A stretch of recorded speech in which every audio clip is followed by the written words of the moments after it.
by saying that Parliament has made their own.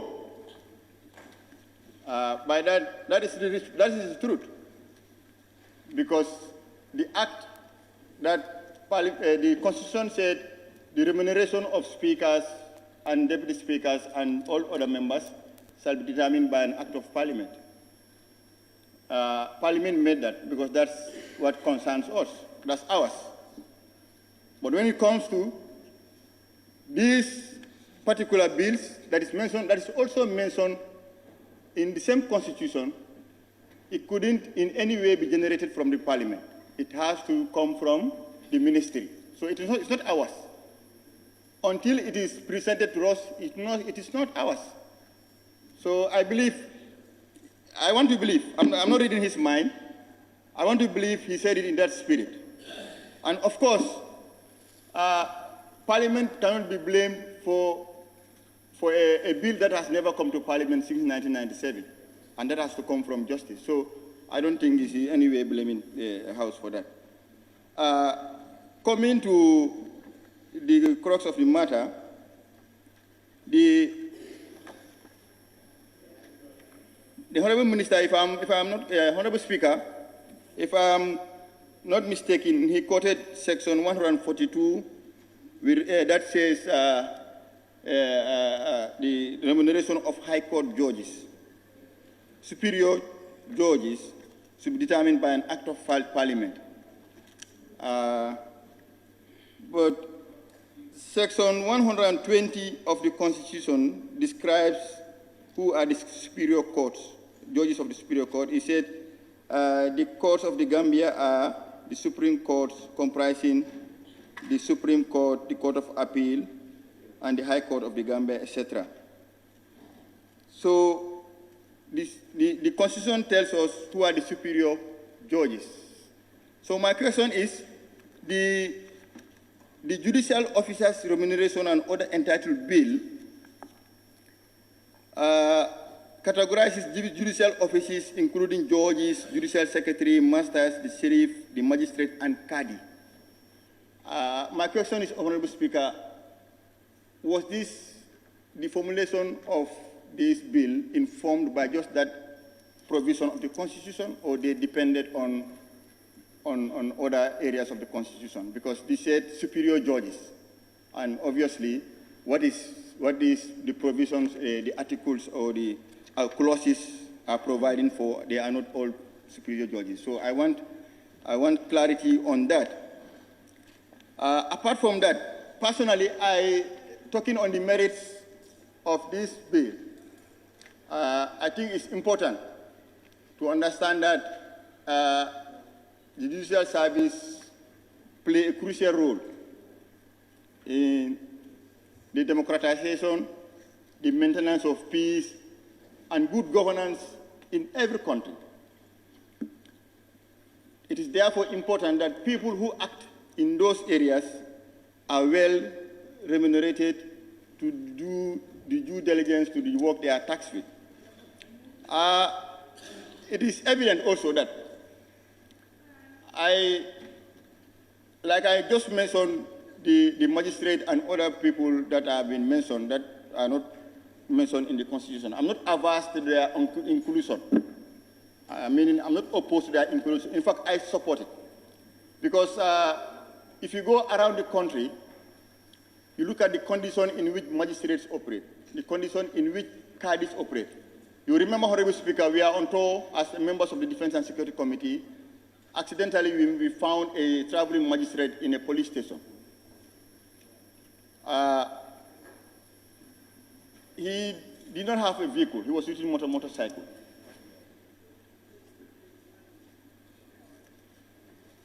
There was no court. He was doing his proceedings in the police station. This is the traveling magistrate, district magistrate court. So that tells you the kind of environment the magistrates in the provinces and district courts and regional courts, high courts are operating in. That is why I'm also against the discriminating nature of the vehicle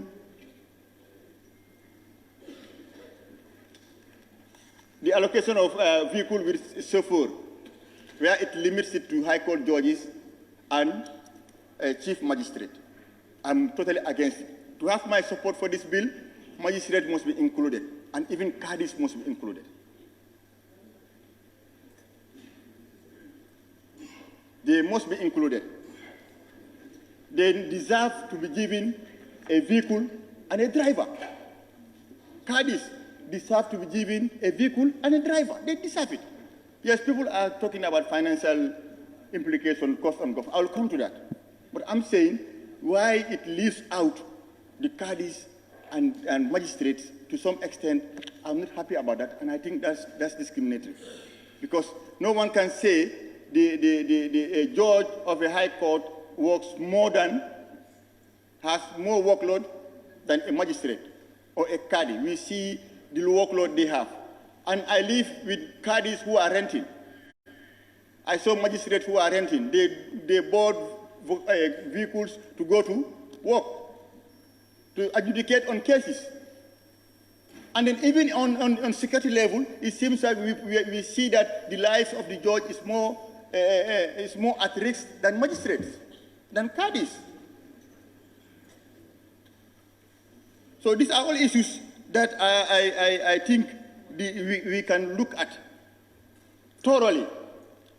And then with regards to killing the bill here, I don't think we will be fair to ourselves and conforming ourselves to the provisions of the Constitution if we kill it here, because provision says we should provide for it. Now, if the institution that is responsible to bring it, so that we look at it and enact it, if they bring it, they have done their part. What is our part now to ensure that we do something that is in line with the provision of the Constitution? That act shouldn't be rejecting it. That act is to fine-tune it the way we want it to serve the interests of the country. Otherwise, we still not be exercising that provision of the Constitution that said an act of parliament should do this. And there are many of those things in the Constitution where it is said this should be done by an act of parliament. They have been left like that since 1997. So if this opportunity comes, I think we should look at this bill thoroughly and remove whatever we think is discriminatory and whatever we think is not sustainable in terms of cost on government, and think whatever and add whatever we think is, for instance, the regulation issue. When he said an act of parliament should establish this, and you are now taking the regulation aspect that should determine the salaries. It means I'm not determining the salary. I just give you a leeway, a latitude to decide what you put there. The law is saying I should decide their remuneration. Now, if I give you a free room with a regulation to go and do, could I control what is you put in the regulation? No. Like Honorable Mbow said here, I agree with him. I agree with him in total. It should be in the act. Their remuneration should be in the act. We should decide as representatives of the people to decide over that. You cannot divorce that from and put that in a regulation. I am totally against that method. And if I am to give it my support, those aspects that concerns their remuneration should be in the bill that members of parliament can scrutinize. Because you have other opportunities to scrutinize, to make further consultations. Like another person said, the ministry done a lot of consultation. We now have that opportunity to go and do further consultation again. Open up the consultation, invite people, invite consultants, invite specific groups, the bar and others. We have that opportunity now. But I think when it comes to judges, there are a lot of allowances and remunerations that are already in the budget. Yes, it's important to reiterate it in an act. Yes, but excluding other important sectors, other important members of the judiciary is serious as far as I'm concerned. So I think it's something we should when we are putting our take on it, we should fine tune it to the extent that it is applicable and is welcome by people of the Gambia. Because overall, I'm not sitting here as just one individual. We have to sometimes mirror the opinions of the community we come from. People personally call me to tell me, don't approve this. I'm honest to my God. You know, sometimes they are laymen, yes. What do they see in the society now? They see it as senior people dividing national cake among the learned men, among people, elitism. That's how they are seeing it. And then we should try to our best to change that image in the country. People are now being seen as dividing national cake among the people in the top brass. You know, and people call me, and people even text, so that's how they perceive it. But for me personally, I think there are areas that we can agree to be in this bill, especially those ones I mentioned. The caddies, the status of caddies and magistrates, and for judges, they have far too many privileges already. And then I'm not totally against the going home with the salary. It doesn't make sense to me. The lifetime security. Why him? Why the judges and not the president? No, the president will solely have it. But there are ministers who can serve the government for 10 years. Why not other people in senior government? Are these people more at risk or at threat than others? So we should be very careful. And then, you look at the implications. Like other people have said, how many judges could at some point have been retired, and we need to provide their lifetime security? And even at this moment, I think they have furnished houses and all this. Are magistrates having that? So some of those things, yes. So these are the nitty-gritties we have to look at to say that this is possible, this is not possible. What is possible, we do that. What is not possible, we put that aside. But to wholesale take it and throw it away, we are still not doing the democratization process we are up to. That totally I'm against that. To wholesale take it and throw it away. Let's not do that. Be mindful. This is we legislate.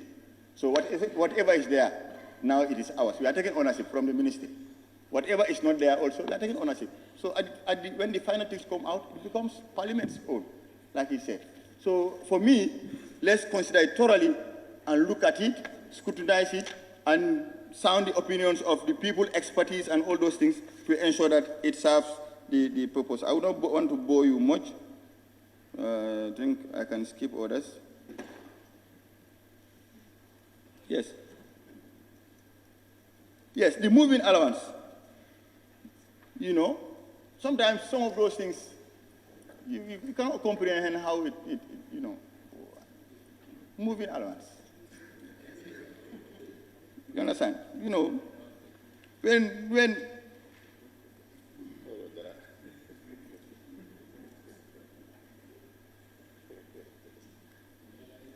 health and insurance cover, some of these things. So when it happens, it should be across the board, not just for high court judges. It includes the magistrates, the caddies. That's my position. Yes, let's work on all of them. If we have to work, we work on all of them. Let's not be selective, because magistrates are doing a lot of work. They are inundated with a lot of work. And then you people are working on seeing how cases can be expedited because there's backlog of things. So if you don't give enough incentives to people who are like somebody said, remand, you go there, is full. And I saw in one newspaper this day, a judge refused to go to attend cases because the driver did not come to pick him. The driver was sick. So all these things affects proceedings in court. Mobility is important. So it shouldn't be limited to only High Court judge. That's my argument. I think all of them across should have it if there should be any. And then those that are not relevant in my consideration, we look at those ones and see how we do a proper enactment of this. With that few remarks, Honorable Speaker, thank you very much. Thank you very much, Member for Talinding. I now invite the member for Banjul North. Thank you very much, Honorable Speaker. Honorable Speaker, I don't think I'll be wasting the time of the Parliament because as far as I'm concerned, most of the points that I want to dwell on have already been deliberated by my fellow honorable members. But notwithstanding, it's important to also tell the August Assembly my position as a National Assembly member as far as this bill is concerned. And to be honest, I want to declare it very clear that I, Honorable Modula Mbow, I am not part of or in support of this bill. Thank you.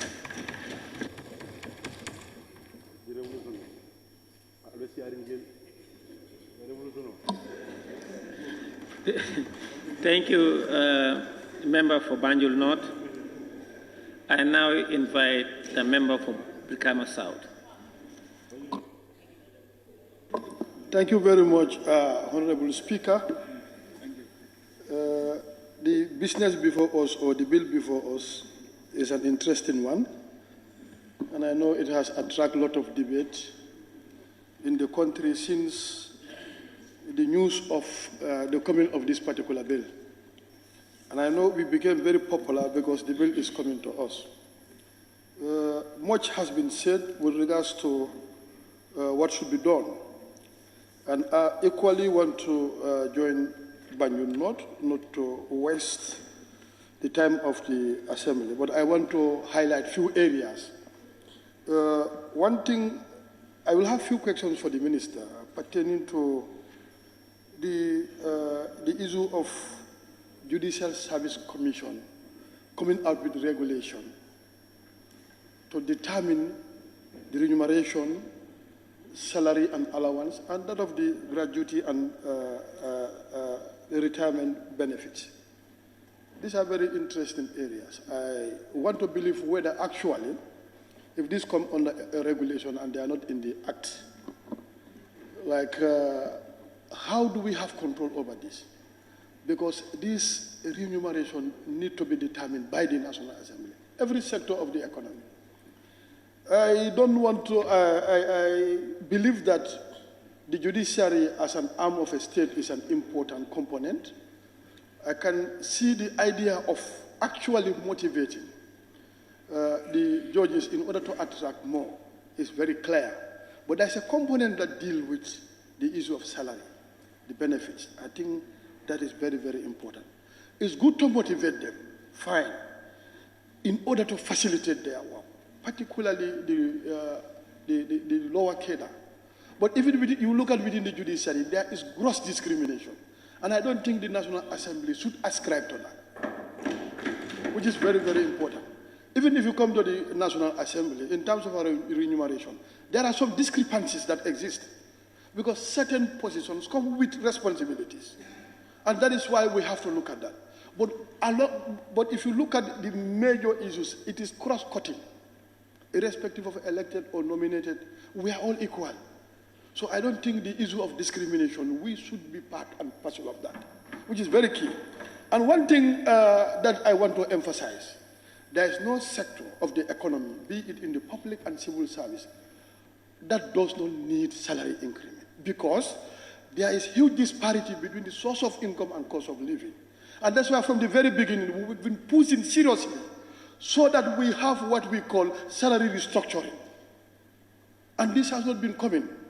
I want to believe that if we go in for this thing, this will also provoke certain sector of the economy to come up for another salary increment. I think it would have been ideal if we want to look at the issue of salary, it would have been a broader perspective. Because there was no salary increment where the judiciary were excluded along the line. But even with that, we still have these discrepancies going up because the trend in which we have been increasing salary is helping the highest cadre than the lowest cadre. So that is why we need to bridge that disparity gap to a level whereby people will have a living source of income. That is something which is very, very important.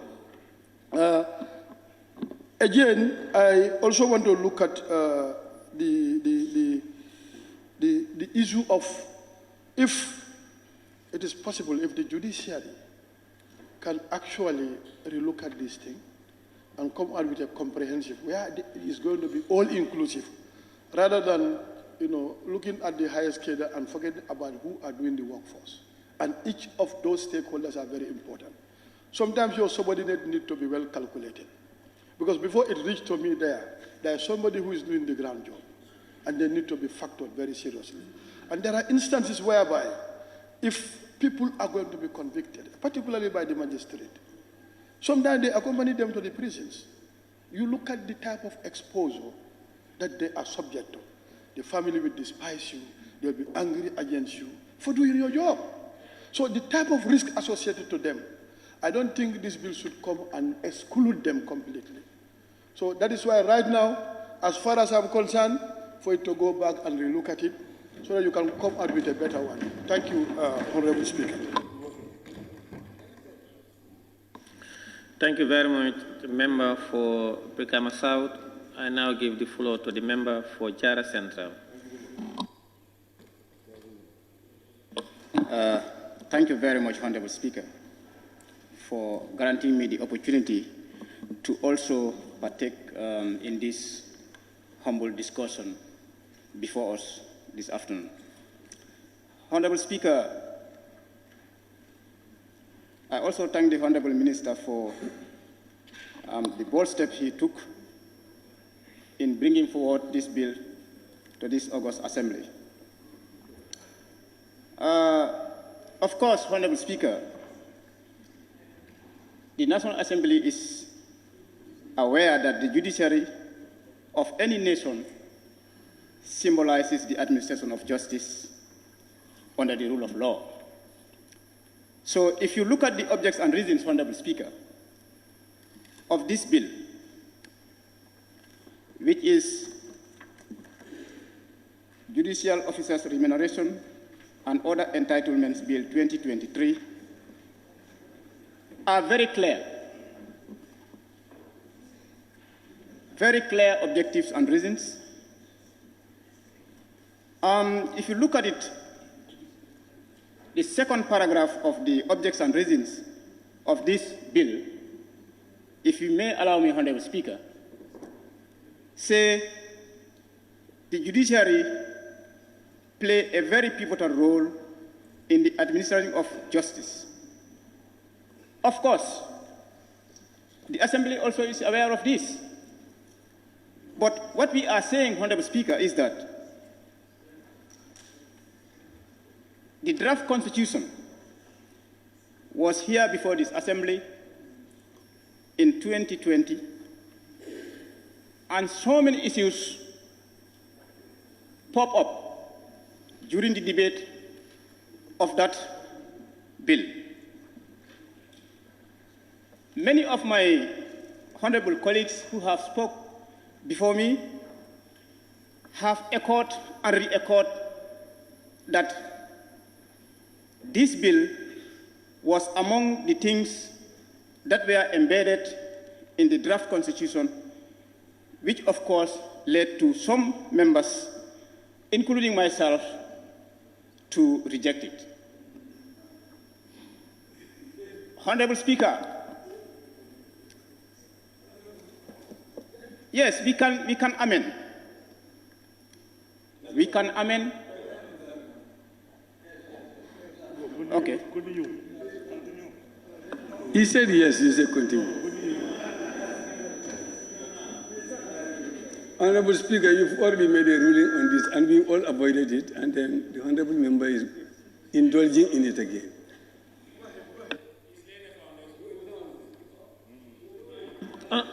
Honorable member for Woolley is...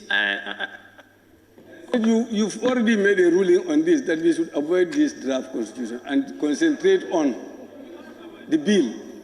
And the honorable member is indulging in it again. Oh, now I get you. Yes, honorable members, please, let's confine ourselves to the general merits and the principles of the bill, please. I'm sure you could have just raised a point of order instead of observation. Thank you, member for Woodley East. Honourable member for Jara Central, continue, okay, please. Thank you very much, Honourable Speaker. Honourable Speaker, what we are saying is that we'll be setting a precedent, of course. We'll be setting a precedent. If we have to pass this bill,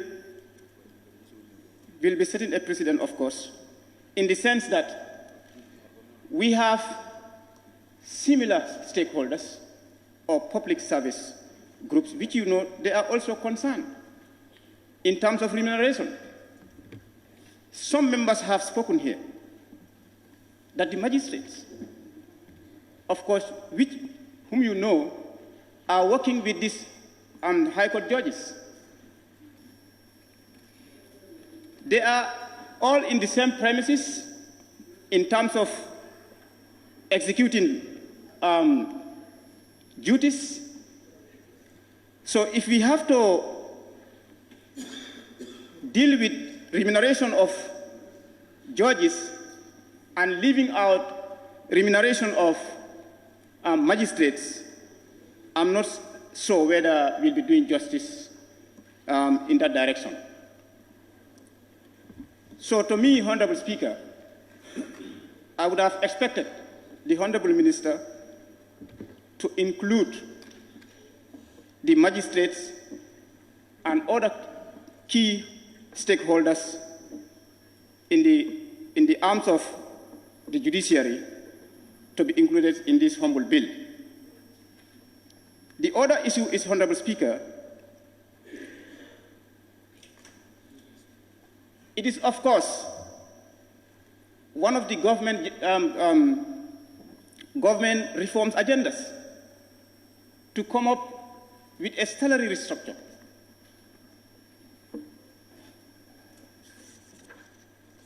By looking at the objects and reasons of the bill,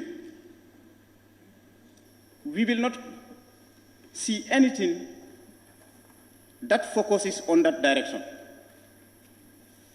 And to be frank, Honourable Speaker,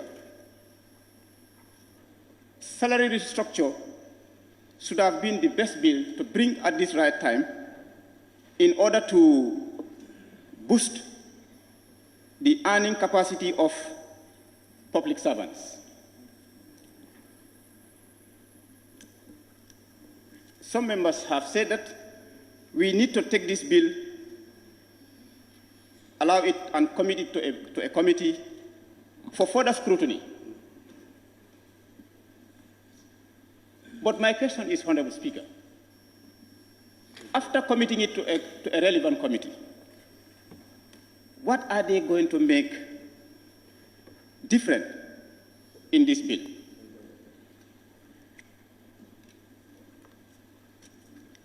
Because committing it to a committee would mean you are subjecting it to a further scrutiny, removing many parts of the bill as intended by the Justice Ministry. And by doing that, then the spirit that the Ministry of Justice had in preparation of this bill wouldn't be there anymore. It wouldn't be there. Because if we commit this bill to a committee, it means so many clauses would go out of the bill, leaving only few not to be touched. And there we are therefore wasting the time of the National Assembly, in the sense that still the report that that particular committee would come up with would also be subjected to debate. And yet it will be difficult, and in fact it's going to be questionable as to whether we will come in terms in debating that report. I would not waste much time of the National Assembly in terms of debating on this bill, but what I am sure of is that allowing the bill to to be committed to a committee is just almost a waste of energy and time.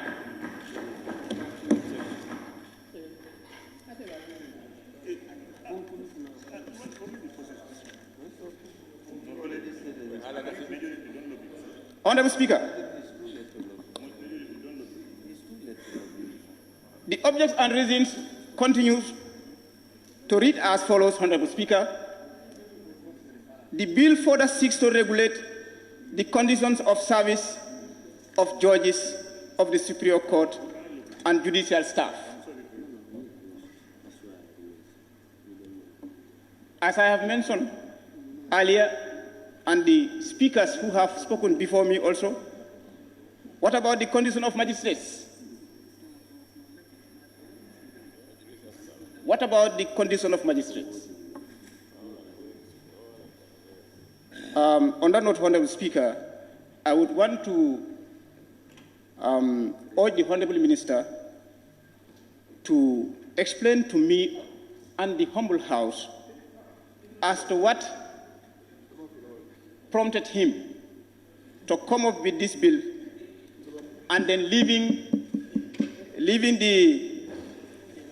the interest of the public service in terms of restructuring salaries and all whatnot. Thank you very much, Honorable Speaker.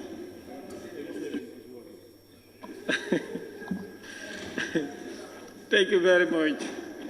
I now recognize the member for Jimara. Thank you so much, Honorable Speaker.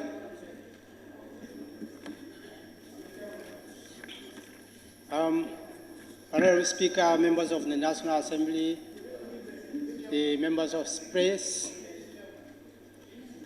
and the general public, I bring you greetings and salutations.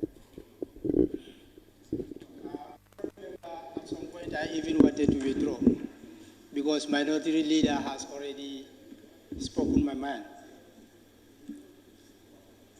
But, Honorable Speaker, just to add few words, when I was sitting here listening to some members deliberating, on the matter that is of concern. First of all, I want to thank the Honorable Minister for bringing this bill. I'm not thanking him because I am well with the bill, but I'm thanking him because he's fulfilled his constitutional responsibility. Honorable Speaker, one thing I cannot take in this August Assembly, and the idea that I cannot understand, is the idea of killing bills on their arrival. That is very bad. That is not telling well to our democracy, and it's also not telling well to even our understanding of our own laws and our mandates. As I said, it is their constitutional responsibility to draft something and bring it to the National Assembly. To me, it's just for them to give us an idea of what they want to do. But the rest lies in our own hands. Honorable member for nominated member Keba Lang has said it here. He has quoted a constitutional provision, Section 100, that gives us the powers to legislate. That is why we are called National Assembly members, lawmakers. For God's sake, we are not snipers that are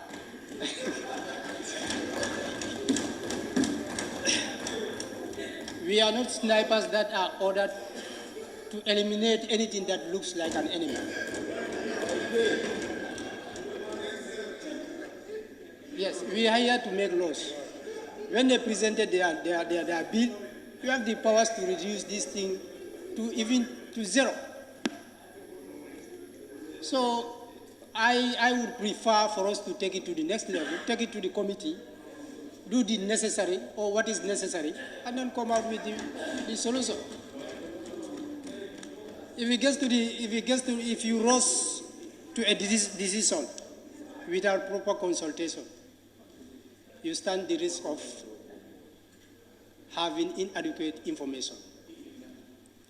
You also stand the risk of taking poor decision quality, and also that of lack of stakeholders buy-in. You have a lot of stakeholders in this thing. So my position is for us to take it to committee. It has to go to the committee. The committee will do the needful. You know, there's a reason why we have committees in the National Assembly. If we don't have trust and confidence in those committees, the best thing is for us to eliminate all the committees and be here as animal kingdom. Whoever want to do whatever you want to do, you do that. So I urge all members to be very careful, to be very mindful. You know, in making laws, you don't rush. You take your time, you consult. Point of order. Thank you. There is point of order from the member for Woolly East. Can we hear a point of order, sir? Yes, thank you very much, Honorable Speaker. Section 32, permissible interruptions. 1, no member, except the Speaker, shall interrupt any other member, except A, by rising to question or a point of order, whether proper procedures have been or are being followed, etc. The Honorable Member for Lower Fuladu is always interjecting and asking people their questions, their positions before they are ready. That is not your role. You need to keep quiet and listen to people. Thank you.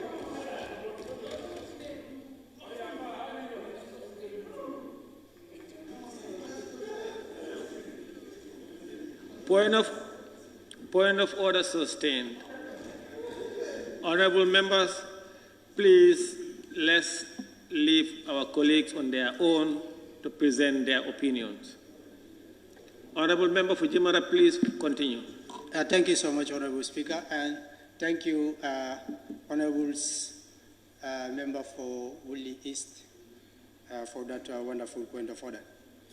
And yes, as I was saying, Honorable Speaker, I don't want to waste the time of the National Assembly. You know, I want to urge all members for us to be very mindful, refer it to a committee. You know, we do the needful, and then come up with recommendations. At the end of the day, the committee can only recommend. You know, we come back here and take our final decision. As long as the minister or the ministry or the people concerned are ready or are willing or are open for further negotiation, you know, we cannot discuss all the specific due to our procedures. But that can be done when the committee has its recommendation. Then members will put their inputs, not only to put their input, but experts will be engaged and other stakeholders will be engaged so that we have a bill that will be citizen-friendly. We'll have a bill that will be economic-friendly as opposed to what people think. So thank you on that, and I want to thank you so much.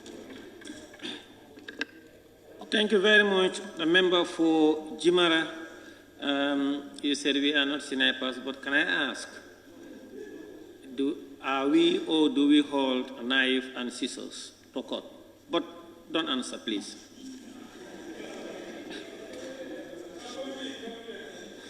Thank you very much. I now invite the member for Fonyi Bintang.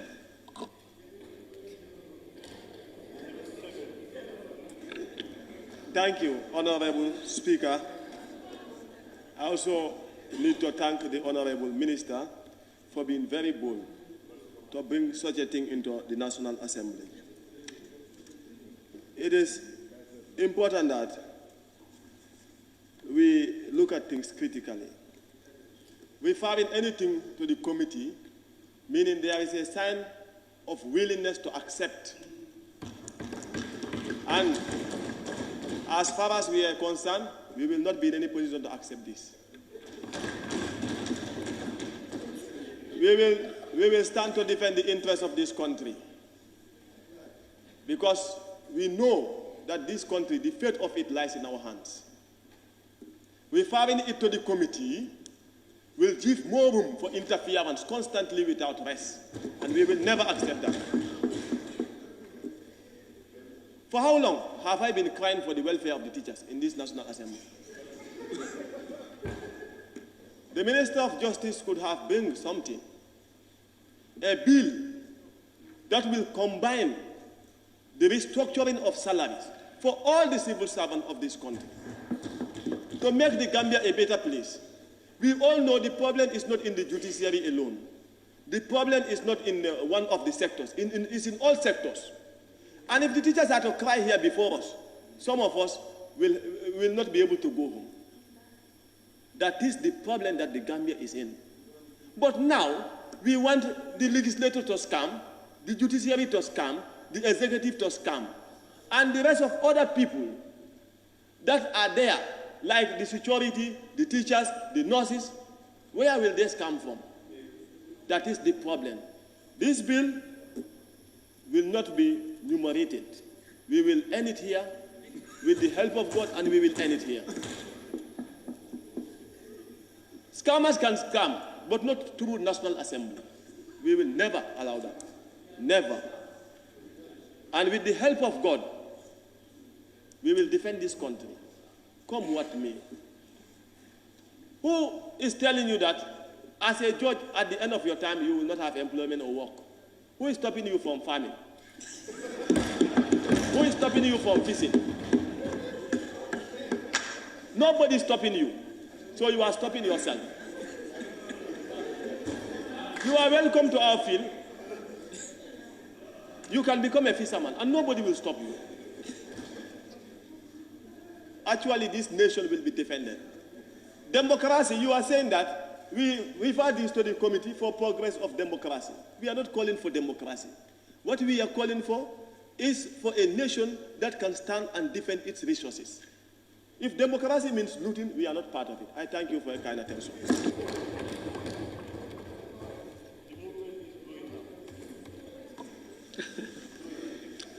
Thank you, the member for Fonyi Bintang.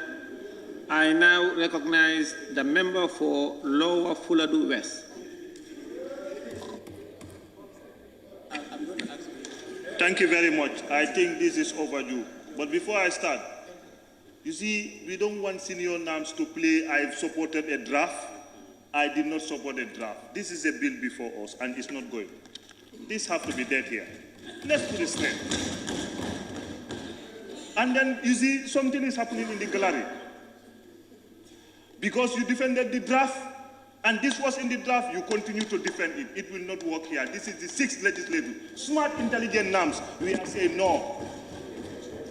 This should die here. And this is part of parliamentary procedures. When something is going and we know it's not in the interest of the nation, dead on arrival. And this is dead. In fact, Speaker, the people of Lower Fuladu told me that first, we don't expect that the minister is going to come with this thing in parliament. When it goes, they realize that this is gadgeted. They said, please, do not partake to it. We are against it. We will not support it. And I'm against it. And I'm not supporting it. And I'm urging all members not to support this. Let's be fair. This country has to move on.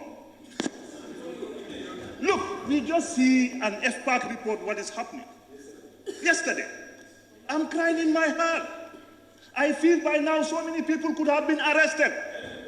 But there is no arrest, and again another thing is happening, another looting or another coup d'etat, economic coup d'etat. It's not going to be accepted. Please, with due respect to NAMS, everybody, sending it to committee, we are just delaying and wasting time.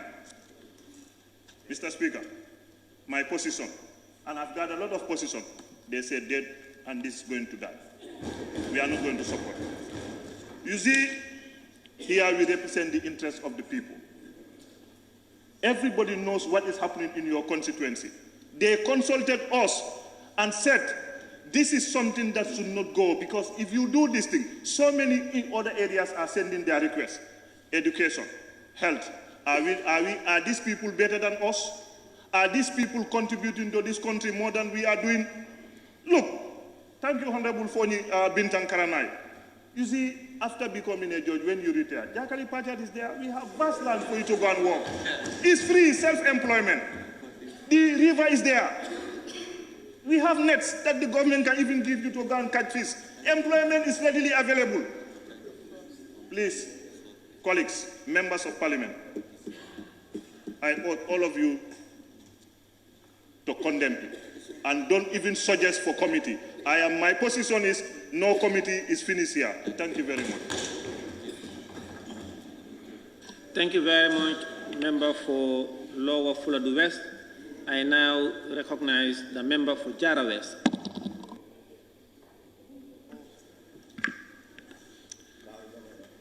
Thank you very much, Honorable Speaker. First of all, let me use the opportunity to thank the Honorable Minister for tabling this bill. Honorable Speaker, I will be very, very brief. I don't want to take long. But I will first, my intervention will start with the comparison that the Honorable Minister came up when he was moving his motion. And then as you can see, the comparison continued in the bill. Because you can see the Chief Justice is compared to the Vice President. The judges are compared to ministers. I think the other judges are compared to permanent secretaries. The other ones are compared to normal civil servants. We are all working for the betterment of this country. Let's avoid enmity within the institutions. Let's avoid hatred within the institutions. If we start comparing each other, this institution is looking at the other one. We cannot be equal, that's true. We cannot be equal, that's true. But also, let's avoid comparing this institution with the other institution. We are all yearning for a better Gambia. We should be very mindful with that. Because, like people said, this thing came out, I think, before I received this bill. People have been calling me, asking me about this thing.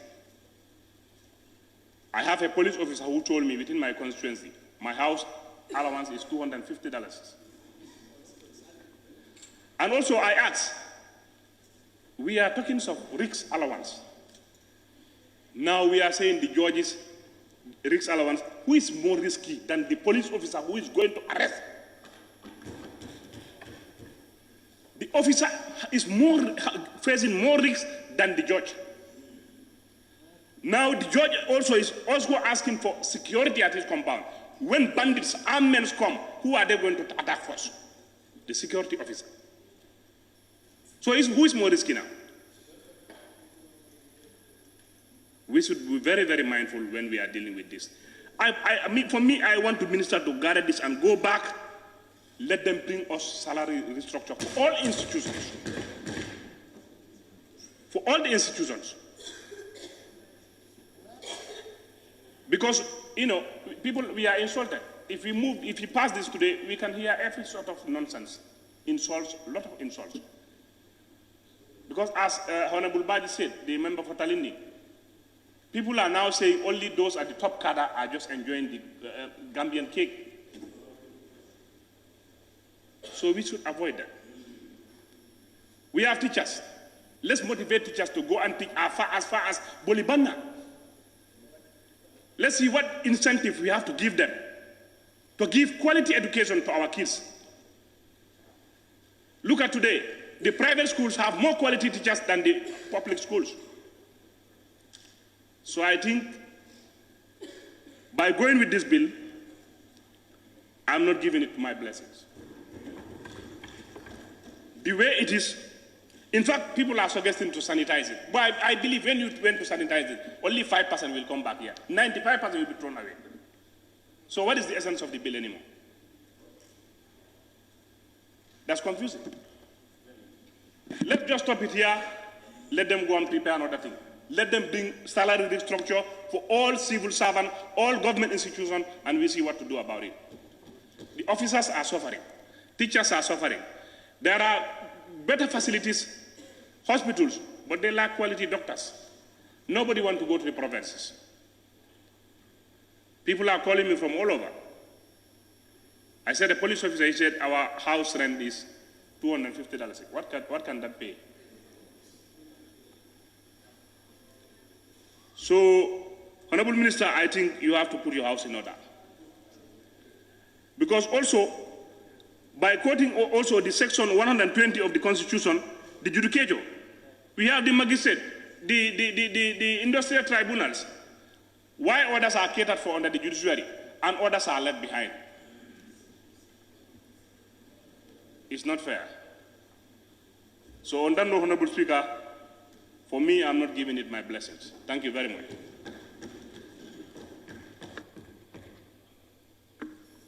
Thank you very much, Honorable Member, for being very brief, and I wouldn't want to be in a session where you will not be brief.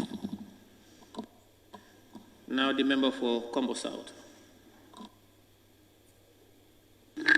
Thank you very much, Honorable Speaker. Honorable Speaker, I think our executive have a problem. September is a very bad month for the executive. September 22nd, that was the Black Day for the Gambia. And here we are again on the 12th of September. We have another controversial document before us. Honorable Speaker, I think these reports or document before us need some cleaning. And I want to support the idea of not killing this bill at this stage. Members have to understand we need to go by our documents, our instruments. The standing order is very clear. When a bill is mentioned, from standing order number 63 to 75, it gives you all the opportunities to go through and do all the needful that you need to do. And that is a process and a learning process, and that is a learning point for the mover of the bill. So the Honorable Minister is going to learn so that all what is being said here, he will go back to his team, discuss with them, and look at the loopholes, and show the mistakes that they have made, and try to amend it. And I think that is very important for us, Honorable Speaker. It is very important as National Assembly members, let's do our work according to the dictates of the Constitution and the standing orders. As others will say, the Bible and the Quran. Because this is what is going to keep the National Assembly alive. And if we do not do, we are not going to be supporting the ideals and the ideas of our representative. We must remember, we are representing our people. Section 112 is telling us of the 1997 Constitution, whatever we are going to do in these chambers has to be in the best interest of the Gambia people and our conscience. And our conscience will not be fulfilled if we do not go back to our representatives. So committing this to a committee, we are opening it up to our people. We can call people from Wuli, we can call people from Sandu, we can call people from Kantora, all over the country to come and share their views and their position on this document. That is the only way we will be moving with our people.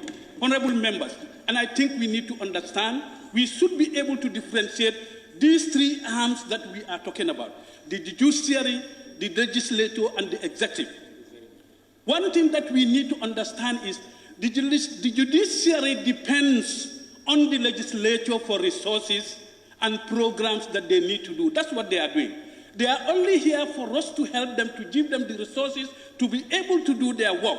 But that work that they want to do, if the resources that they are doing are above the timeline that is not in the best interest of the Gambian people, we can say to the minister, this is not sustainable and it is not in the best interest of our people, and we will be in line with Section 102 of the 1997 Constitution.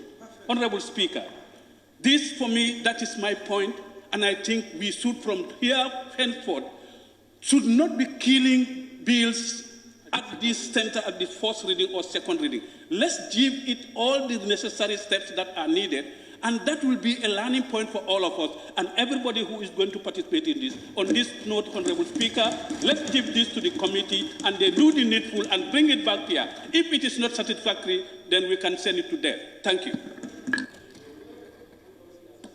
Thank you very much, member for Combo South. I now invite the member for Sandu.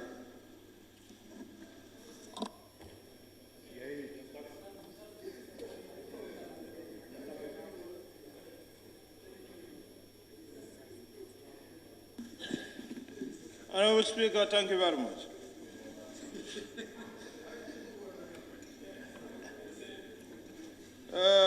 The bill before us today is very important. As previous speakers alluded,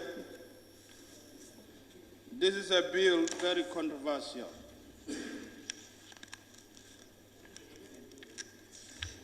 And to not waste the time of the House, I want to believe that this bill is not a citizen-friendly bill. It is not also a budget-friendly bill,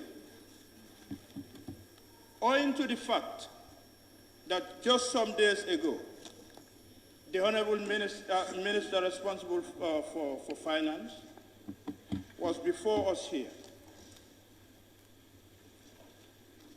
He has alluded to the difficulties, that the constraints that we have in our budget distribution. We have sectors, education, health, and other sectors that are crying for budget shortage. And the time of bringing this bill is not favorable. What do we explain? What do we explain to the people?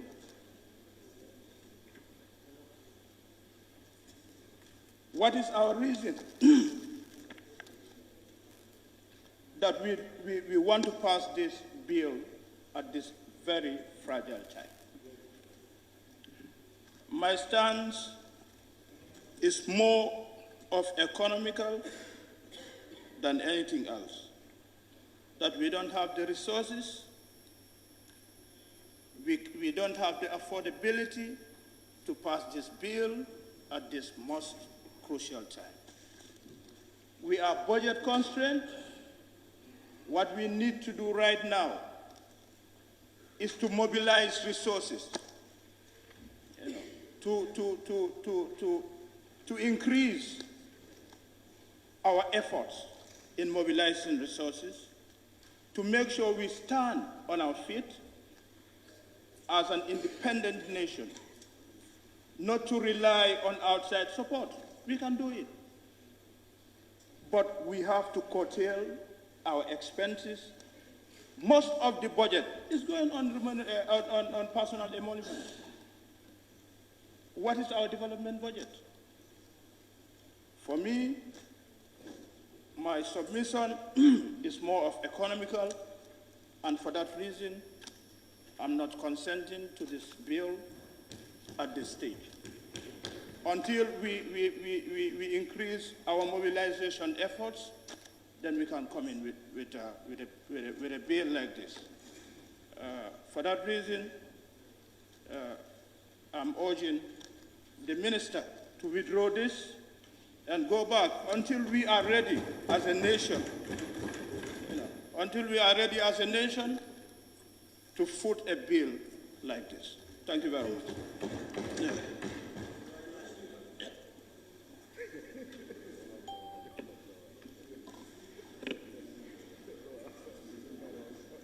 You are raising on what? I just want to announce my presence and appearance, please. Huh?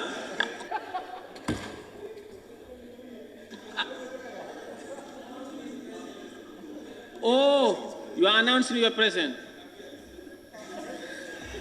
Yes, let me inform you that your turn was due, and I called you to give you the opportunity, but you were in.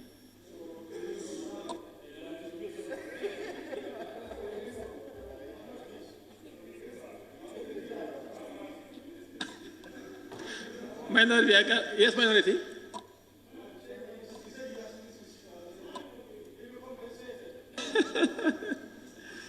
Thank you very much.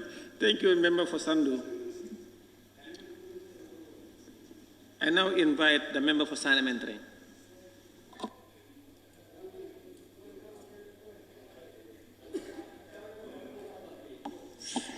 Thank you very much, Honorable Speaker. Honorable Speaker, I've gone through the bill, the Judicial Officer Remuneration and Other Entitlements Bill. And having gone through this document, Honorable Speaker, I'll be very much briefed. But I also want us to remind ourselves, we the honorable members of this assembly, let's remind ourselves with the retired police officers. How are they moving around? How much are they earning as a pension in this country? Let's remind ourselves with the retired teachers. How much are they earning as a pension in this country? And many other people, civil servants who got retired in this country, and how much are they receiving as a pension? Honorable Speaker, as alluded by most of the National Assembly members, my colleagues, having deliberated on some of the areas in this document that we need to throw out this particular bill. That is my stand. And I will boldly stand in this parliament to show the whole Gambia, and of course the member of this parliament, Honorable Speaker, that I am representing Sanimentary constituency, and the people of Sanimentary constituency are completely against this bill, that we should throw it out, and I concur with them, because I am their representative. Honorable Speaker, having gone through this document, clause 18A, which reads, pension equal to last salary in service shall be payable to the occupant of the office of the Chief Justice who retires after serving as such for a period of 5 years. Honorable Speaker, I cannot even understand this statement, number one. So I will urge the Honorable Minister to elaborate more on this, to my understanding. B, which reads, any other judge of a superior court shall enjoy a pension of full salary upon retirement after serving for at least 10 years. As I said earlier, how much is a retired teacher or a retired police officer receiving as a pension in this country? I don't think it is fair enough for this statement to be part of this bill.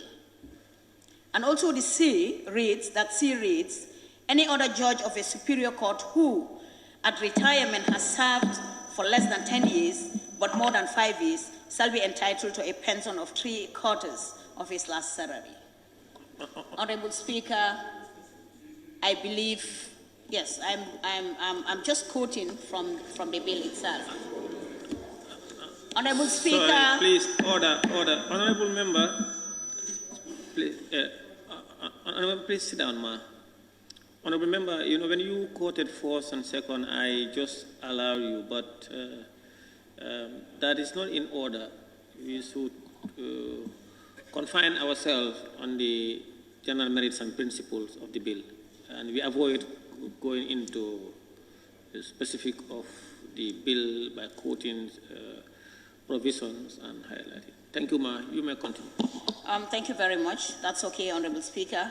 But entirely, we're speaking about the bill. I am talking about the bill, and my stand, in conclusion, is that I am completely against this bill, because I am reminding myself about the ex-police officers and the retired teachers, and I felt that this money or pensions or whatever the judges are claiming to be pensions or whatever payment they are supposed to be given, I expect that to be spent on the youths and the women to empower them in this country.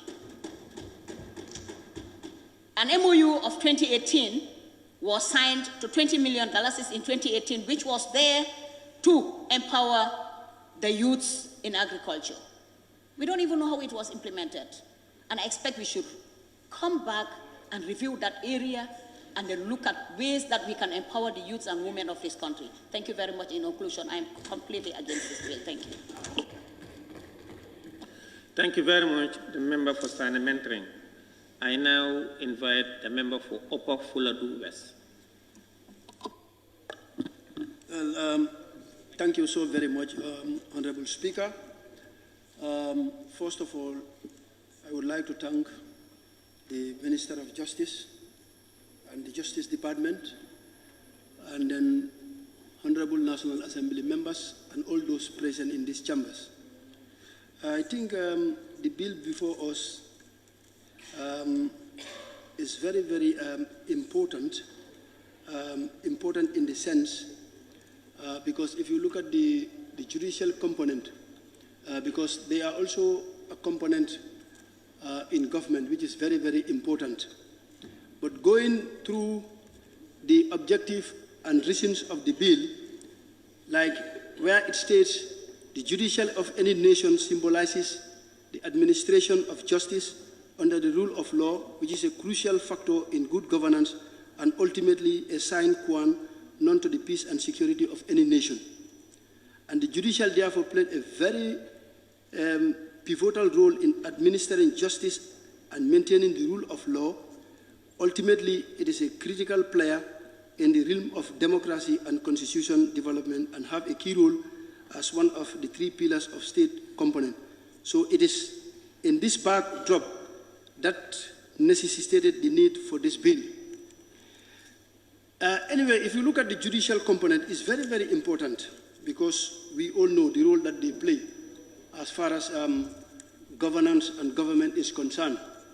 But in my sincere opinion, I know I am not in the heart of the Justice Minister, but if he can talk to this August Assembly, frankly, that this bill is drafted without his consent. Maybe he's not the very one who drafted this bill.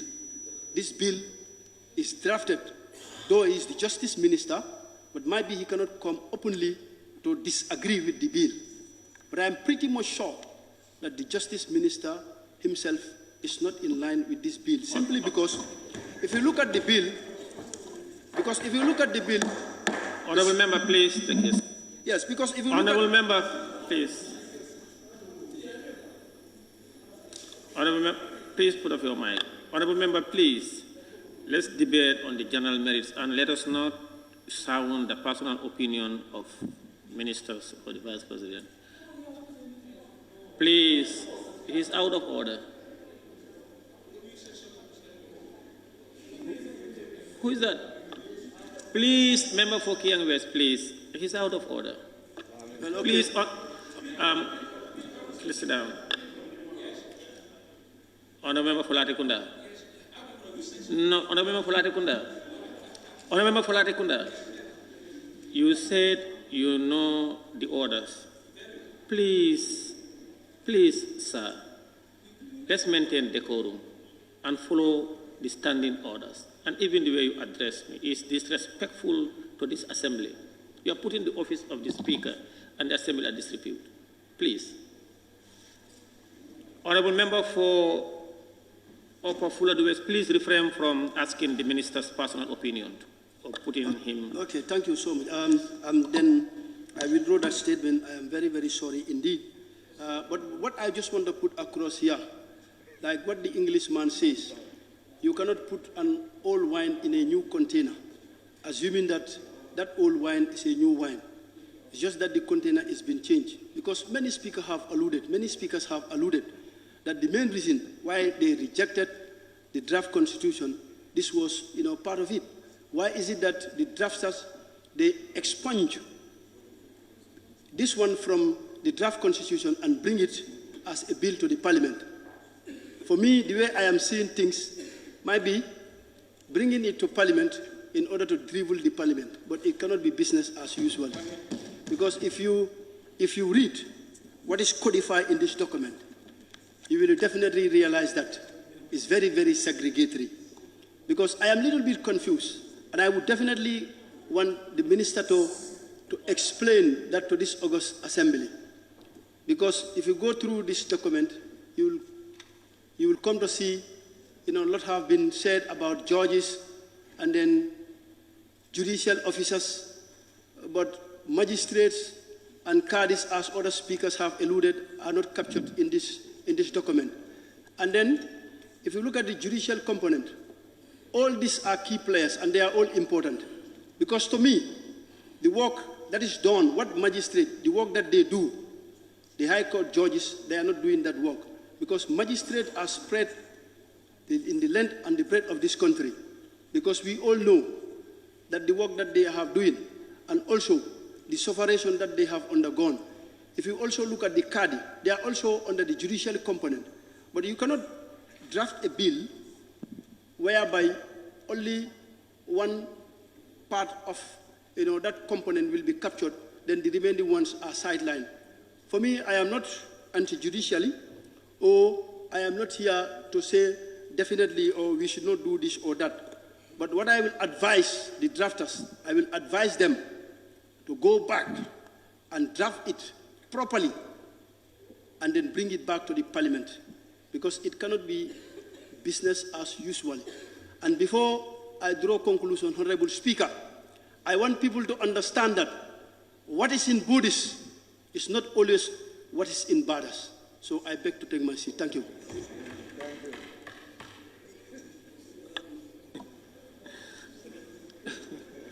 Thank you, Honorable Member. I wish you had enough time to tell us what you mean by what is in Buddhist. No, sorry. No. Please. Another time, not today. Another time, sir. Now, the member for Janjamure. Thank you very much, Honorable Speaker.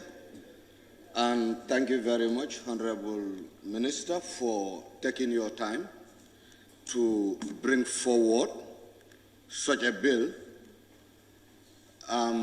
But then, I equally want to join my colleagues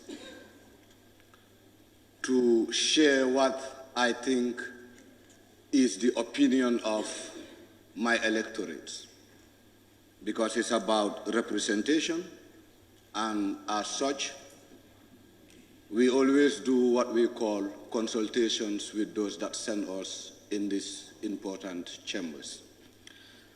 However, Honorable Speaker, I think after listening to the deliberation of my colleagues and also reflecting on the economic situation of this country, I want to believe that your timing is indeed bad. Why do I say this? I think in the month of August, September or so, we believe it is always a dry period. It's always difficult for citizens. And looking at the Gambian environment, I think most of the people, more especially the electorates among the citizens, are more of farmers, meaning their income earnings are very, very low. Therefore, bringing such a bill for it to help in addressing the welfare of the judiciary system, I am not really convinced if the time is really apt. Therefore, I would recommend for you to go back with your bill and continue to consult with your drafters to come up with something that would be convincing. Even colleagues who were saying that we should send this to a committee for scrutiny and review are still not convinced that this is what we definitely expect at this very moment. Therefore, I wouldn't really think it is important to send this to a relevant committee for scrutiny, but instead for you to go back with this particular bill to the staffs of the judiciary to further look into. Honorable Member, please take a seat, sir. It's approaching 5:30. I at this time suggest that want to move either to sit beyond and member for Opanyomi. Thank you very much, Honorable Speaker, for giving me the opportunity. Honorable Speaker, I rise to move a motion that this assembly sit beyond 6 o'clock. Thank you. And do what? To finish business in hand. Now, all you do? Second the motion. The motion is we sit beyond 6 o'clock and finish business. And finish this particular motion. No. Business. No. This particular bill. Please, yeah, please, take a seat. Bill. Yeah, take a seat, sir.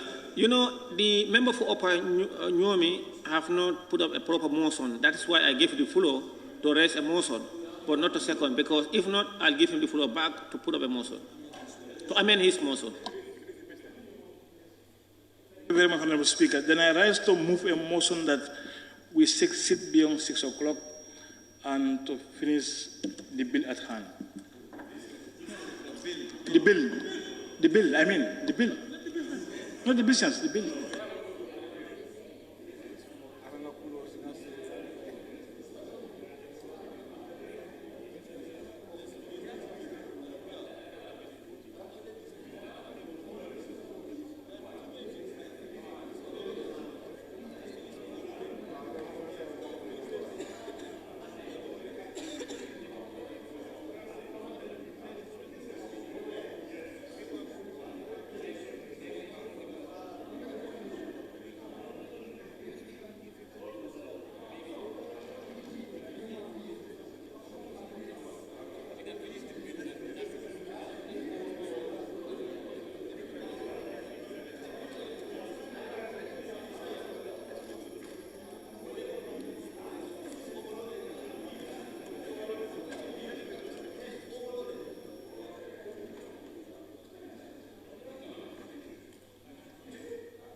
Honorable members, order please. Honorable members, please, earlier on I requested that, please, Deputy Majority Leader, please, for him to amend his motion because it was incomplete. And he came up with a second time to amend the motion, but he is restricting it only to this motion and not the order of business for today. That's why I was doing some consultation.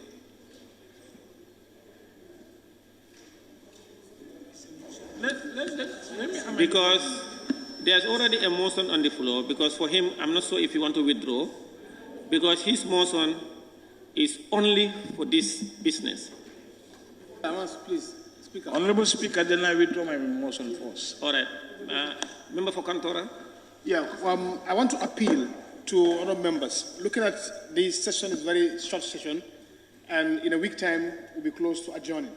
And we have a lot of unfinished business. So let's please endeavor to finish the business at hand and adjourn. Please. Member for Lower Salum? And secondly also, clarification please. And secondly, dinner has been provided for us to have. Yes, Honorable Speaker, I rise to move motion to sit beyond 6 o'clock and finish business. Any second, Oyundum? I second that motion. It is moved and seconded that we finish beyond 6 o'clock to finish business on the order paper. Those in favor, please say aye. Those not in favor, please say no. The ayes have it. The member for Janjanbureh, please continue. Thank you very much, Speaker. What I was trying to put across here is I think it will be important for this August Assembly to be considerate with time. What do I mean to say to be considerate with time is referring this bill to a committee when they have a whole lot of work presiding over other bills. I think that shouldn't be something that we should go by. What we should do here is to allow Minister to go back with his bill, do the needful, and ensure that at least it meets 50% of our expectations than the way it is. Also, considering the economy of this country, I think just 2-3 weeks ago, the Minister of Finance actually banned all international travels for the simple reason that he said the government don't have money. Yesterday, when the FPAC report was here before us, some of the issues that actually emanated was, for example, with the young people of this country, even an office space, the government cannot build it for them. They are still renting. Since those days when some of us were youth leaders, we have been renting a space to preside over youth matters, and the trend continues.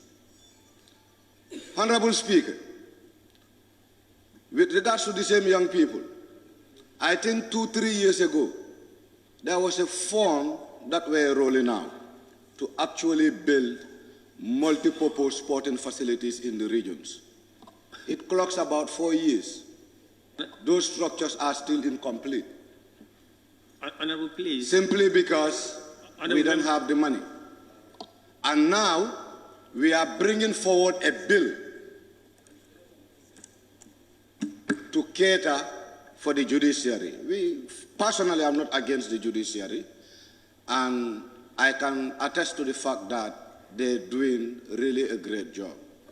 And we should indeed work very hard to endeavor that the judiciary are completely independent.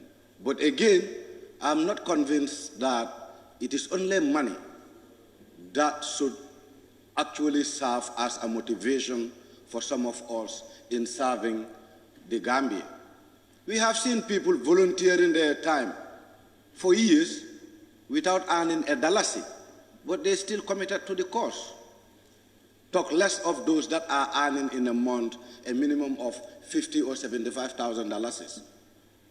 A security, an official car, a utility car, and we are saying they're still demotivated. I don't want to believe in some of those things. I think with the judiciary, more especially with the judges, we have given them a lot in order to serve the interests of this nation.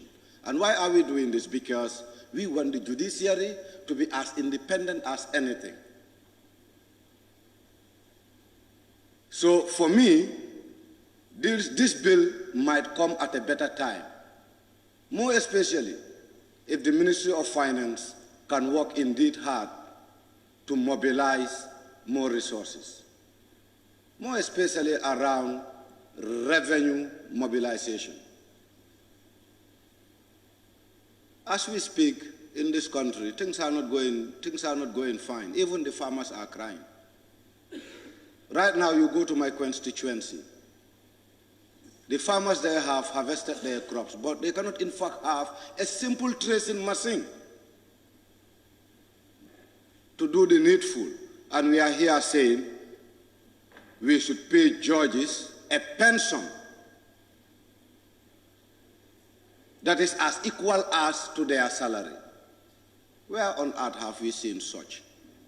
Where on earth? I think we need answers. in order to be convinced. Honorable Speaker, for me, I wouldn't say we should throw the bill because there were efforts made to actually put up this bill together. And we shouldn't really make those efforts to be worthless. This is why I want to propose, and I want to make it very clear. As much as I'm not in support of the bill, it will be better for the Honorable Minister to go back with his bill to the Ministry of Justice, let them preside over it, and see some of the things that you heard from the honorable members that you can incorporate in the bill in order to suit the aspirations of the members and as well as Gambians as a whole. On that note, I will take my seat, Honorable Speaker. Thank you. I now give the floor to the member for Latikunda, Sabi. Thank you very much. It's already dark and my eyes are not seeing well. But I will try to see what I have written here. Honorable members, I think we need to reconsider when bills are brought before the National Assembly. There are processes. Let's ask ourselves, what pleasure or pride do we have to say, let's kill it here, let's bury it here, let's do so, let's do A, B, and C. In my considered opinion, let's refer the bill to the committee. By way of that, the committee is going to expose the process to wider public consultation. Let's remember we are only 53 National Assembly members. We have 2 million people that we are making these laws for. When we refer the bill to the committee is going to do extensive and wider public consultation. When they come back with that report now, we now know this is actually what Gambians say. Some of you are saying, my constituency told me this. And I'm sure it's less than 2% of your people told it. If 2,000 voted for you, you're obstructing Honorable Mbow. If 2,000 people voted for you, you cannot convince me that you have spoken to all the 2,000 people and they told you to come and say here, no to the bill. I'm sure that is totally impossible.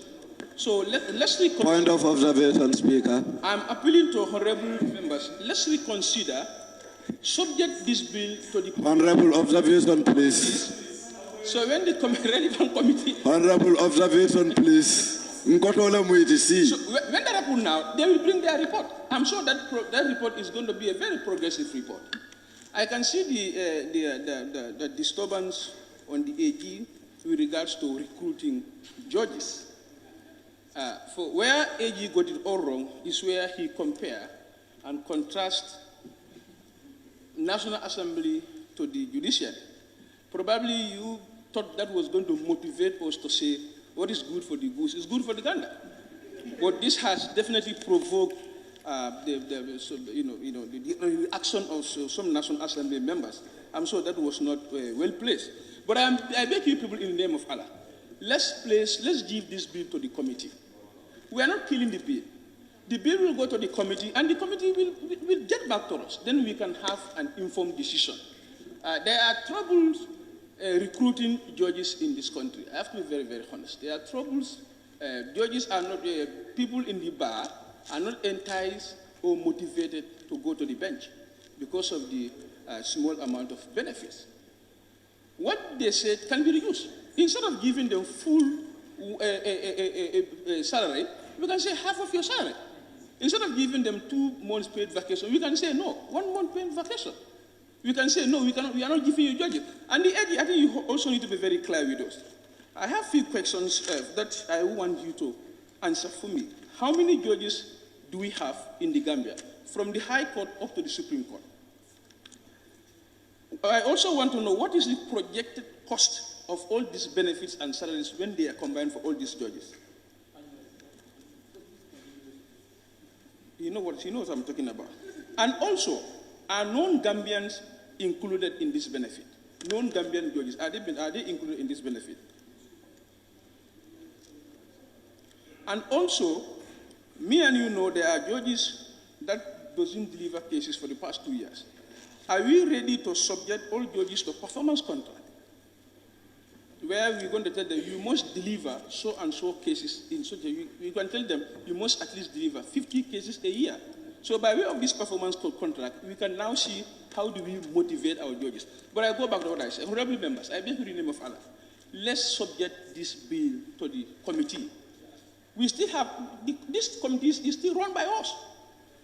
If it is the Human Rights Committee, the Social Justice, it's still National Assembly members who are going to interact. Will the public, you're going to call the, and we are saying that the bill has affected so and so people. We are saying that. There is point of order from member for Opanyomi. Member Kane. Please put off your mic. Honorable Speaker, thank you so much for giving me the opportunity. Honorable Speaker, Order 67, second reading of the bill.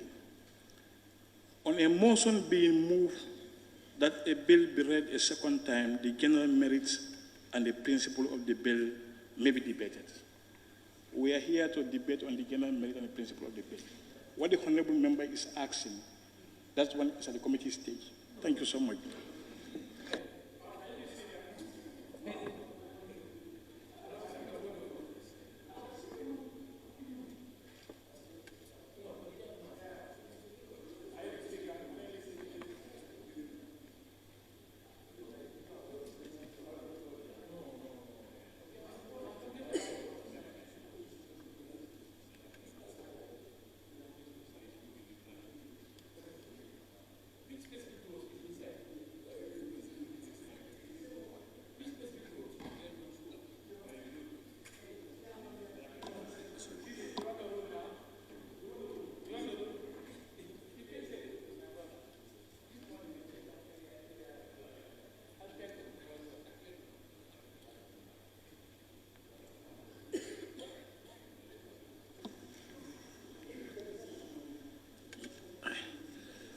Yeah, because, thank you.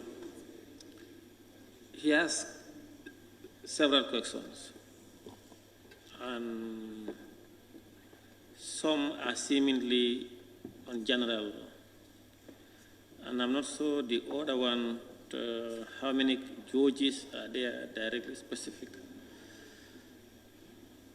I will come back on this. Yeah, proceed. Thank you very much. Finally, most of us said the bill has affected so and so section of the society. This is the essence of a bill referring to the committee for consultation. The magistrates are going to be consulted, the CADI members are going to be consulted, the lawyers, the private lawyers are going to be consulted. Then by way of that, the committee is going to bring us something for consumption. Honorable Speaker, thank you very much. Thank you very much. Now I invite the member for Serekunda.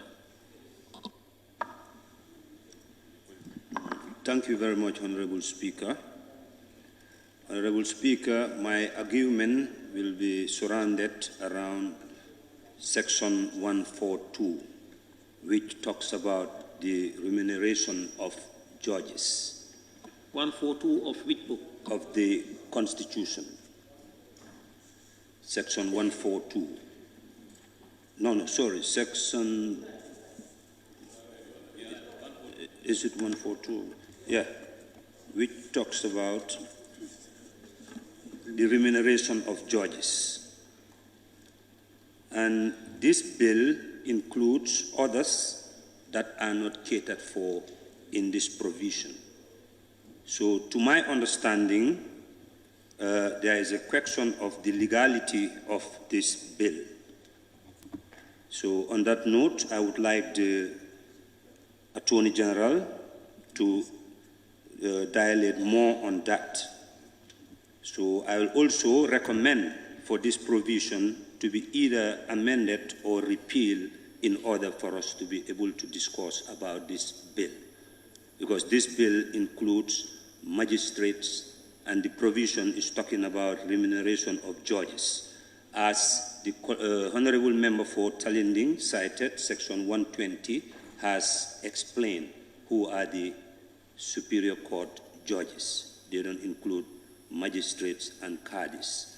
So again, with the issue of salaries, I will also recommend for government to establish a salary review commission that will look into the food basket of every household and responsibilities of household heads to design a new salary structure. Thank you very much. On that note, I submit.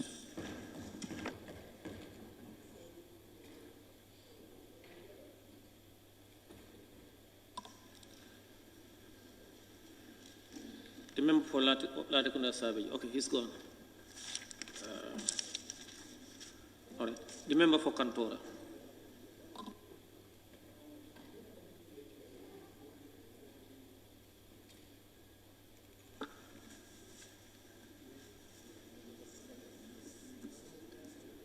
Thank you very much, Honorable Speaker, for giving me the floor.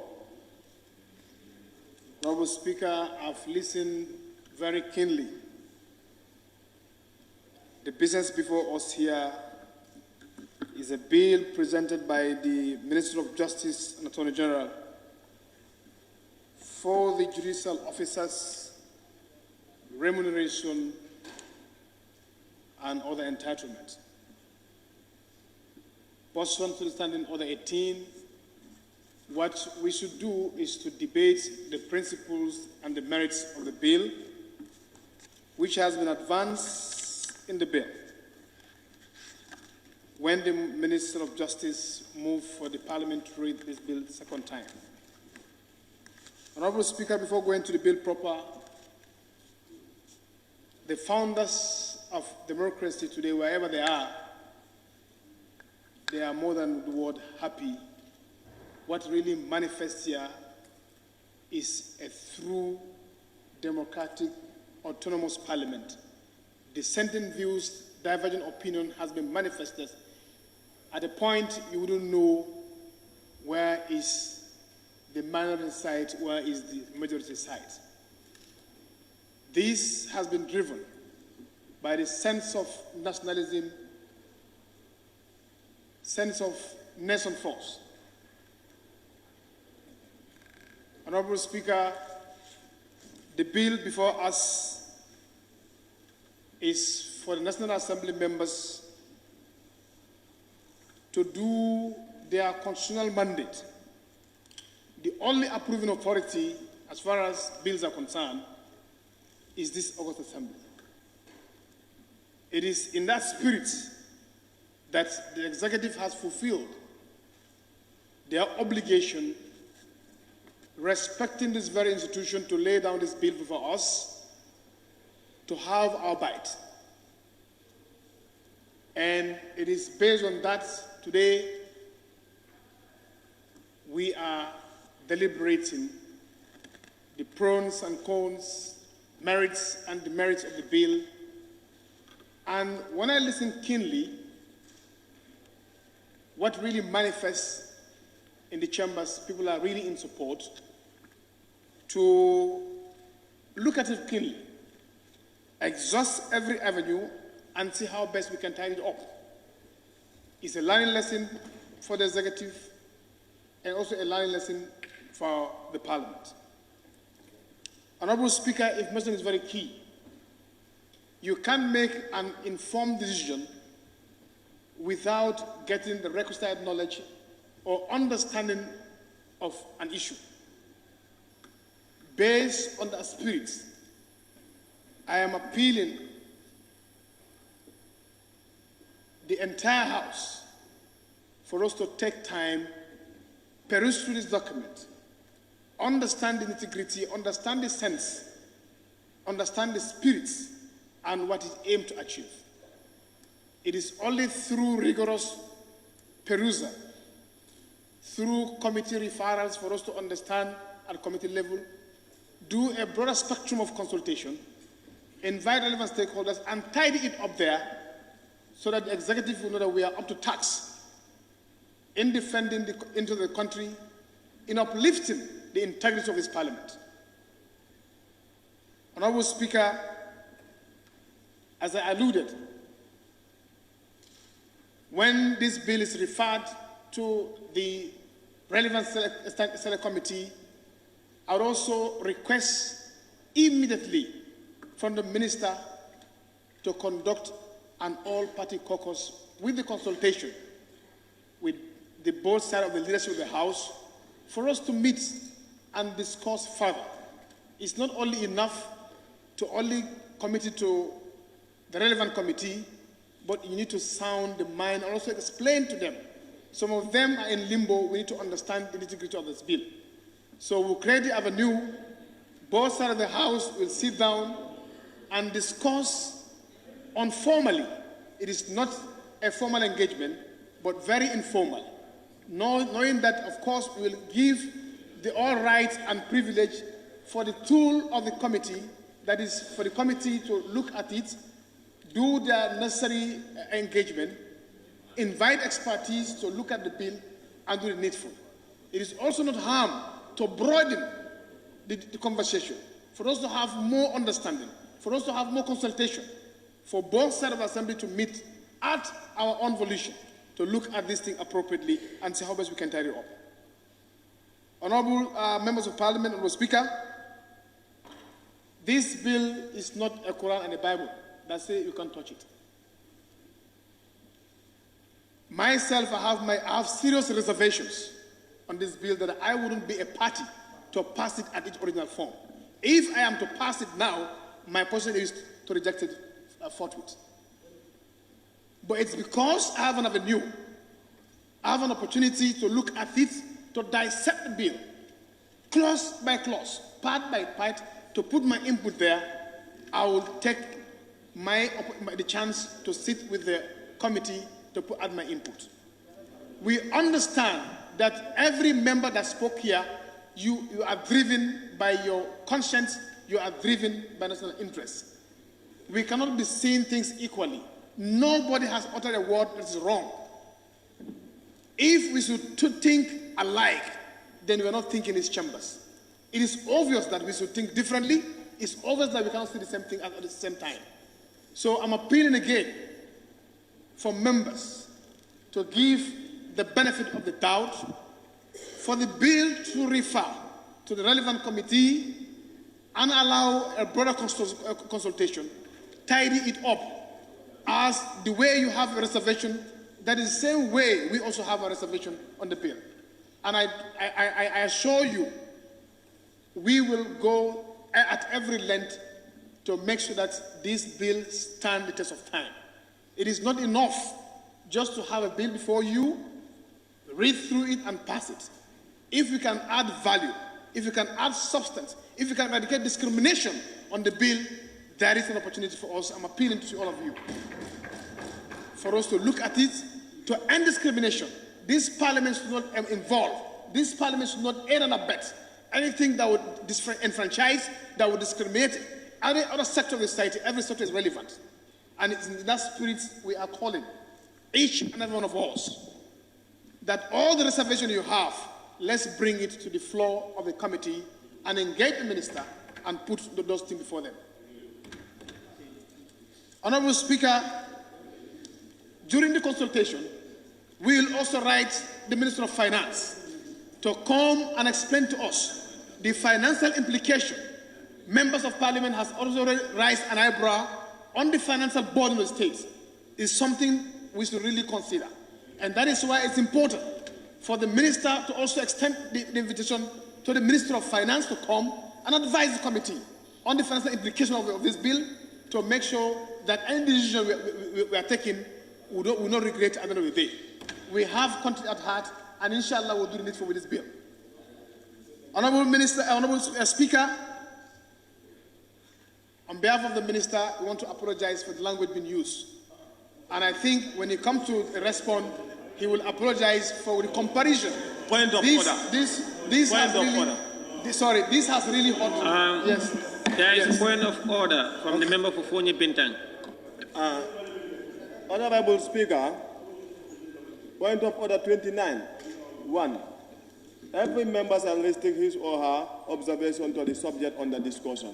The honorable member is an honorable member of parliament and not the minister. Cannot apologize on behalf of the minister. Thank you.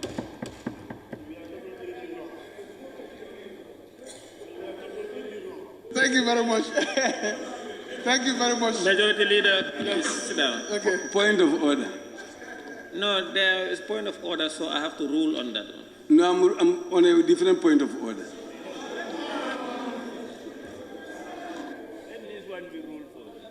Let me rule on that point of order, then I come back to you, sir.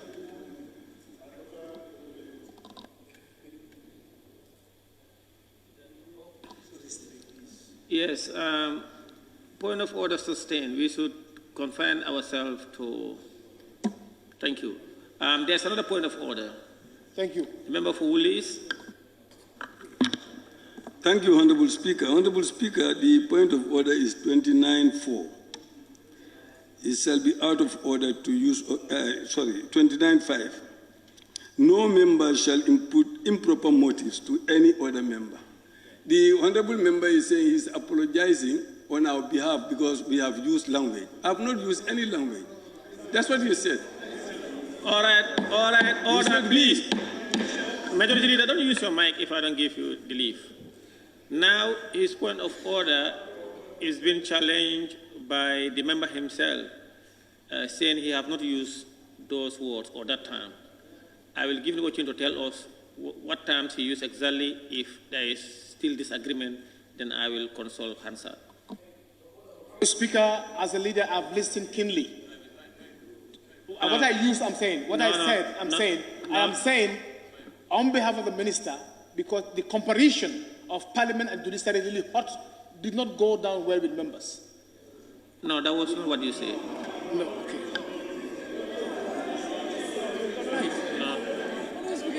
Honorable Speaker, Honorable Speaker. Honorable members, member for Talini, you want to clarify? No, you know, the issue is there's a point of order. Please, order.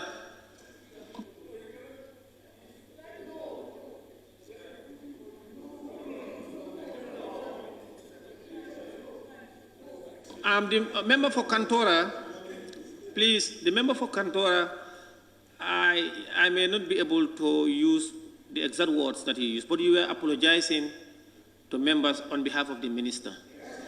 And in that you said, for what?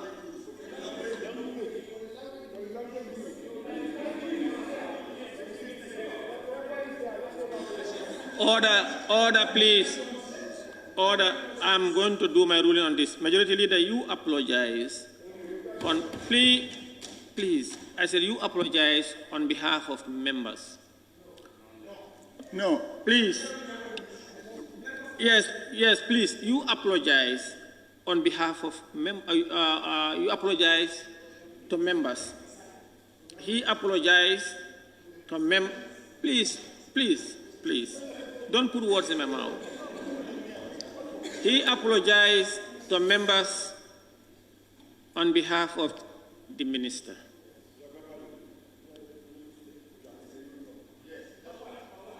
On minister trying to compare parliament and the judiciary, that warranted some of the members to some of their language used.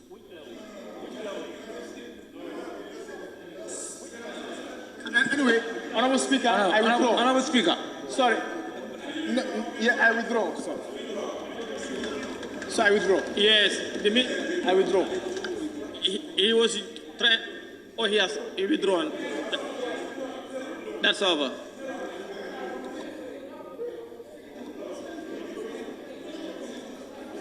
Order or only on. I want to observe. Please, I'm begging. No. Yeah, you can only observe when someone is on the floor. Please, Honorable Speaker, you are on the floor. Can I observe that? Please. I'm begging.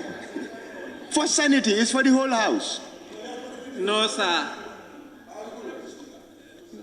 No, sir, you can only observe when a member is on the floor. Can I dribble then, huh? No, sir, no one is on the floor now. Please, sir. Majority Leader, please proceed, continue.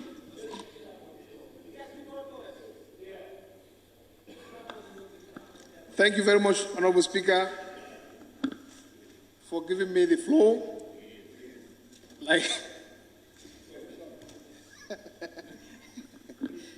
On a more serious note,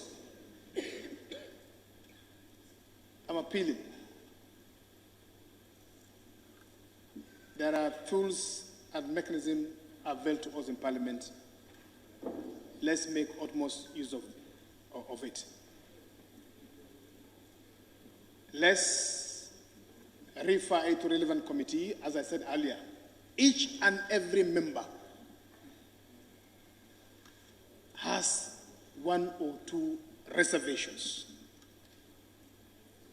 If these reservations are not put into account, it's not captured, your doubts are not cleared at the committee stage, you are free to reject it. I appeal again, let's allow the bill to sail and be referred to the committee, relevant committee, for further scrutiny, which will create an avenue for a broader spectrum of consultation. And then we tidy it up. All those financial issues that we deem they are not sustainable, we scrap it off. All those things that we think that they're not in the best interest of the country, we can remove them. You have the power. This is the last hope. Last man standing is here. Anything that is not approved here is not law. So I appeal. Please, Honorable Speaker, let us allow the bill to be referred to committee for further consultation. I thank each of you for your contribution. Like I said, no one should be blamed. No one should be blamed for anything. What you said is guided by conscience and for our nation and the interest of the nation you think. So please, let's allow the bill to be referred to the relevant committee. Thank you very much. Thank you very much, Majority Leader and Member for Kantora. I now invite the member for Nyamina West.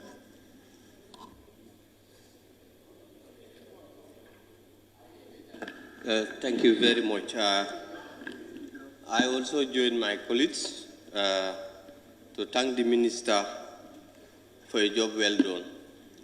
And I will also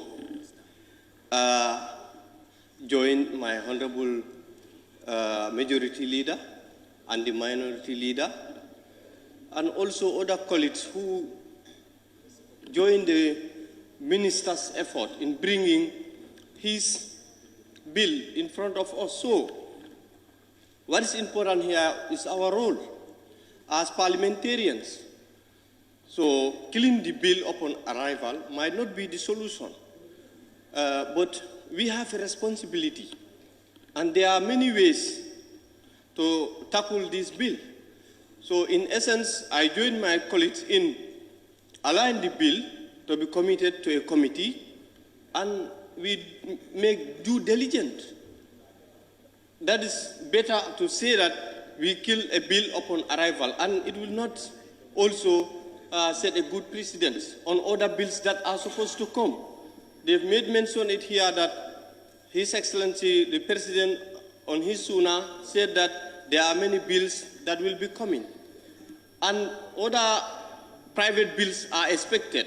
So who knows? I urge my colleagues, as mentioned by the majority and the minority, to give the bill a chance. But it's just a framework that is brought in front of us.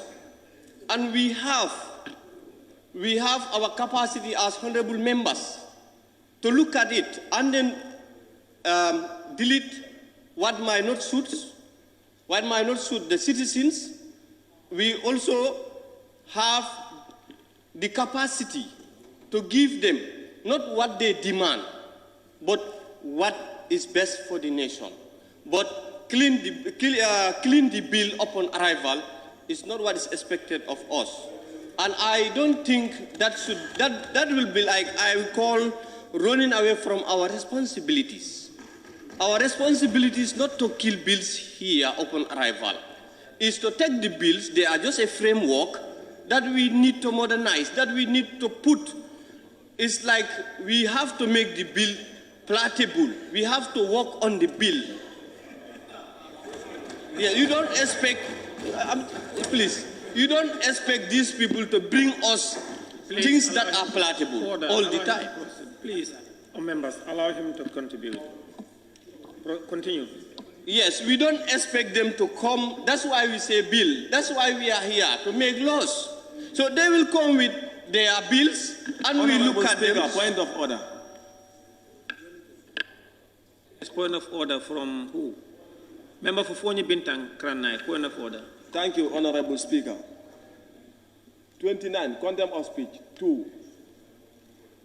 3. It shall be out of order to attempt to consider any specific question upon which the Assembly has taken a decision during current situation. So the issue here is allow him to explain, please. The honorable member is questioning, and we are not yet in that stage of considering.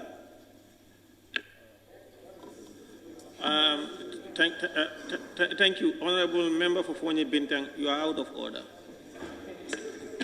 Okay. No, thank you. You see, there is a section in the Constitution that was quoted here by my previous speakers, that this is an act of Parliament, and that it is the Constitution that demands it, and that the act for the Parliament is already done. So we should be very fair to look at this from both sides, than clean it. I'm not saying per se give the minister that he demands, no. But look at it thoroughly. Code it according to our size. Code it according to the size of our nation's cake, and give them what is due to them. And in fact, according to them, most of these things are already being given out, like travel allowance. Whether you know it or not yet, these judiciary are already benefiting from travel allowances. Yes. So most of these allowances that they are talking about are already given. So the minister have stated it. This is, please. I did not obstruct any one of you. Order, please, honorable members. Member for Central Baribu, please, let's allow him to continue. They have stated it here. This is just the legal framework to bind their duty, to bind their functions. They have been doing most of these functions that are not already binding legally through the Act. So this is just what we are doing to complement the Act.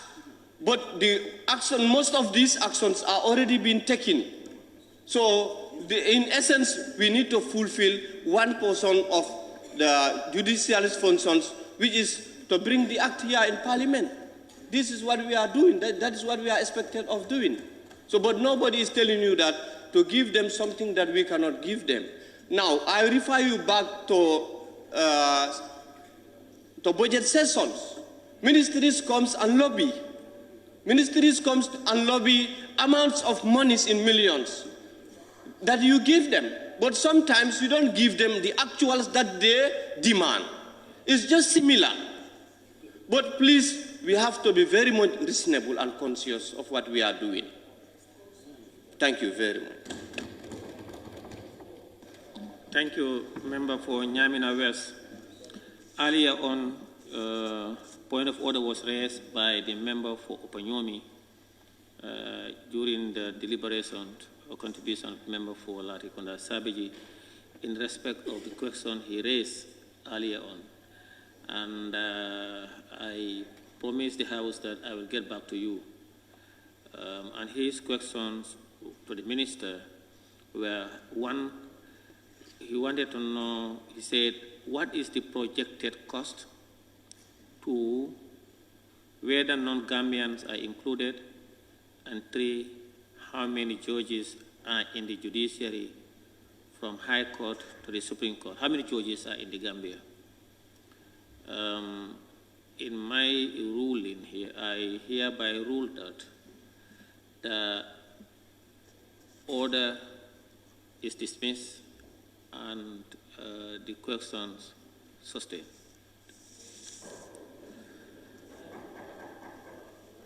Now, I give the floor to the member for Central Badibu. Thank you, Honorable Speaker. Honorable Speaker, we are debating on the object and the reasons of Judiciary Officers' Remuneration and Other Entitlement Bill 2023. Honorable Speaker, I'm very sad when I hear my colleagues making deliberations as if the standing order and the procedures of lawmaking, how a bill should come through us. We are not here to make a drama. This is a very important and respectable house. We are not here to be using language to kill. I'm going to kill something, it's going to die here. No. We need strong institutions. We don't need strong men. Honorable Speaker, the standing order 68, committal of a bill to committee. If a bill is introduced to the National Assembly, it goes through stages. First reading, second reading, the third reading. We have all right as National Assembly members, whatever we think is not fit in the bill, to take it out. We have the mandate, we have the powers.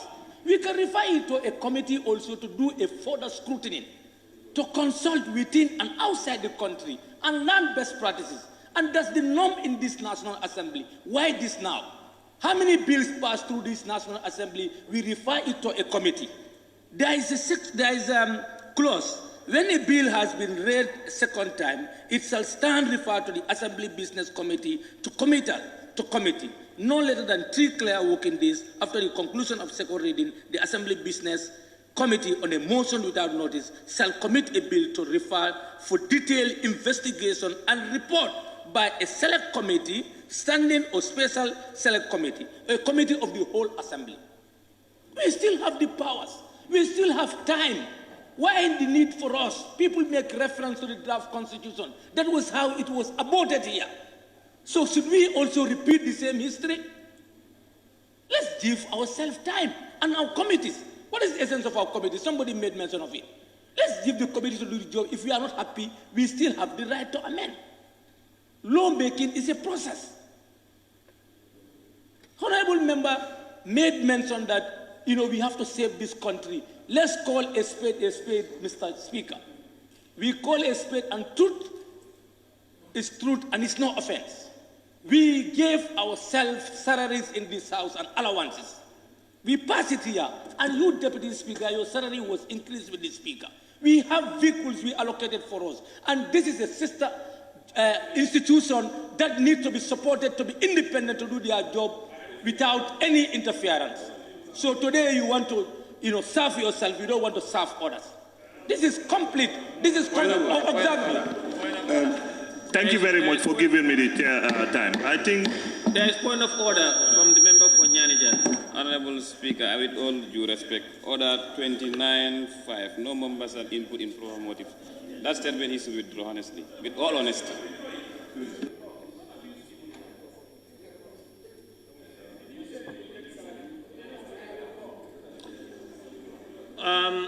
The order from member for Nyanija sustained. The honorable member for Central Badibu, please withdraw that. Honorable members, we are quoting each order. I didn't input any motive. What I'm saying is the hard fact. Order. It's the hard fact. Order.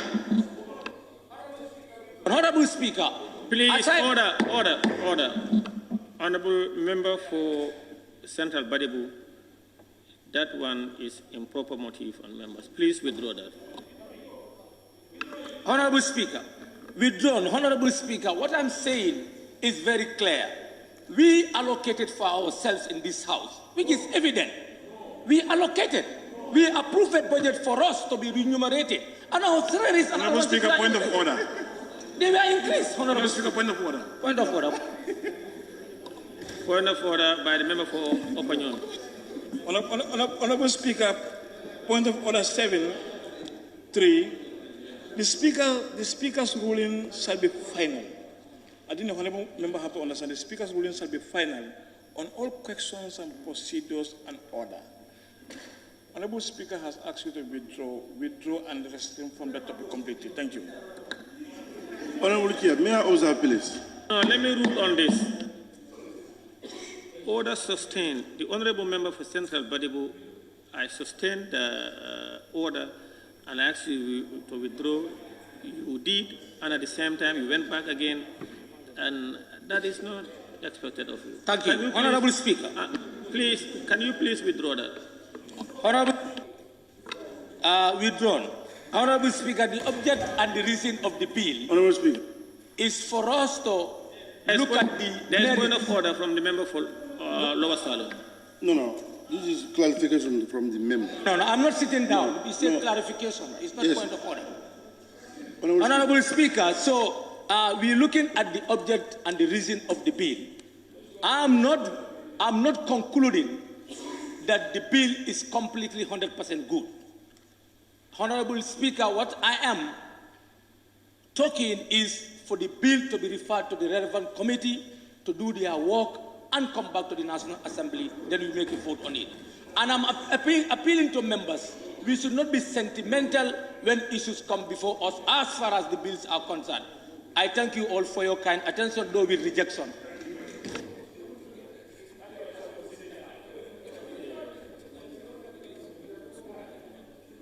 The member for Central Badibu. Thank you.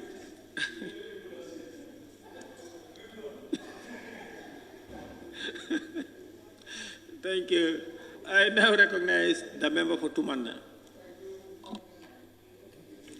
Okay, thank you very much, Honorable Speaker, for giving me the floor. Honorable Speaker, as far as I am concerned, I'm a little bit confused because the way and manner some members are treating the bill is as if the minister is doing something unconstitutional. I am sorry if the language is not correct, but it's as if the minister is doing something that is not in line with the Constitution. As far as what the minister is doing is in line with the Constitutional, is in line with the Constitution, I think we need to desist from this notion of let's bill come, we are going to kill them at this stage. Definitely speaking, as the previous speakers did mention, as far as Parliament is concerned, we have all tools, we have all materials to see to it that we have to treat bills according to how we should treat them. Because definitely speaking, if we kill this bill at this stage, as far as I'm concerned, we are not doing justice to the bill. I think we have to allow the bill to go, treat the bill, give it to the necessary committee so that they can scrutinize it. They can involve a lot of all the stakeholders that are affected. They can make a lot of consultation. I think that is going to give us give us a correct bill. Okay, because as far as I'm concerned, I believe that there are a lot of things in this bill that are very good. Even though there may be some things that are also not good. So for that being the case, we should not stop it right now here. We should give it a way to go. Along the way, we remove some bad things that are embedded in it. That is my stand. I want my colleague, we all support the bill for it to be committed to the right committee so that we can do justice to the bill. Like the majority leader and the minority leader stated, we have a mandate. We have a mandate. We are lawmakers. Definitely speaking, we should not be sentimental over issues that are on the floor here. Because killing this bill, as far as I'm concerned, some people are making consultation with their electorate. That is very true. But if the way we are putting it also, actually speaking, doesn't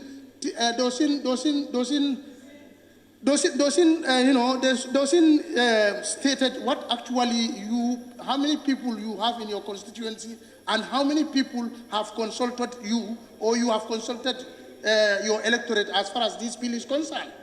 So definitely speaking, let us not see bills and say, okay, it's because of this, it's because of that, we are going to kill it. I don't think that is a right process.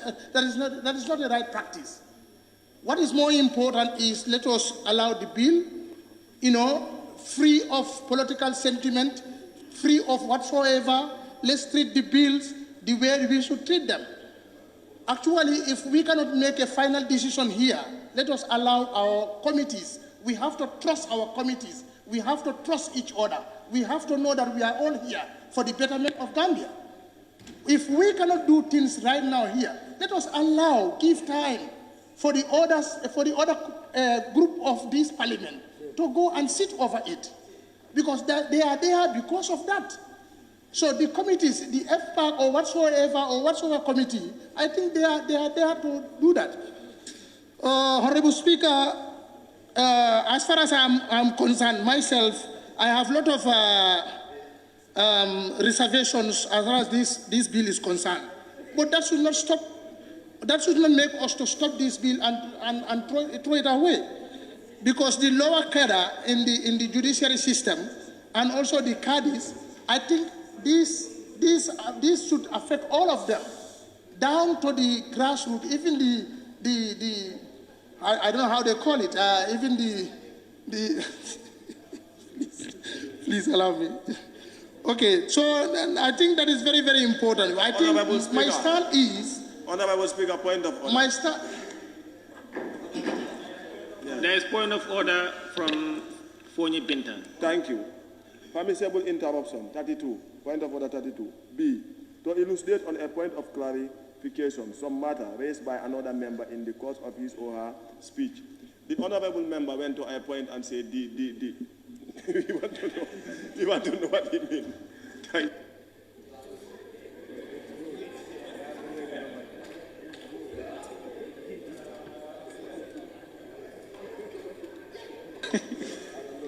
Honorable Member for Fonyi Bintan Karanai, I'm wondering if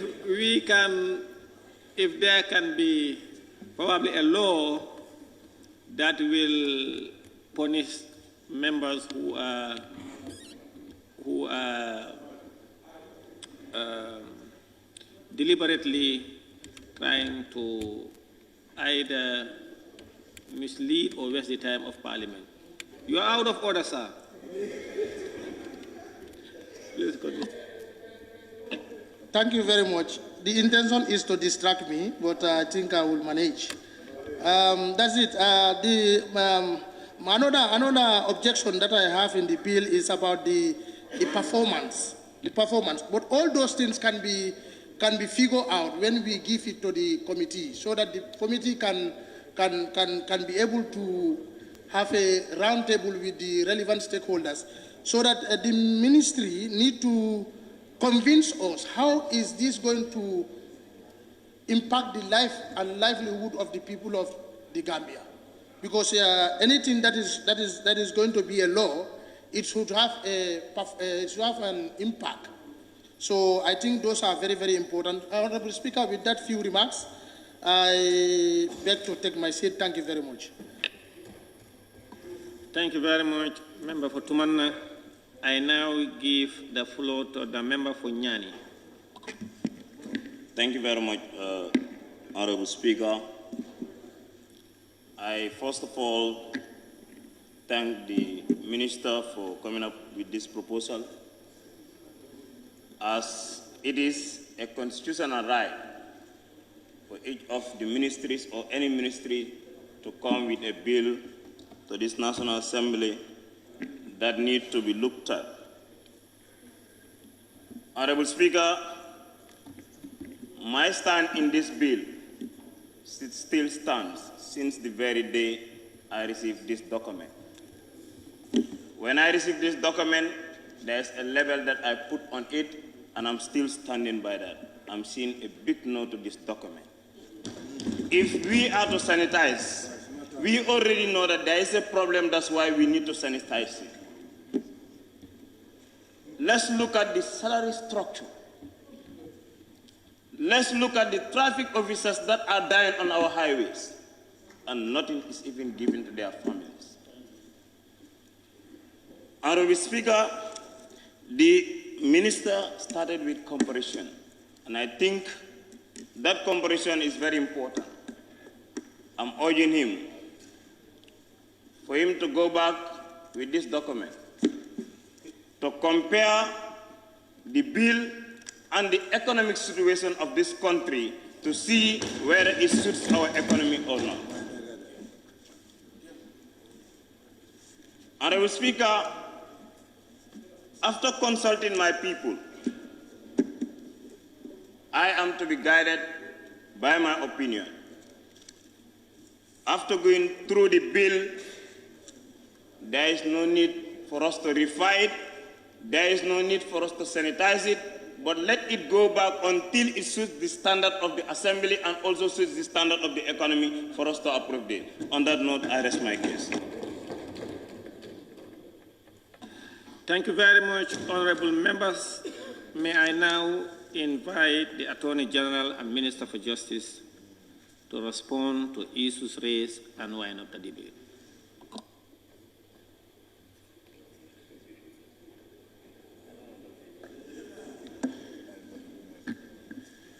I think my brother from Congo South said September is a difficult month.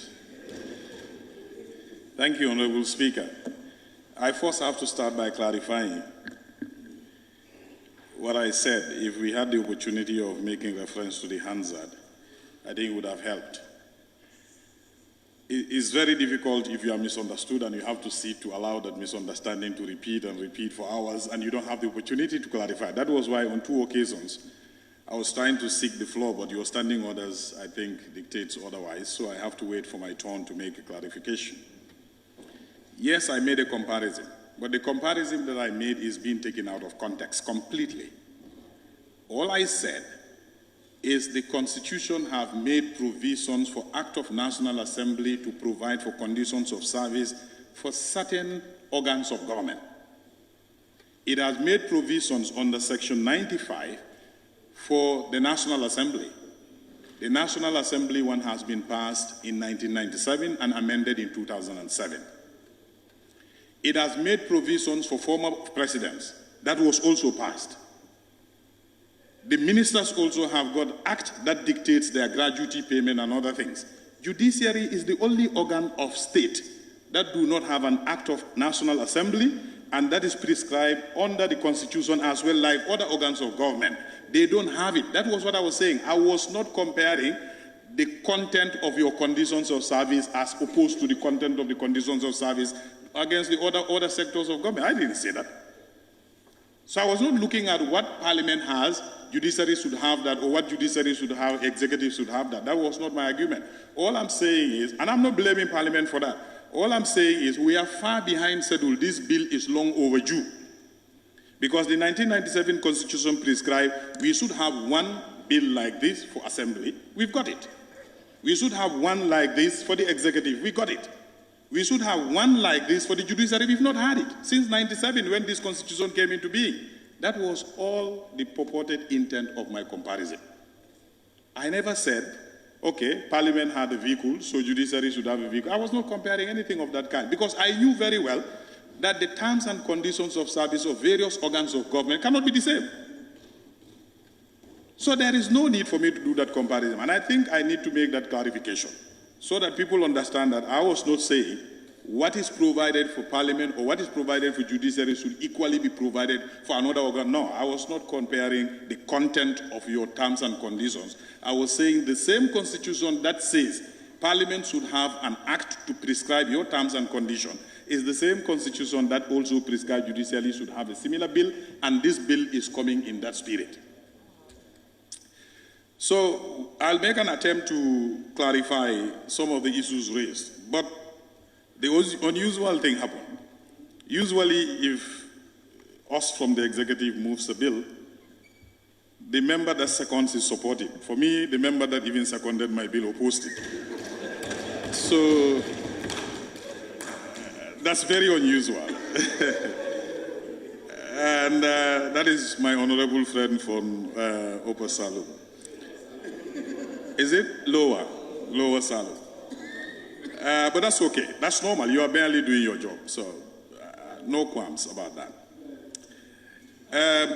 But I wanted to start, before looking at various specific comments that were raised, to state that the judiciary is an arm of government. And if we do not empower them, even your job as legislators is incomplete.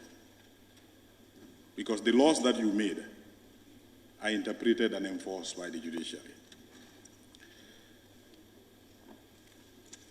The other comparisons that members were making, like other members of the society, doctors, engineers, teachers, they are not an organ of government. They are part of the executive. And there is a public service and a Public Service Act and a Public Service Commission that looks into the affairs of those people. I agree with you. The conditions may not be at the level where we all want them to be, but we are going through a reform. And this reform have to come in bits. So you know that there is a new public service ministry created and there is a public service review. So other professions that are working in government belong to the executive, and they are under the Public Service Commission, and the Public Service Act applies there. Just like you have the Judicial Service Commission dealing with judicial service for judicial officers, and we have the National Assembly Service dealing with National Assembly matters. So these are the three organs which I think we are all comfortable with, we all understand. So this time we are talking about the judiciary and the judicial officers. So these are recommendations that we received from them. For us at Cabinet, we went through it. We are okay. It is your turn, and I beg you give it that opportunity to go through it. At this stage, from a lot of things that I have had, it appears you need time to even understand the content of the bill probably better. And part of the general things I'm saying, just last year, the National Assembly Service have recruited one of my best draft persons from my ministry. This is a good sign. It means our National Assembly is not where it was a couple of years ago. The National Assembly Service is improving. You have a skilled draft person now among your staff. That means you can redraft bills. You are not, this is not like take or leave situation.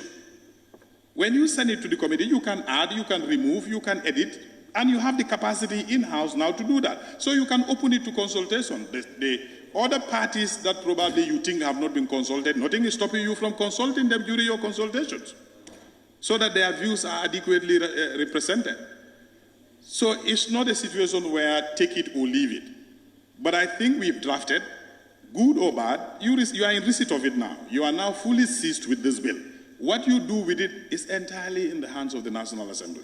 And I urge you to take a closer look to the bill because it has a lot of good in it. Same said,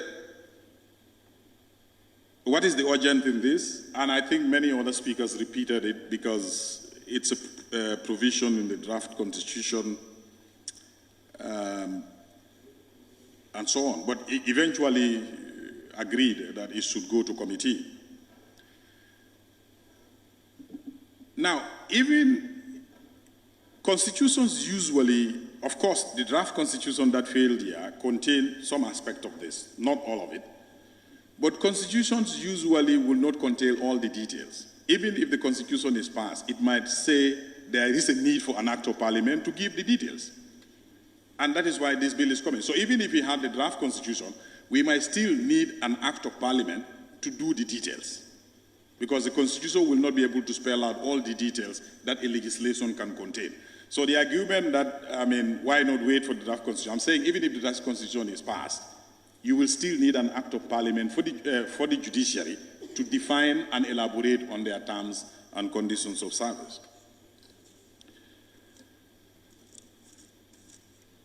I saw Councillor raise something that many other members also alluded to, which is, on the face of it, it looks discriminatory. The magistrates have not been covered. But magistrates are already covered. To the extent to which they are covered might be said not adequate as compared to judges. But this is something we can work on. Let me, at this stage, do a clarification. Because we all partake jointly in legislative process. I saw a member quoting Section 100 of the Constitution, which vests the legislative powers of this country in this National Assembly. At the executive level, bills originate from sectors. Even within government itself, central government, the sector initiates the bill-making process. And when they initiate it, we expect them, not Ministry of Justice, the sector that is initiating the legislative process for that sector that they want to regulate, they initiate the legislative making process and they do all the consultations, and quite often, in fact, they bring a zero draft to us at Justice. We possess the skill to draft it to standard, and then the sector takes it to cabinet. When it is endorsed in cabinet, then it comes here. In this case, I would not be able to respond as to the extent of consultation because it is initiated from the sector, and the sector here is the judiciary. This is very similar if I receive a bill from the National Assembly that you want me to table on your behalf. I wouldn't question because I would assume National Assembly Service would have done all the consultation before they sent me the bill. So I received this bill from the judiciary. My understanding was judiciary may have done their own internal consultations already before it came to me. So my responsibility was to take it to cabinet, and cabinet did its part of the review. So it is now for the National Assembly to do its part of the review. But like I said, at committee stage, magistrates can be invited, caddies can be invited, and they can have their representation and their views can be harvested and see how best, if you think they are not adequately covered, how best they can be covered. So I have talked about so many other things that probably Councillor continues to say regarding the teachers, the directors. The 2 months leave, I think Councillor also mentioned the 2 months leave, which subsequently I think Latrikunda Sabiji mentioned. The leave period for the judiciary. This has been a debate even within among ourselves. I mean legal fraternity. Judges have a longer leave than almost everybody else.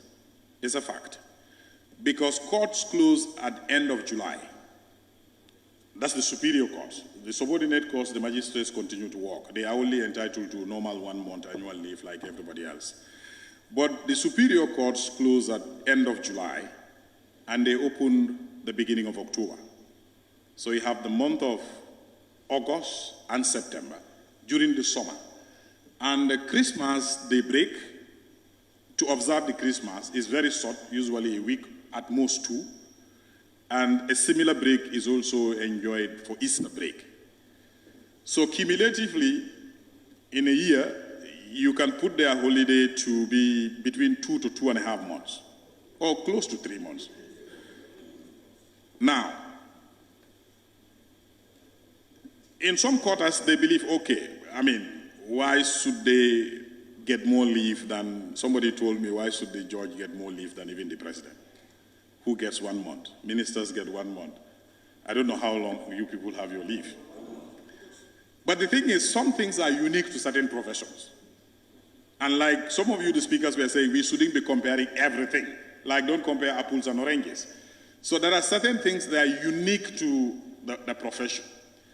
Because their holiday is linked to the closure of the court. So if the court is closed, they go. But, I would say you can invite the bar, you can invite other people to give you their thoughts on this.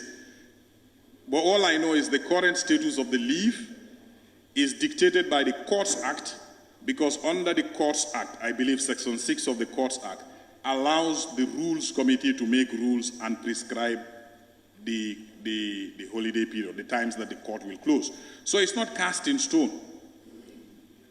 And I consulted the judiciary, and they are not even also averse to their leave being reduced. But also, the members of the bar also benefit from this leave, because when the court is closed, it's the time when the lawyers are on break as well. They enjoy their leave and they want to travel, they want to do their things.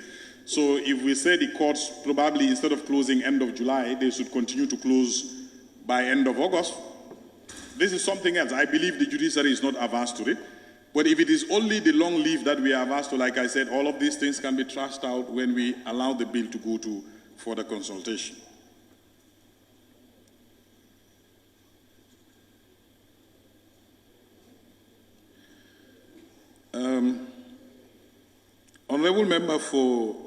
Nominated member Fofan, I think, asked about how many judges do we have, how much they are paid, how many.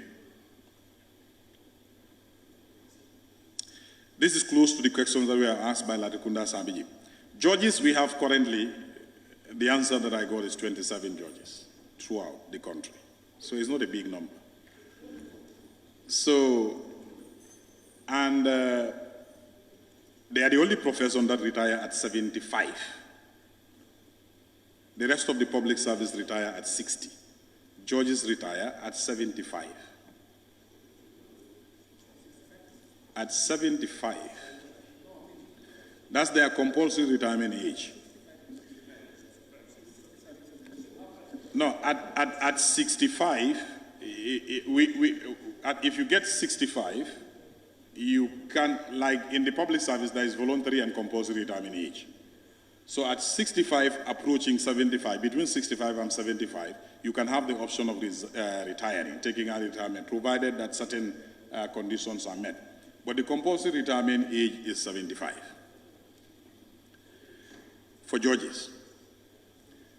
And if you retire at 75, I mean, anyway, I leave that to the rest of you to think about it.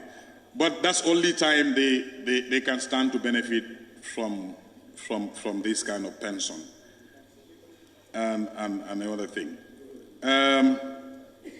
So judges currently there are 27. We do not foresee in the near future of our total number of judges hitting anywhere 50 at most in the foreseeable future. We cannot double this number. I mean, we are a very small country. Even if we have to put courts in the regions and everywhere and they are all fully functional, we do not see ourselves doubling this number very soon. I'm not saying it will really happen, but not very soon. So we're talking about 27 people. So if you compare that to the rest of the public service, we're only talking about 27 people. Of course, if we bring in the magistrates, the number expands, because the magistrates are far more than the number of judges.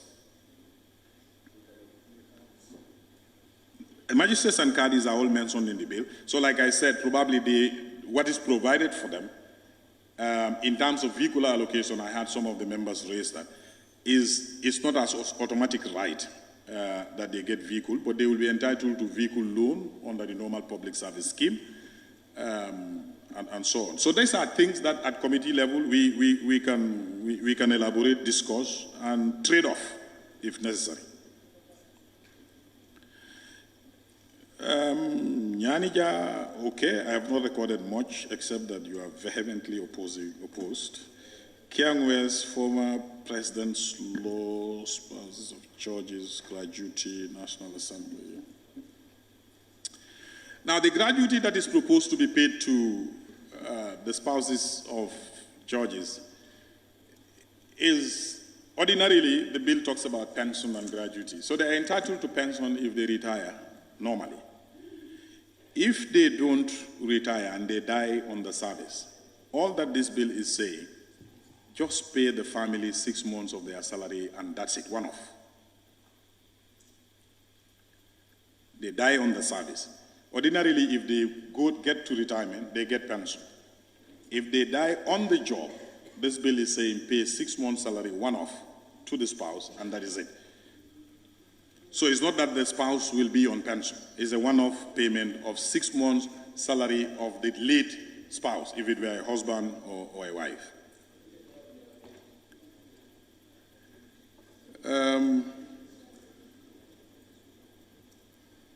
Most of the things cuts across, Upper Salem, the same thing, magistrates left out. Now the issue of the Chief Justice compared to that of the president's bills. The current former President's Act that we have, laws will be saying the president is entitled to such pension after serving 2 terms, which under our 5-year term system is 10 years. And the Chief Justice is entitled to pension after 5 years. Again, like I said, all these things could be something that can be discussed. I don't think all these things would make us just throw away a bill. These are things that you have the power to adjust.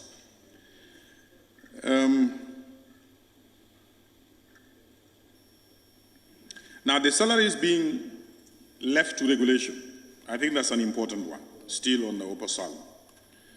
But if you go through, that's why I said maybe some of you just skimmed and did not give a deep reading.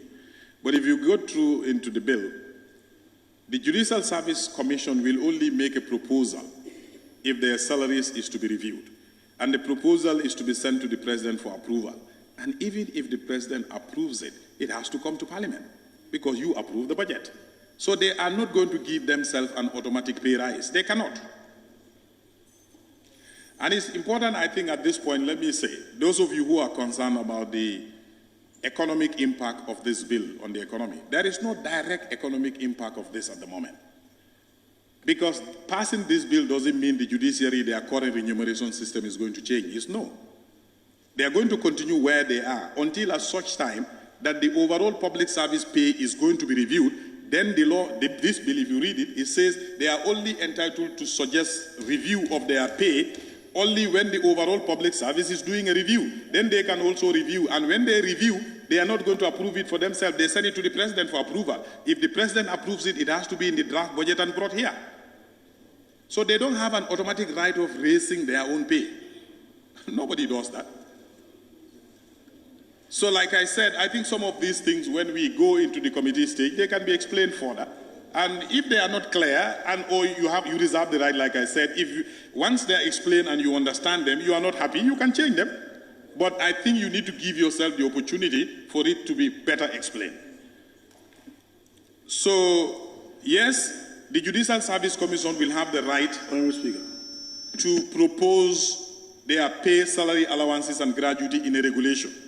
But if it is going to change from the current one, they will have to seek approval from the President. Honourable Minister. Well, the Speaker, I cannot give you the floor. The Speaker can give you the floor, not me. So, Honourable Speaker. Okay. All right. So I'm asked to continue. I used to have a lecturer that says, don't disorganize my organized way of thinking. So sometimes when you interrupt, it can affect the flow. So yes, so there's no worry that we are entrusting the Judicial Service Commission by regulation to propose a salary structure for the judiciary. That salary structure will be subject to further approvals, so it's not automatic. Now, Busumbala said current economic situation, magistrates left out, like I said, some of these things were repeated. Security, how about the security generals, police commissioners? Okay. Now, on the issue of economic situation, I think I explained that. The impact of this bill economically on our budget, you are the ones who passed budget, you will see. Because this went through cabinet and we have sought but you can still invite Minister of Finance or his experts. You don't have to rely on what I'm telling you. But Ministry of Finance have gone through it and they are satisfied. There is no immediate financial impact of this bill. Because how many judges will be on retirement at any given point in time if they have to retire at 75? Currently, we have only 2 Gambian judges on retirement since the creation of the judiciary in the Gambia. Only 2 judges ever retire for 50 years after independence. So at any point in time, how many judges are we going to have in retirement? So, and those 2, unfortunately, are not captured here because there is no retrospective clause. They retired, I think, sometime last year or year before last. So, on the issue of other securities, all I can say to that Honourable Member for Busumbala, the reforms are coming, but it has to be by sector. I can say from my knowledge, I know the Armed Forces Conditions on Service Act, what they call the TACOS, it's been reviewed, it's finalized. The police are reviewing their act. So reviews are going, because we are going through a transition. I'm not too sure whether we have to say we wait until everybody is ready, we come at once, which is difficult, because I don't think that's the way government operates. For today, we are dealing with this one. And this is part of the reform and the judicial reform that we are doing. If, like somebody said, if we want to attract talent, and we want to retain talent in the Gambian judiciary, we really have to do the needful.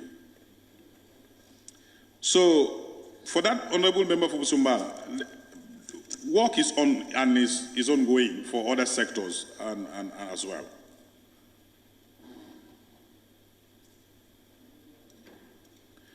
So, Brikama North, I thank you. Not much issues raised that I should respond to, very supportive.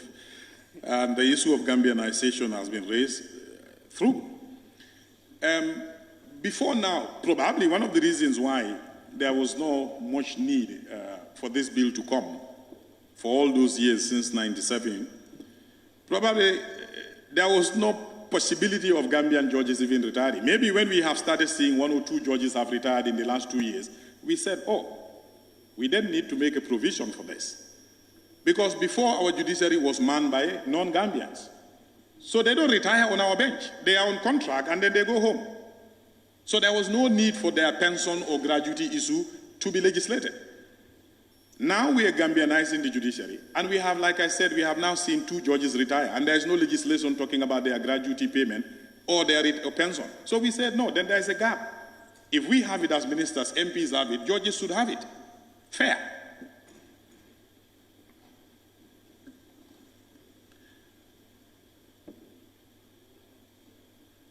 Bakau also made mention similar to Busumbala and other speakers, directors, nurses, but my answer will remain the same. They are under the larger public service purview, and I agree with members who emphasize that they cannot be left behind. There is a need for that review too. I'm not directly in charge of that. So those of you who say, Minister, take your bill back, and when the entire review is ready, you come. I'm not in charge of that. But this one, I'm in charge of the justice policy, and we're moving. But not all sectors move at the same pace. But we take your word for it, and we take note that there is a need for a general overview or review of other professionals as well. You also raise economic impact, but the answer is the same. Nominated CISE, acknowledge is controversial, but the issues of exemption from tax, how about the president, the magistrates? There is already a bill for former president, which has been reviewed, it has been gazetted, and might be tabled soon before the National Assembly.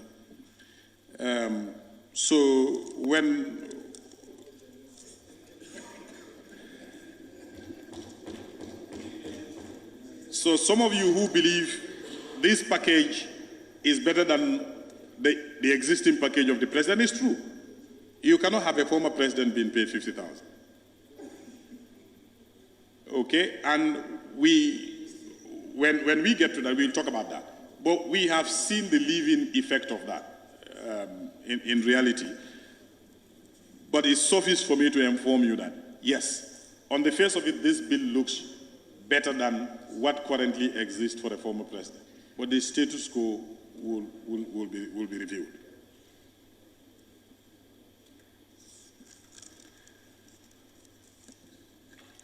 Jokadu. I hope I will be able to convince you by the time I finish that you give the bill the opportunity to go to consideration stage, and you have the right to remove, replace, adjust, anything you want to do with the bill. Olyundum, again, I hope you will accord the bill an opportunity to move beyond this stage. Also mentioned magistrates being left out, and so on. We have Sabah Sanjal, also talked about magistrates, but Sabah Sanjal raised a very good point. He made a constitutional reference of section 68(2), which talks about just the same way I talked about 95 for Parliament, and I think 142 for the judiciary as we are here. 68(2) is the one that also said the President's pension, gratuity, and other things should be prescribed by an act of Parliament. He is concerned about the current economic situation, but this is not going to be a monetary bill on the current budget as it stands. So, but Finance Ministry can tell you that at your consideration stage. You don't have to take my word for it. Jaro, I'm not too sure whether I should repeat your words, but I don't think this is an attempt to coup anybody, because I said you mentioned the word coup against the public service. Of course, you are right. Some of the provisions came from the draft constitution, but it talks beyond that. Joshua, welfare of the top leaving the bottom. The legislation, the section 142 that we're making reference to, the one that we're taking a cue from, says a judge of a superior court shall be entitled to such salary, allowance, and on retirement, such gratuity and pension as may be prescribed by an act of National Assembly. So, maybe by whatever reason, the subordinate courts, the lower ones were not mentioned by section 142.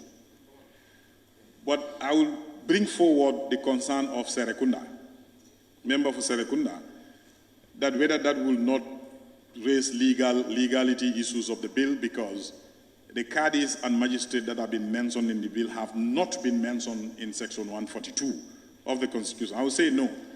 It didn't exclude them either, so there's nothing wrong adding them. If they were mentioned and left out, that's a problem. But it mentioned a superior court judge. So the bill, in essence, is progressive. It included those that are not mentioned. The minimum requirement is the judges. But it talks about, the bill is talking about the judges and added magistrates and caddies. So this is okay. But Honorable Member for Joshua, yes, all judicial officials face certain form of risk. When I was leaving the judiciary, I was a magistrate. I left as principal magistrate. I know the risk. I've been going to work either on my own private vehicle or sometimes on taxi. I have convicted people, and I met with them in the street after serving their prison term. They shake my hand and say, "You recognize me?" And I say, "No, sir." They say, "I was the one you convicted." Right.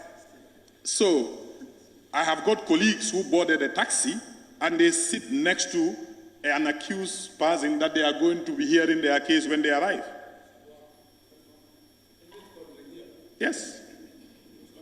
So that's to show you, yes, the risk is there. We are trying to mitigate that risk as much as we can. Of course, again, based on the availability of resources and whatever. So, but the job that judicial officers do, yes, to be honest with you, is far completely different from the kind of job that most of us do. We are all important, but we have to recognize that there's unique differences in the kind of jobs that we do.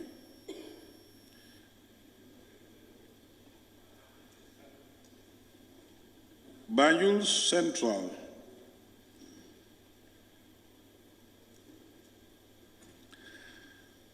A slight misunderstanding. Is Banjul Central here?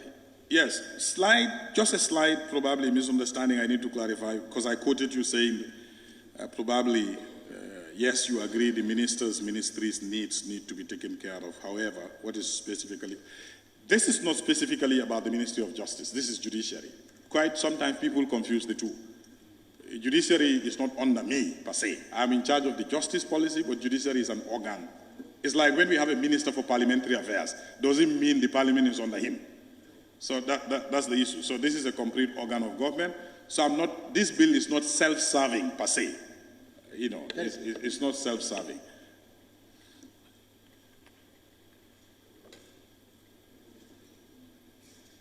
Okay, quite a lot of concerns about the pension being equated to the salary and the fact that it will increase whenever their counterparts who are serving their pay increases. I see this is a key issue. When this bill was drafted, a comparative study was done in the sub-region, especially in Commonwealth countries. And this is what I'm told they found: Sierra Leone, Ghana, Nigeria. So we are not doing this in an isolation. But subject it to committee, get experts, solicit people to come and advise you better. Don't take my word for it, but I urge you to submit it to committee. Because judges are not only prevented from practicing their skill to earn the living after they left, but they cannot even also use it even while they are serving on the bench. They cannot go for extra income. They cannot. A medical practitioner can open a private clinic, can run a pharmacy. A judge is not allowed to practice law outside of the chamber of the court while in service, number one. So their entire income will be limited to what you pay them. And when they leave office, they are also not allowed to practice their skill to earn a living. So that is unique.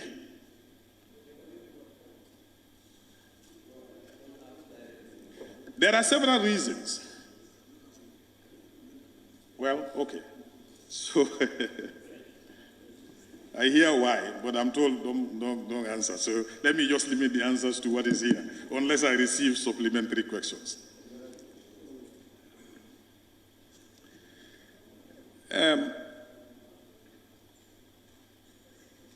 Of course, the need to assess, I agree with you, whether it went through need assessment. I think these things need to be established, like I said. So when it gets to committee, we will satisfy ourselves whether all this is done. Woodley East.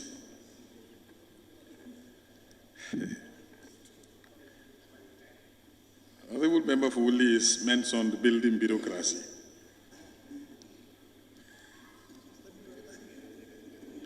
But then, again, went further to say, well, the bill is just a proposal. I agree, it's just a proposal, so you have full right to look at the proposal and do what you want to do with it.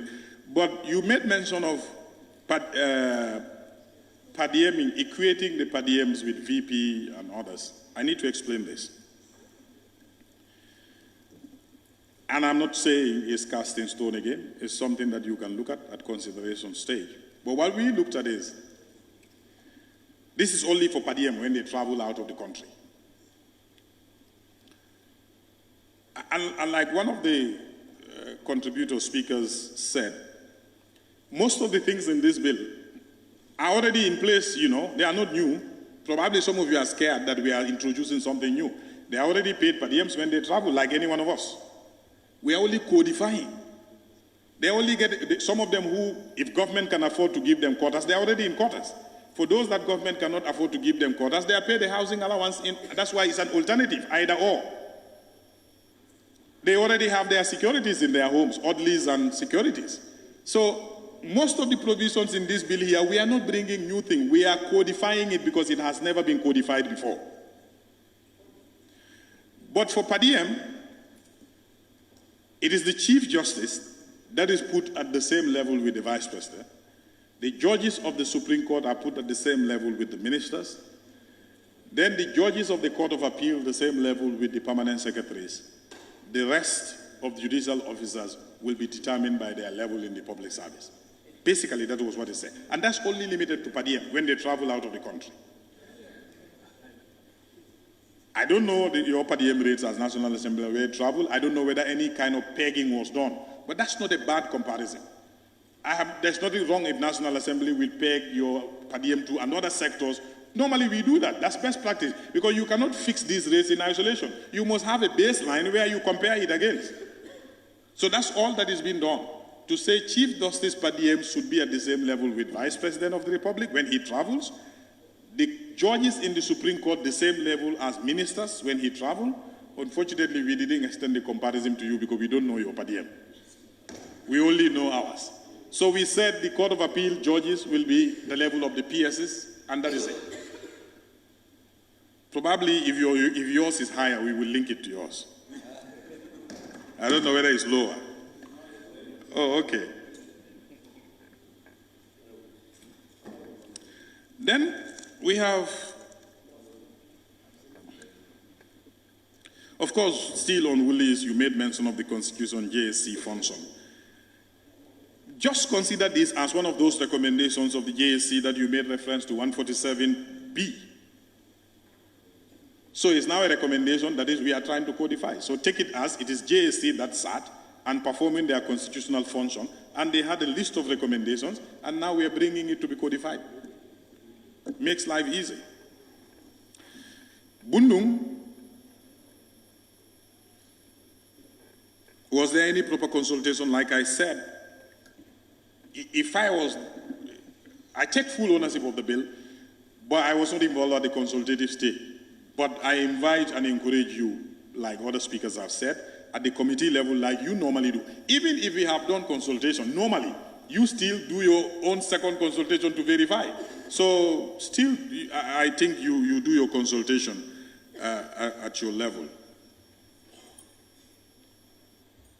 And you made a very good point, Bundung. I don't know where can I find Bundung now again. Where? Oh, okay, yes. Made a very good, valid point on overall we should look into the issue of destitution of people who have served their nation. And I think this is a very good point. I cannot agree with you more.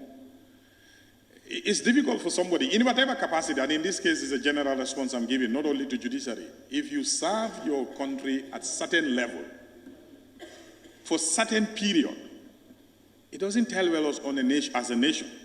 After that kind of service, you will find you in the street in destitution. To be honest with you, as a nation, it doesn't tell well on us. I don't want to give examples, but I'm just agreeing with Honorable Member that honestly, yes, and like you said, I'm very au fait with the Local Government Act. The last time I checked, there was no pension available to councillors, irrespective of how many terms they came back. It's only available to mayors and chairpersons if they do 3 terms.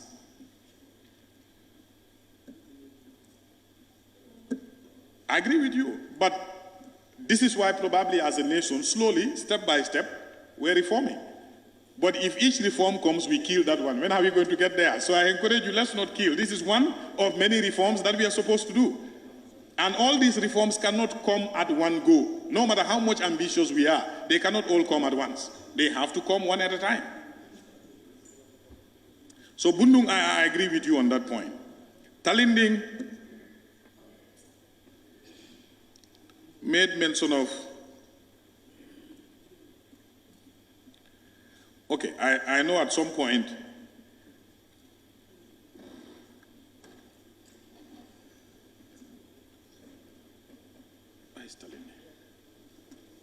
oh, okay, good.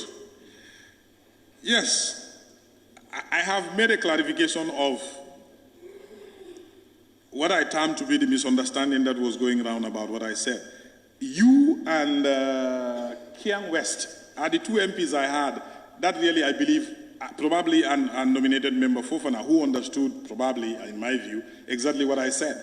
I was not intending in any way to compare National Assembly conditions of service with conditions of service of any other organ. All I was saying is the Constitution provided for conditions of service for all these organs. We've done for 2. 1 is outstanding. Can we just do it for them so that we complete the constitutional requirements? So thank you for that clarification.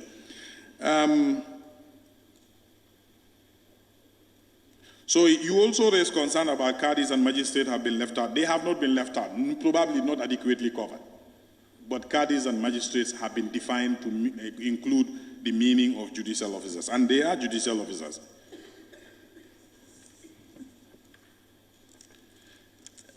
I think this was still Talinding. It's disheartening to hear that you met a magistrate holding proceedings in a police station. Very, very abnormal.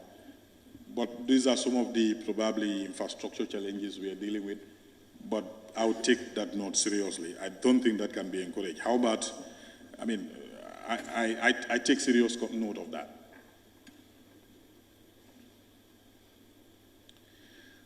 So, some of you use strong words as probably is discriminatory against magistrate. I would say not discriminatory. I would just say they may not be adequately covered, but you are at liberty to see what is possible. But the good thing is, hardly there will be a magistrate that will retire as a magistrate. Because there's a chain of elevation in this profession. Magistrates ultimately always become judges. So, hardly you have a magistrate that will retire and ask for pension as magistrate. That will be very, very, very rare. Every magistrate is aspiring to become a judge. So when you talk about the pensions and gratuity of judges, you are definitely including magistrates indirectly in the pension. I'm not talking about other facilities. Other facilities that they are left out, we can talk about that. But when you talk about retirement benefits of judges, magistrates aspire to become judges, so naturally they will benefit by the time they reach retirement. So when it comes to retirement and gratuity, they are not left out. But probably issue of vehicle, fuel, and other things for which seemingly they are left out, I think that can be dealt with at consultative stage.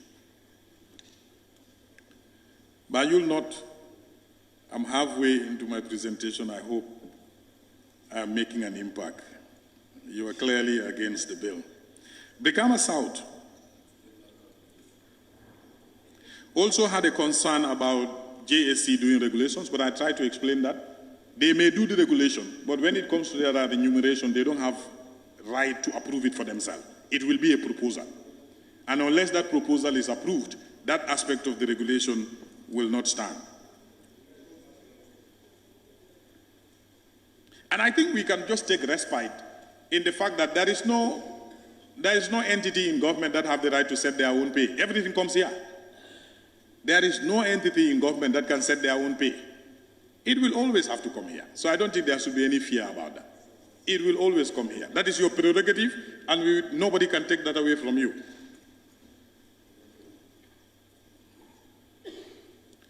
Also made mention of overall salary restructuring and things like that. I agree. I hope you will soon receive the Public Service Minister to come and talk to you about details of that. Jara Central.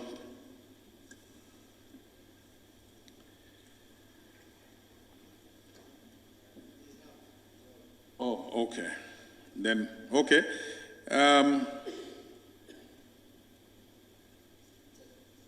Yeah, he is also concerned about why leave out the public service restructuring. And like I repeat myself, at the appropriate time, the appropriate sector will bring that issue before you. Jimara suggests and supports the bill to go to committee. Fonyi Bintang.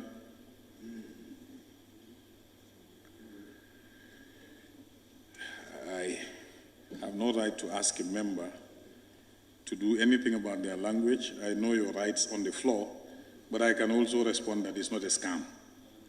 You used this to describe the bill as a scam, but it's not a scam. We are not nobody is scamming anybody. Nobody can scam anybody using a bill, because the bill will come to the country's Bantaba. So it's really not a scam. 24 Lower Fuladu West, also used to describe the bill as an economic coup. I'm not too sure how economic coup is it. I think from my answers, and you are at liberty to invite the Ministry of Finance to talk to you directly. Like I said, you don't have to take my word for it. But the economic impact of this bill on the economy is very minimal. Is very, very minimal. But Ministry of Finance can come and clarify.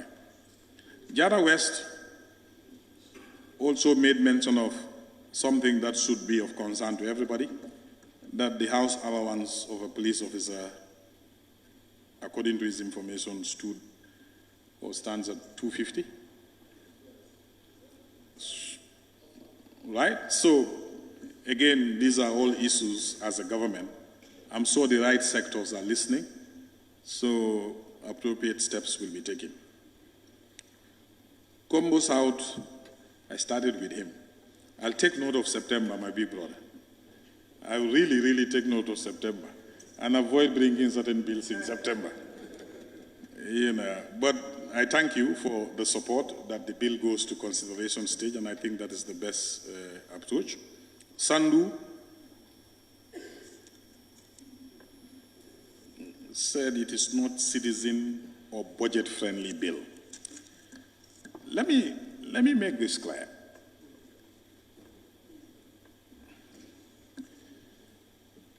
To a great extent, our social stability depends on judiciary. You can agree to disagree with me, but it's one institution that the role that they play contributes to a great extent to the social stability of the country.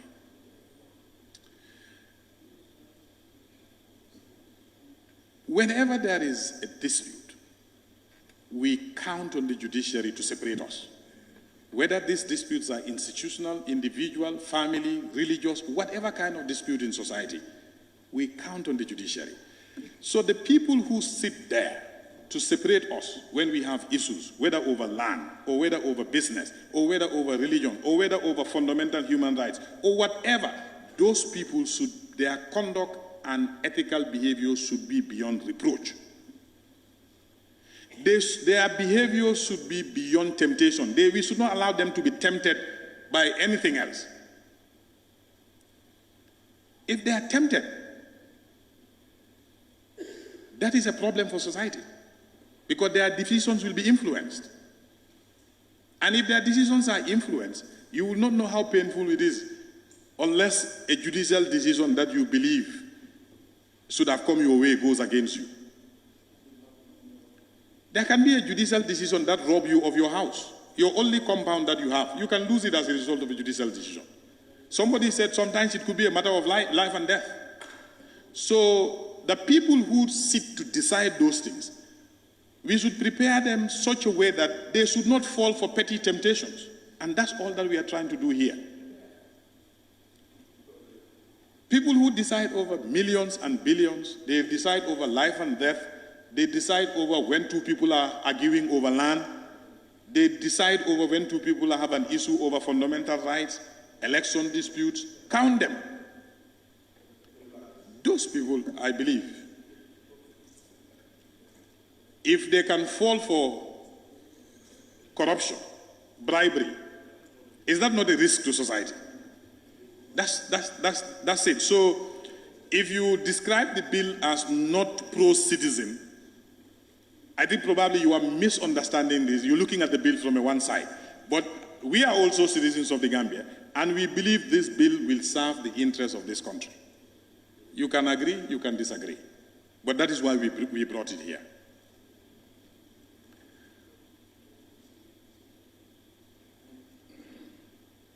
Sanementereng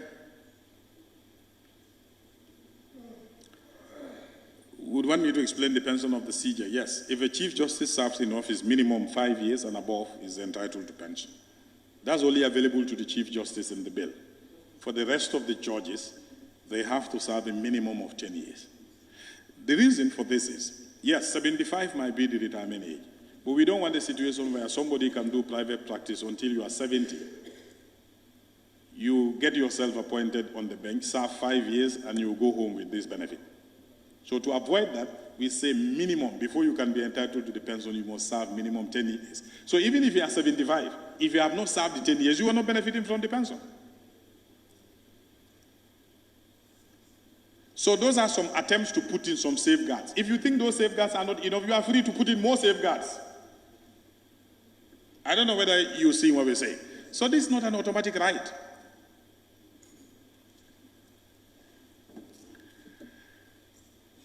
Upper Fuladu West, okay. He said he saw I presented this bill, but I don't believe in this bill myself. But I think that was withdrawn later, isn't it? Yeah, so I can move on that. I really believed in the bill. Magistrates and caddies are left out is similar, the same issues raised. Janjambure, economic situation of the country, but I think I've answered, but you can take further consultation from Ministry of Finance. Our understanding is this doesn't have any direct economic impact on the budget as it stands. It only kicks in two ways this can hit the budget. If Judiciary's current pay structure is to be reviewed, and I told you, that will not happen without your approval. The second way this can hit the budget would be if we see judges retiring. The closest judge to retiring still have at least 3 years to go.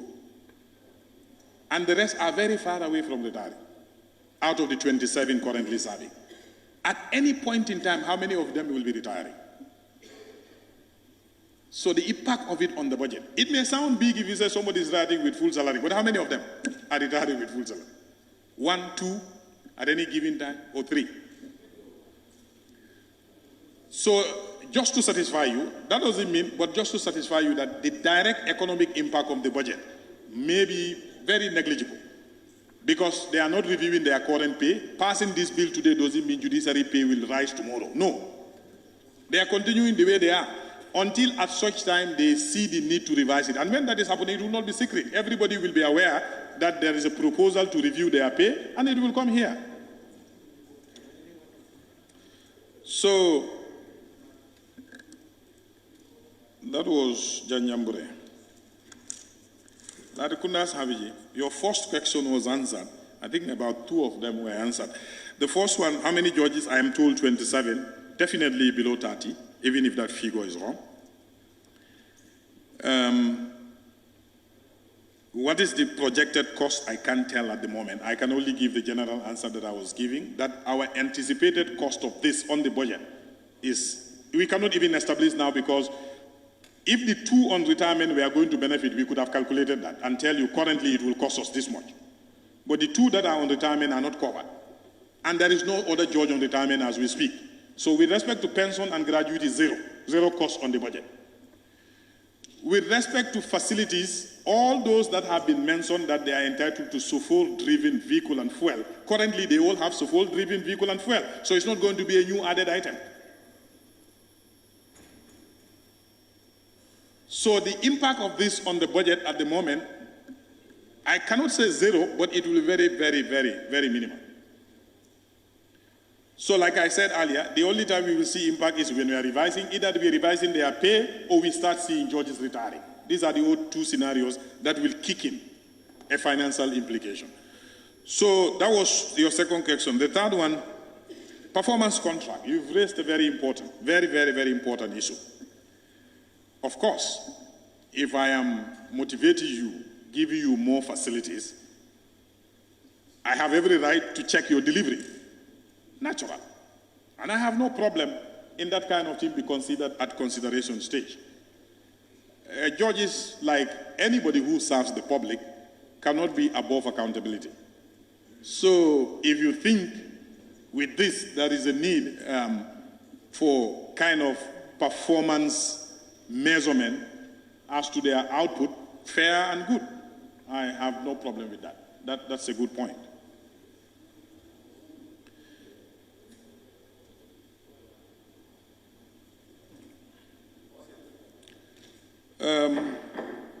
Serekunda. Honorable members, please order. Yes, Serekunda, I think I attempted to answer you earlier. Yeah, so it's not an illegality. Your concern is whether the bill will stand the legality test when you consider Section 142 of the Constitution. Because Section 142 of the Constitution says a judge, and did not mention caddies and magistrates. And the bill goes beyond judges and mentions caddies and magistrates. I'm safely saying no, that's not an illegality.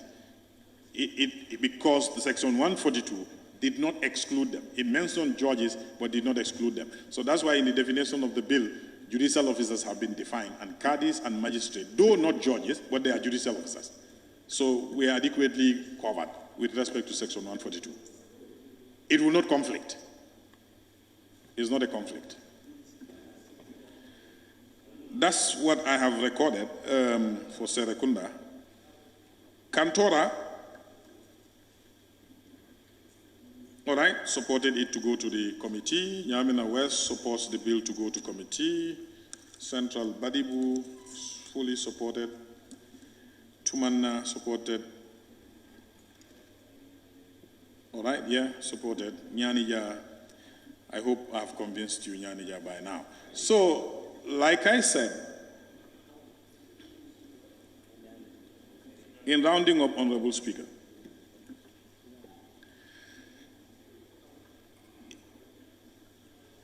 if we are talking about independence of the judiciary, then we should have judicial officers too who are independent. And people will not be independent if they can be influenced. And the easiest way to influence somebody is to give them what they don't have. So if you pay them less, people give them money, they can easily be tempted, and if they are tempted, they will be influenced. So the independence of the judiciary is critical to be guaranteed with this kind of bill.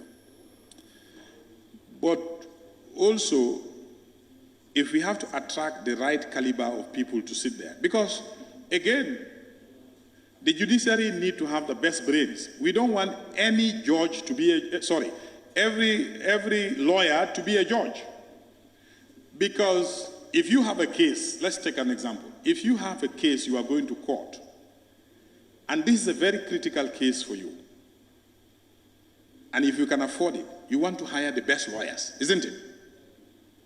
Now, if you're hiring the best lawyers, why don't we have the best judges sitting there waiting for them? Because otherwise, if you don't have the right quality of judges sitting there, people who can afford the best judges might end up getting justice on their side. So if you think if I'm involved in a legal battle and I can afford it, I want to hire the best lawyer possible. The state would have hired the best judge sitting there waiting for your best lawyer. So you will still get what you deserve.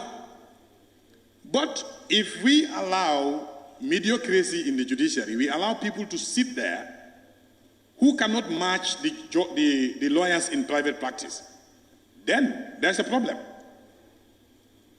That is a problem. I don't know whether you're seeing the problem I'm trying to paint here.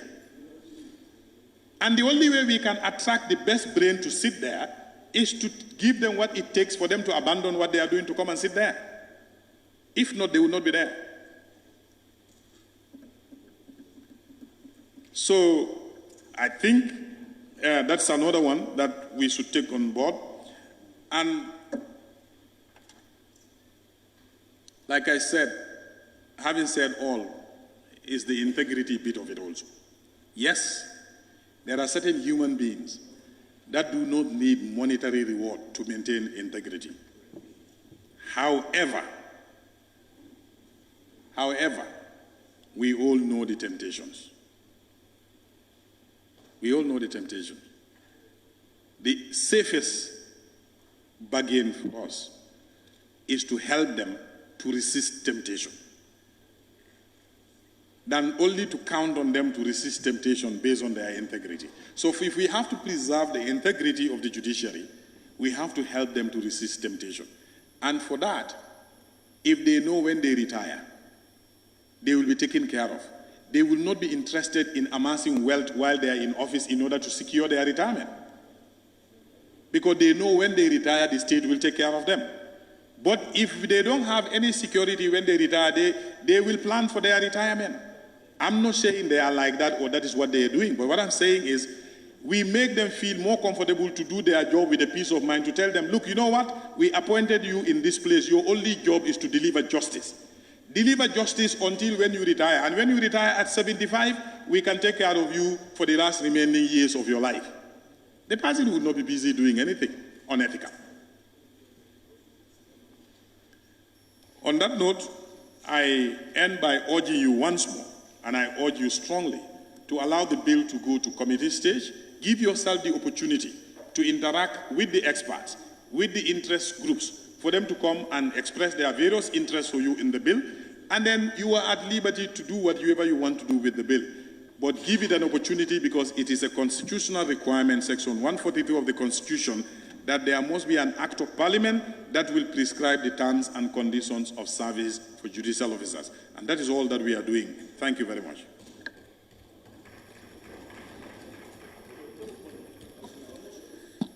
Thank you very much. The member for Latikunda? Yeah, member for Latikunda? Yes? Thank you very much, Honorable Speaker, for giving me the floor. I want to rise on motion 53K to appeal to the Attorney General to supply the National Assembly with the code of conduct of judges. Because you say judges do this, they don't do that, they don't do it. I'm sure it must be the code of conduct. Can you supply us with it? Thank you. Thank you very much. Member for Lower Floor, your mic is on, please. Thank you. The member for Latikunda Sabiji, that's not a motion. You are requesting for him to supply. Okay, request. I reform my statement. Request now, Attorney General. Thank you. Member for Lower Salum. Thank you, Honorable Speaker. The member has, the minister has made a response. But then, Honorable Speaker. Attorney General.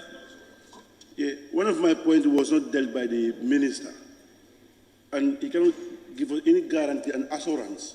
And he cannot justify these documents in the eyes of the parliament. Because the Minister of Finance cannot come here and just justify these documents. This document belongs to him. He needs to give us the integrity of the bill, how to budget the bill. If he cannot do it, and he allow the minister to come, it is not a Minister of Finance bill, it's your bill. So means that's it.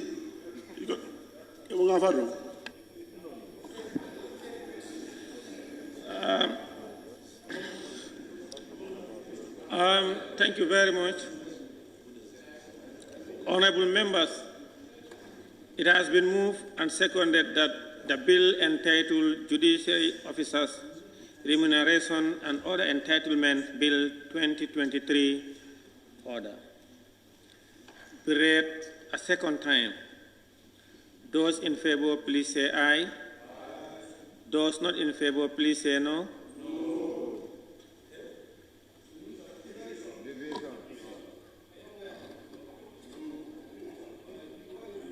Yes,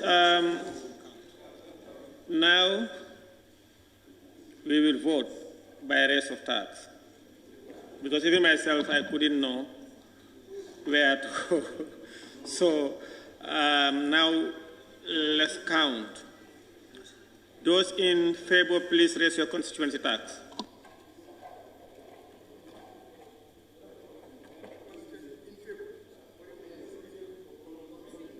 Those in favor for it to pass.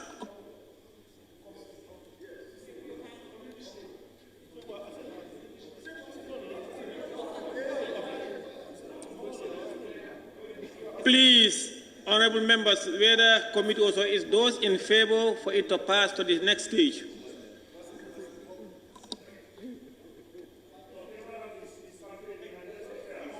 No.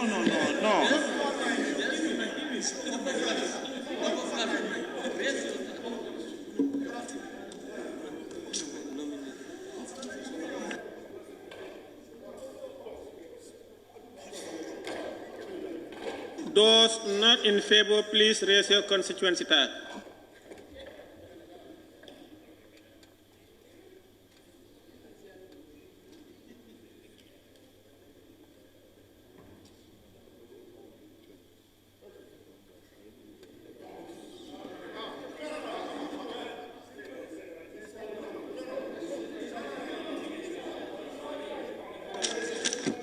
Honorable members, the results is as follows. Yes, 18 votes. No, 21 votes. I hereby announce that therefore the bill is not carried and it is lost.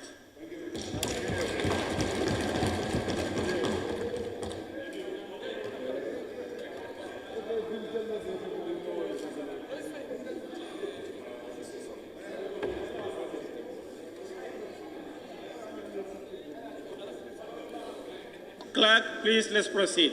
Order, please, order. Thank you, Honorable Attorney General and Minister for Justice. Bill. Oh, Honorable Attorney General. Yes. Bill. Order, please. Please. Please. Standing Order 66, second reading of the Constitution Amendment Bill 2023 by Honorable Alhagie Mbow, member for Upper Salem. Order, please.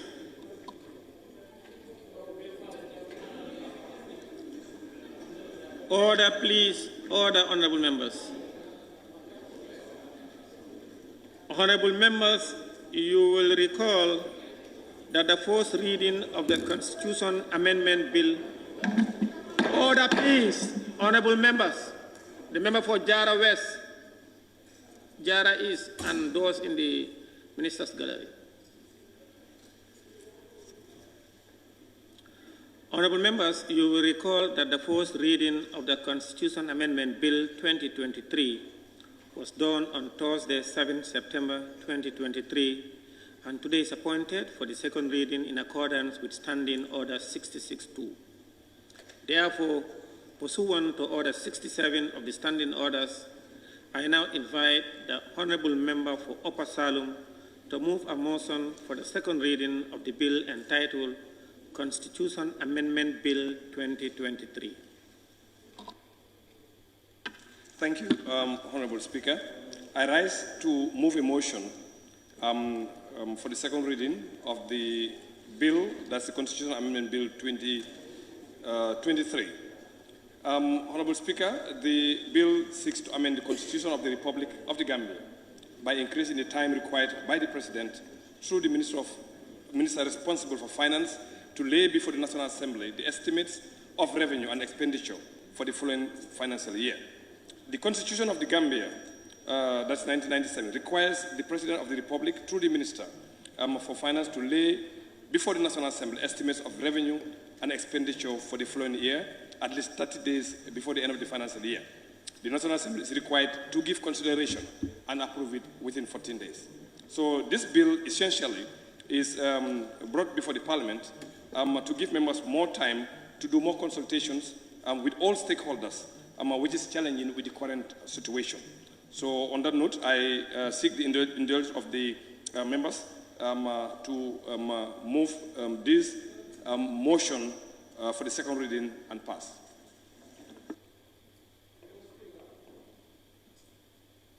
Minority Leader and Member, and the second, Minority Leader and Member for Brikama North. Thank you very much, Honorable Speaker. I rise to second the motion and permit me to proceed and take part in the debate. Honorable Speaker, it could be recalled last year, precisely, the August Assembly find it very tired in working towards the national budget. The very day the budget was laid, the same day we proceeded for the retreat on the budget. And it could be recalled even the retreat, we were time constrained. Instead of having it at least a week, it was only 3 days that we had the retreat. From there, we proceeded to the debate, the committee scrutiny, taking into all this into consideration. I think the honorable member, since then, last year he had been working tirelessly to ensure that these portions of the Constitution are amended. The National Assembly can have adequate time to do due diligence to the budget. The budget this time round, instead of 30 days, we will have 6 or 2 months, rather, for the entire budget to be treated, and for the National Assembly, instead of 14 days, we'll have 1 month. And for the appropriation bill, instead of 7 days, we'll have 14 days. That means the time constraint that we used to talk about in scrutinizing the budget, sometimes we'll stay here the whole day, both from morning up to the following morning. When we are sleepy, do you expect us to do our work effectively? Sometimes many will be compelled to even go home because they are tired or they are sleepy. On that, the object is in advance by the mover are quite genuine. And I will urge the August Assembly, we need not to waste time on this. And then let's just adopt and then do the needful and then amend the Constitution. Honorable Speaker, I so move. Thank you.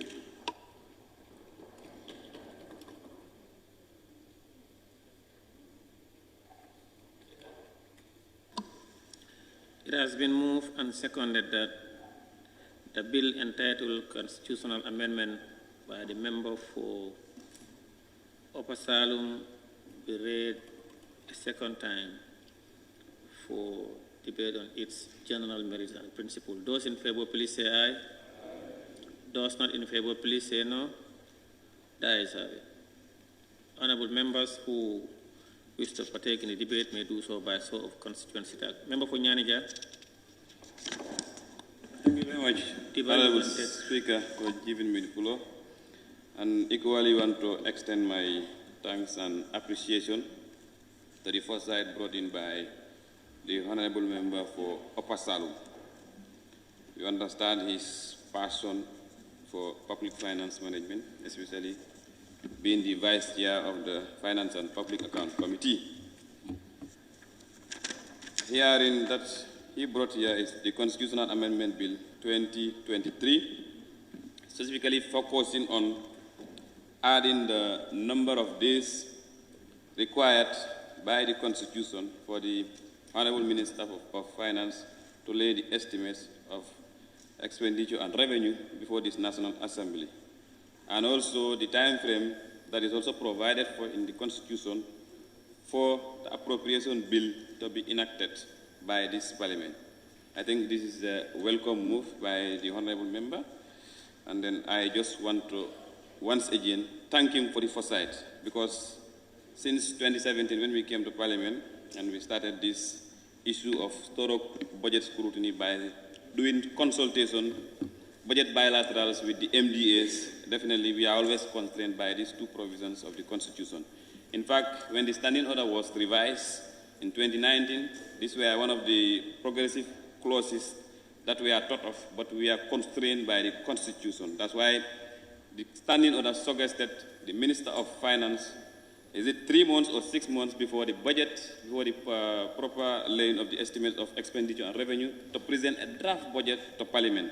But that also is proving very difficult, and legally we are limited in that regard. So, Honorable Member, thank you so much, and then I wish to congratulate you once again and lend my full support to you on this matter. Thank you so much. But the unfortunate part is, I don't know whether it will be effective this year. I wish it was, so that we can definitely start thorough cruising of the budget and we have thorough consultation with the MDAs. Thank you so much.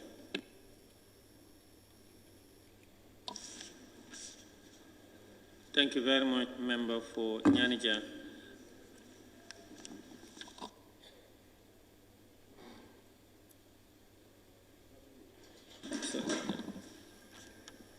I now give the floor to the member for Kiang West. Honorable Speaker, thank you very much. I definitely want to thank Honorable Member for Upper Salem for this great job. It is important that we do necessary constitutional amendments. The budget, the estimate of expenditure and the revenue is It's the second most important document aside the Constitution of the Republic. So giving us that number of leaves to look at in just a few days is so inconvenient, and it constrains us so much to have a thorough scrutiny of the document, so that we can definitely look at the issues that are affecting people on ground and align budget allocations to those issues, and the policies that Minister reads during budget sessions to align budget allocations to those policies will be definitely done in a more effective and efficient way. But otherwise, looking at the budget at that short period of time is so inconvenient, and it constrains members so much, because the retreat that we have in just 2 days, 3 days is not enough for us to scrutinize $35 billion from national coffers to be spent on the issues that not explained in detail to us, like honorable nominated member Kebalang has always been stressing.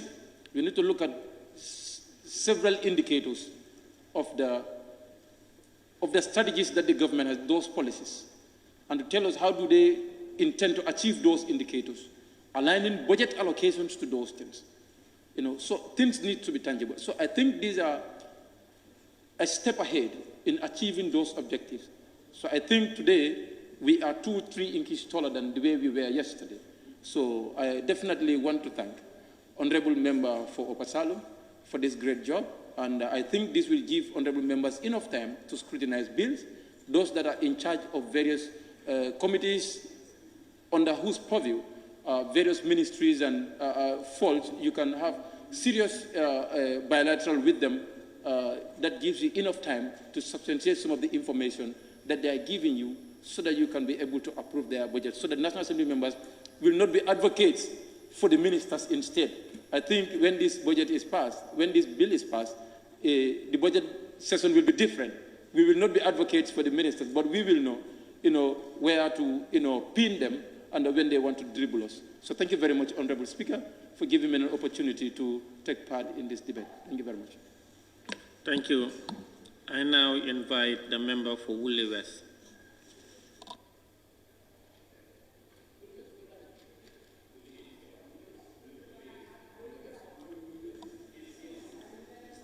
Or Woolly East.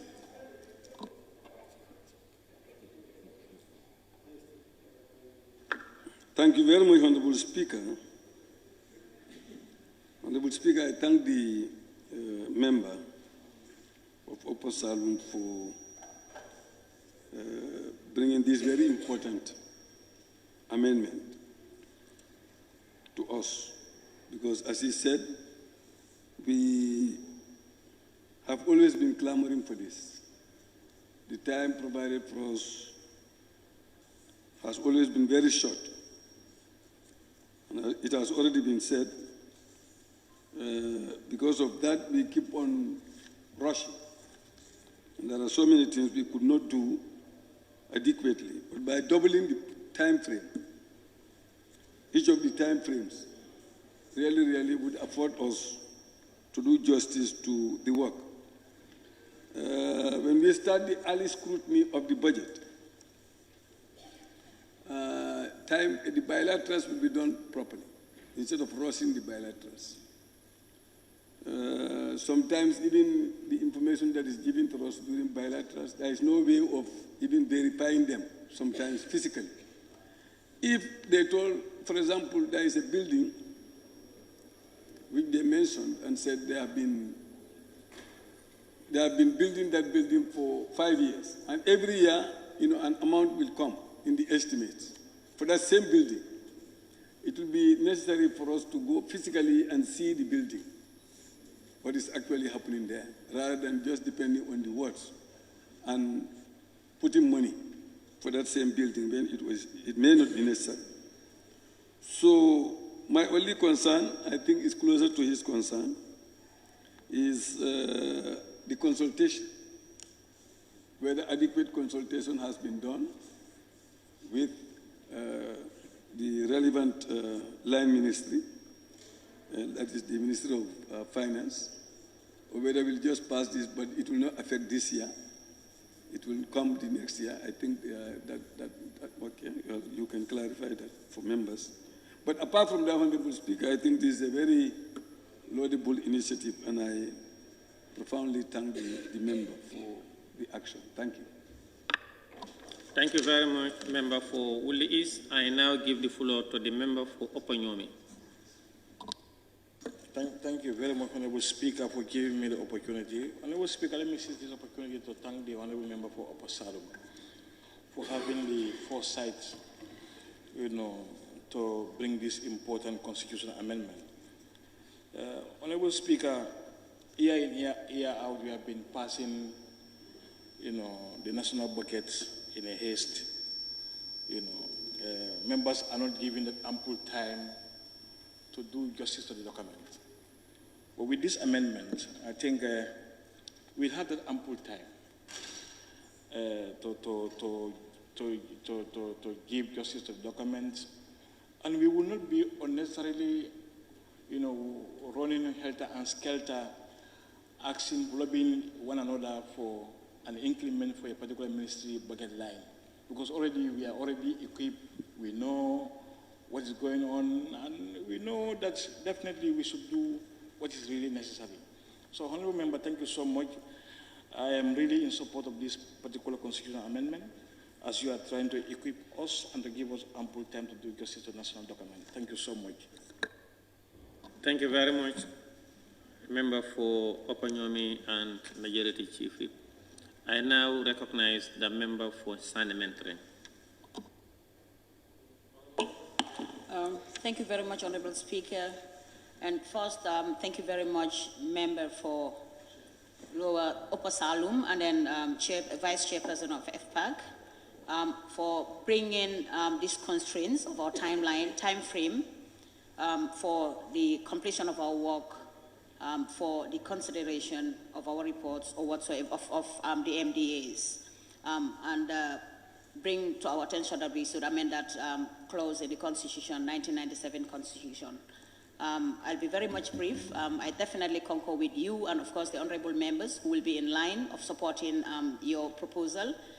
So on that note, Honorable Speaker, I concur with him, and then thank you, Honorable Member, for bringing this to our attention. Thank you. Thank you very much, dear Honorable Member for Atikunda Sabi. I now recognize, thank you, the member for Parliamentary. I now recognize the member for Atikunda Sabiji. Thank you very much, Honorable Speaker, for giving me the floor, and I applaud the mover of the motion for this very important constitutional amendment. This is always my issue. If I see National Assembly members crying over issues or making appeals to ministers on issues they have had to change.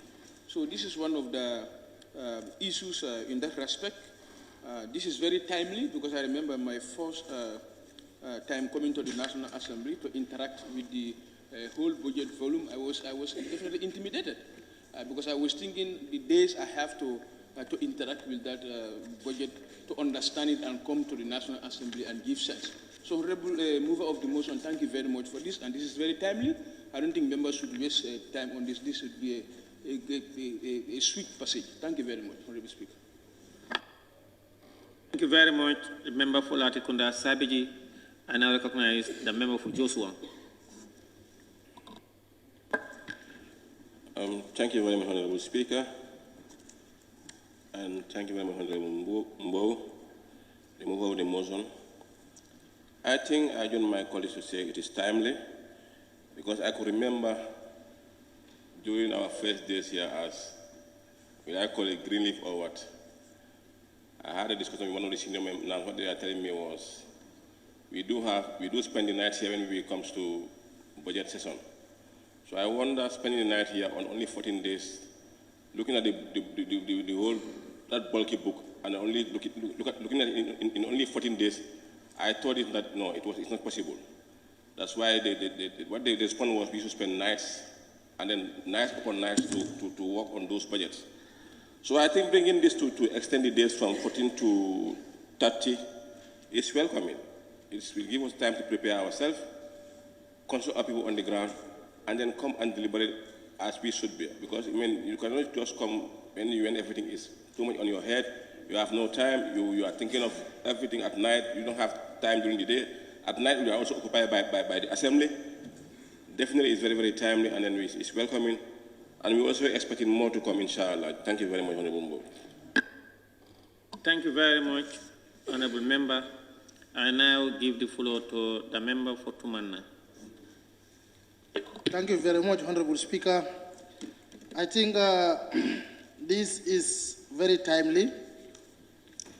And for that being the case, I will quickly join my colleague to thank Honorable Mbow for this great initiative of coming up with this amendment to the Constitution of the Republic of the Gambia. Because definitely speaking, this sometimes it constrains us a lot, because within short period to do certain great and bulky job is not easy. Sometimes we will be sitting in the chambers here. Majority of us will be sleeping, simply because of the time we are pressing because of time. So if he come up with this idea of increasing the period, that will obviously reduce the pressure on us, so that we can critically and look into the budget, because the budget is for the whole year. So for that being the case, it needs time. We need time and energy to look into it and do the needful. On that note, Honorable Speaker, I thank you. I want to take my leave. Thank you. Thank you very much, Honorable Member. I now invite the member for Banjul Central.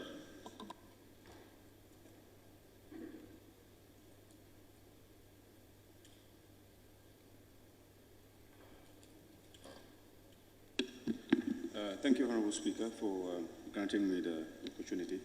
I will just briefly join my colleagues in first endorsing this important amendment at hand here. We would like to thank the mover of the motion for bringing this very timely amendment to this assembly, because everyone knows that National Assembly members, we are elected officials, and I would say we never have time. We have to create time for everything. So I think usually when the dates between the bilaterals, gazetting the budget, and then being able to table it and deliberate on them really proves very daunting for National Assembly members. And also, though we do our level best, but it comes with limitations, because the Honorable Minority Leader did make mention of it, that sometimes due to our workload, we will tend to be very tired and not be able to scrutinize it as needed. So I think it's very important for us to pass this through to help us in further being more effective to the people that we represent, Honorable Speaker. The importance of this cannot be overemphasized. As you know, NAMS also have been time and time again crying that the State of the Nation address we brought earlier in the first quarter of the year. So we've seen that there's been an improvement on that. So I think that compared with this time allocation for us, really will help us to be more in-depth in terms of our deliberations. Because most of the people just maybe watch things on TV and think that we just come here and do everything here. But there are a lot of things that go on behind the scenes. We will have budget bilaterals, where we have question and answers on things that we don't understand, to be able to make comparison on some issues, among other things.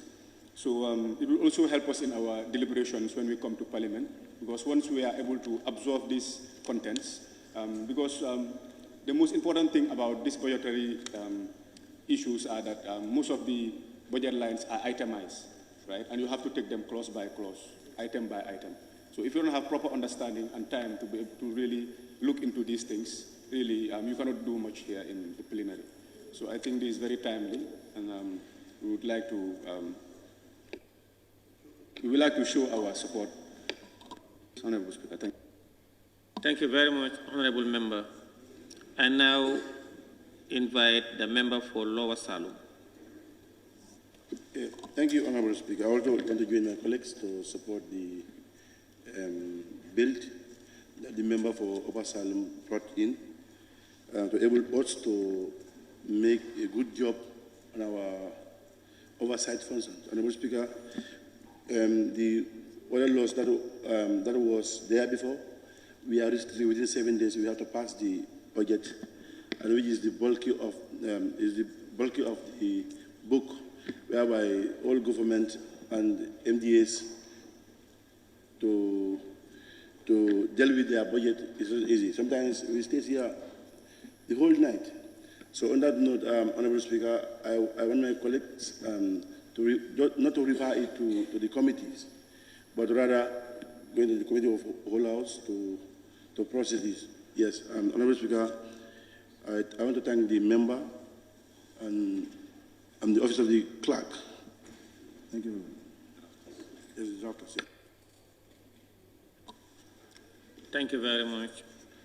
I now invite the member for Basse. Thank you, Honorable Speaker, for giving me the opportunity. First, I have to thank the Honorable Member for Upper Salem for coming up with this bill. And it is really timely and also very important for the dates to be increased. We was looking at from 30 days to 60 days, 14 days to 30 days, 7 days to 14. I think is more than welcome, because looking at some of the committees, some of the members are serving different committees, 2 to 3 committees, and in those committees you have almost about 2 or 3 ministries in those committees, and you need to scrutinize all of them and come up with at least a better budget that can serve the entire country. And when scrutinizing these budgets, for me personally, I always consider my constituency whether they have something from that budget. So it's not easy to scrutinize such budgets or the national budget within such period. At times you might run in a rush hour, and at the end of the day, at times you need to have another budget bilateral review again. So, Honorable Member, we really thank you for coming up with this initiative. Thank you so much. Thank you very much. I now give the floor to the member for Fonya Councillor. Yeah, thank you very much, Mr. Speaker. I commend the honourable member who had brought this amendment bill, and I think it's in line. It will also help us, and we do face a lot of challenges so far budgetary aspect is concerned. There will be a leeway where we will be able to at least get focus, and we could do better in terms of the budget, and scrutiny is core in budgetary. And I believe the bill is at the right time. And without wasting much time, I adore all members for us to pass this bill as it is. And again, also, I would also endorse to ask the member whether it will commence this current session. If so, we want to know about that. On that note, I am grateful, and I'm in support of the bill. Thank you very much.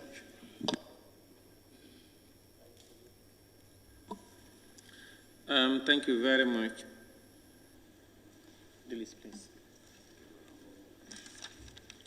Thank you. I now recognize nominated member Kebalang Fofana.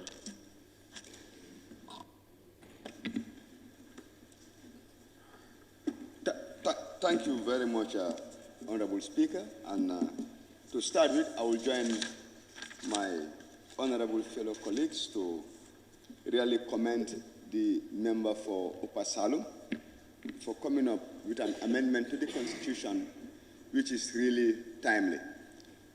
I believe many a times what parliamentarians will cry about is the time given for the budget bilaterals is not sufficient. When the estimates are received, we have very little time to scrutinize it. When the estimates are received, we have very little time for our consultations. And eventually what happens is we realize that at the 11th hour, it will be rushed. But I believe if at all the needful is done and Section 152 of the Constitution is amended, you will realize that the various provisions changing the 30 days to 60, changing the 14 days to 30 days, and eventually the 7 to 2 weeks will give parliamentarians, this noble assembly, the opportunity to have ample time for proper scrutiny. The only questions I want to ask is what level of consultations were done, and again to also re-echo the question that was asked by the member for Fonyi, Councillor. Is it going to start immediately and this year? Because we also need to know that we are working in partnership with the executive. So we need to know what is their level of preparedness, what consultations has the honorable member done, and eventually what are the feedbacks so that we can make an informed decision. So on a final remark, Honorable Speaker, I will urge my fellow honorable colleagues to do the needful and make sure that this particular amendment is passed. Thank you. Thank you, nominated member Kebalang Fofana. I now give the floor to the member for Olyundum and Deputy Majority Leader. Thank you, Honorable Speaker. I also want to join my colleagues to thank the member for Upper Salum for bringing this timely bill. History reminds us that in this National Assembly, before hardly you have a prime member bill tabled in the National Assembly, and I think it started in the 5th legislature when members started bringing in a private member bill, to change the whole idea of, being executive-centered. So we are proud of ourselves. At least now we are thinking in that direction. That is a good thing. We have a whole lot of things that we need to change as members. Any one of us can bring a prime member bill. The member for Upper Salum, you brought this bill, which is very timely. That is to amend the section of the Constitution that will allow members of Parliament, to have enough time to scrutinize the budget. I remember in 2019, I think, we spent the night in this chamber considering the bill because we did not have enough time to go over the draft at the time. Even our budget bilaterals, we rushed them. We rushed the budget bilaterals just to make sure that the 14 days period is captured. We don't go out of the 14 days period. So when we have 30 days now, that will help us to go over the draft and look at those, budget lines that are centered on furniture and fittings, I don't know, you name them, so that we can outline them and then scrutinize them as much as possible. When we come for consideration, it's going to be much easier for us to consider the draft budget at the time, because then we are au fait. We have consulted extensively to understand each of the budget, each of the budget item, what it means, how it is allocated, what is it going to be for. That will help us. So I think it's timely. All of us together, I know we are in the same line with this particular bill. All that we do is we thank the member for Upper Salum, but it will not stop at him. I think all of us together, we have in our minds, we have seen gaps in the acts, relevant acts that we have in our country. Perhaps other members can bring other private member bill to raise the number at least from where it is, because that is good for the Parliament as well. The more bills you have, private member bills you have, the better for the Parliament as well. So thank you, Honourable Member for Upper Salum, and I urge my colleagues to support the amendment to give us more time to look at the draft estimate as possible. Thank you, Honourable Speaker.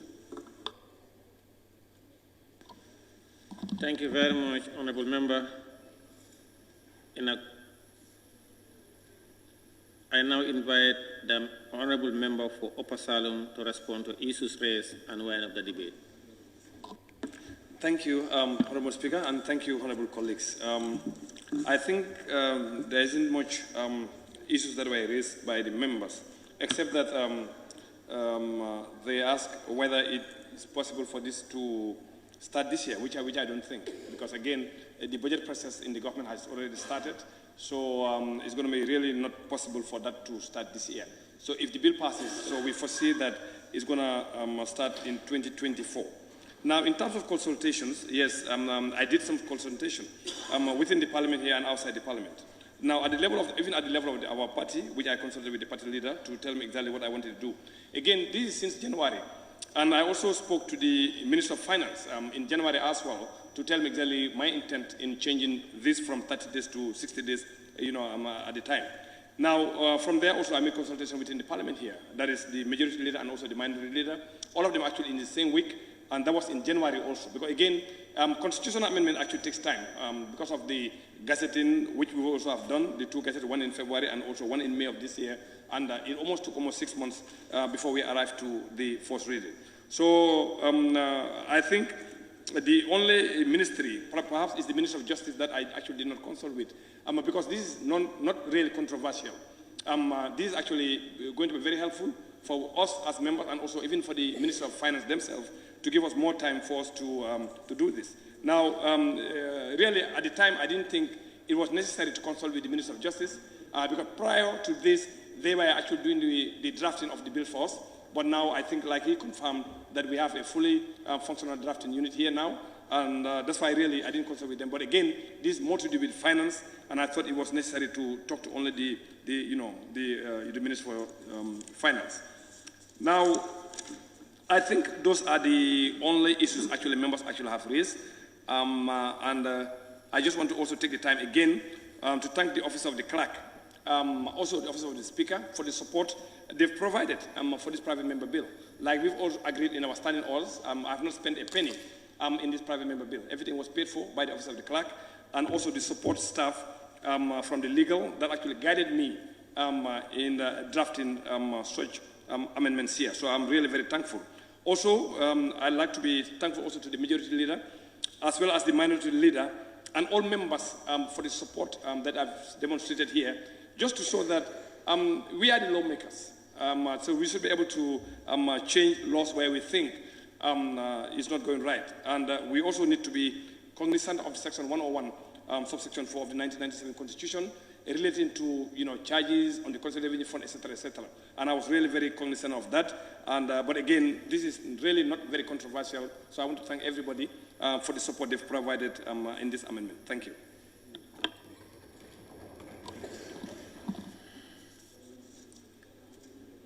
Thank you very much. Honorable members, it has been moved and seconded that the bill entitled Constitution Amendment Bill 2023 be read a second time.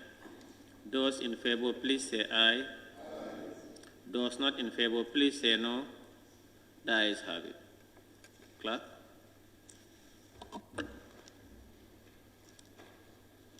The Constitutional Amendment Bill 2023 shall be read for the second time. Honorable members, in accordance with Order 68.1 of the Standing Orders, the bill is hereby referred to the Assembly Business Committee for committal to either a committee or committee of the whole Assembly. Thank you. Clerk, we may proceed. Bill, Standing Order 63, second reading of the Medicines and Related Products Amendment Bill 2023 by Honorable Amadou Kamara, member for Nyanija. Honorable members, you will recall that the first reading of the Medicines and Related Products Amendment Bill 2023 was done on Thursday, 7 September 2023, and today is appointed for the second reading in accordance with Standing Order 66.2. Therefore, pursuant to Order 67 of the Standing Orders, I now invite the Honorable Member for Nyanija to move a motion for the second reading of the bill entitled Medicine and Related Products Amendment Bill 2023.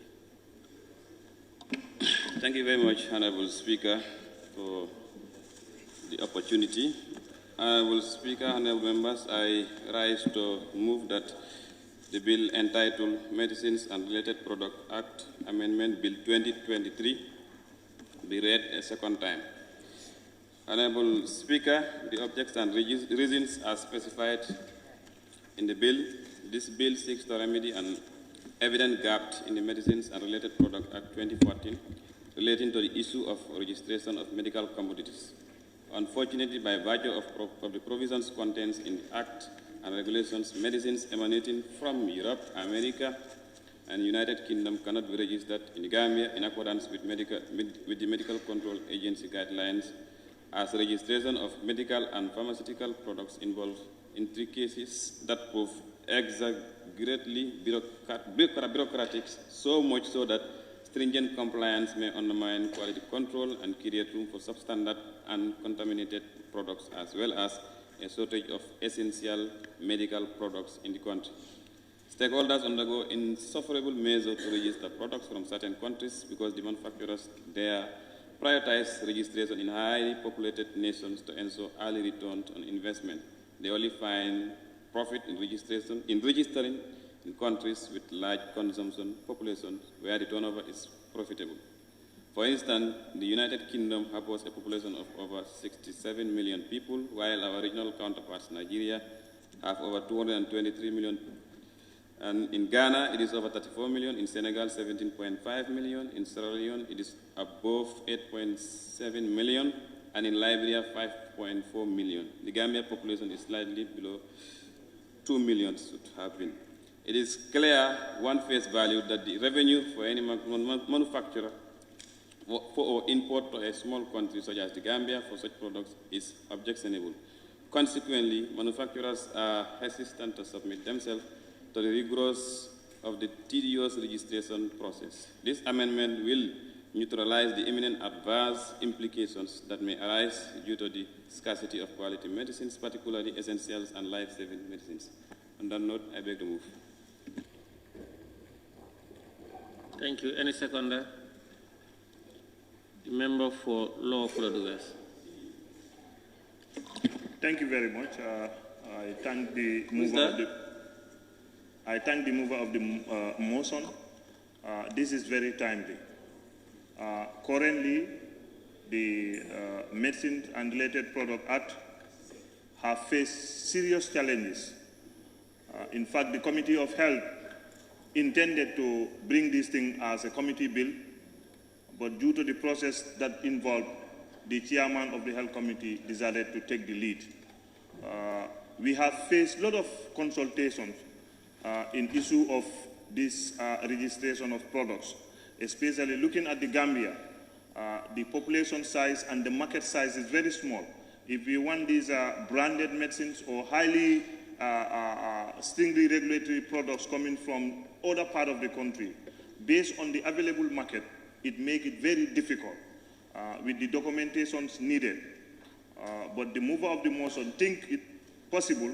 We went through the act, and we feel that this is the only way that we can help the nation. For example, there are medicines that everybody knows, like the Calpol. It's a branded UK product that have passed through all the regulations. But to bring it in the Gambia, based on the laws, is not possible. So I think in that direction, Honorable Kamara of Nyanija looked at it deemed necessary to bring it, because currently both the public and the private sector have been affected. So meaning the law that is currently working is not well domesticated to serve the purpose that we need. Hence, we don't have a lab. And for any regulatory authority, for you to register your product, they have to undergo through laboratory services. And then for them to have laboratory services, or they must be accompanied with documents. And in the world market, you cannot be given documents if your volume of supply that you are getting from them is small. And this has affected the country to an extent that most of those drugs that we expect to be in the country could not have come as a result of that. So coming up with an amendment, I think, is in the right footing, and I would urge all members to support the cause, because this will help us get quality, standard, effective medicine that have passed rigorous testing from strictly regulatory authorities. So on that note, before I bulk this story, I want all other members to join and support the amendment. Thank you.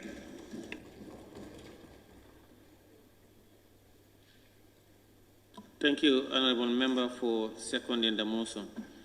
It has been moved and seconded that the second reading of the bill entitled Medicines and Related Products Amendment Bill 2023 for debate on the general merits and principle. Those in favor, please say aye. Those not in favor, please say no. The ayes have it. In accordance with Order 67.1 of the Standing Orders, I will now open the floor for debate on the general merits and principle of the bill. Any honorable member who wishes to partake in the debate may do so now by show of constituent star.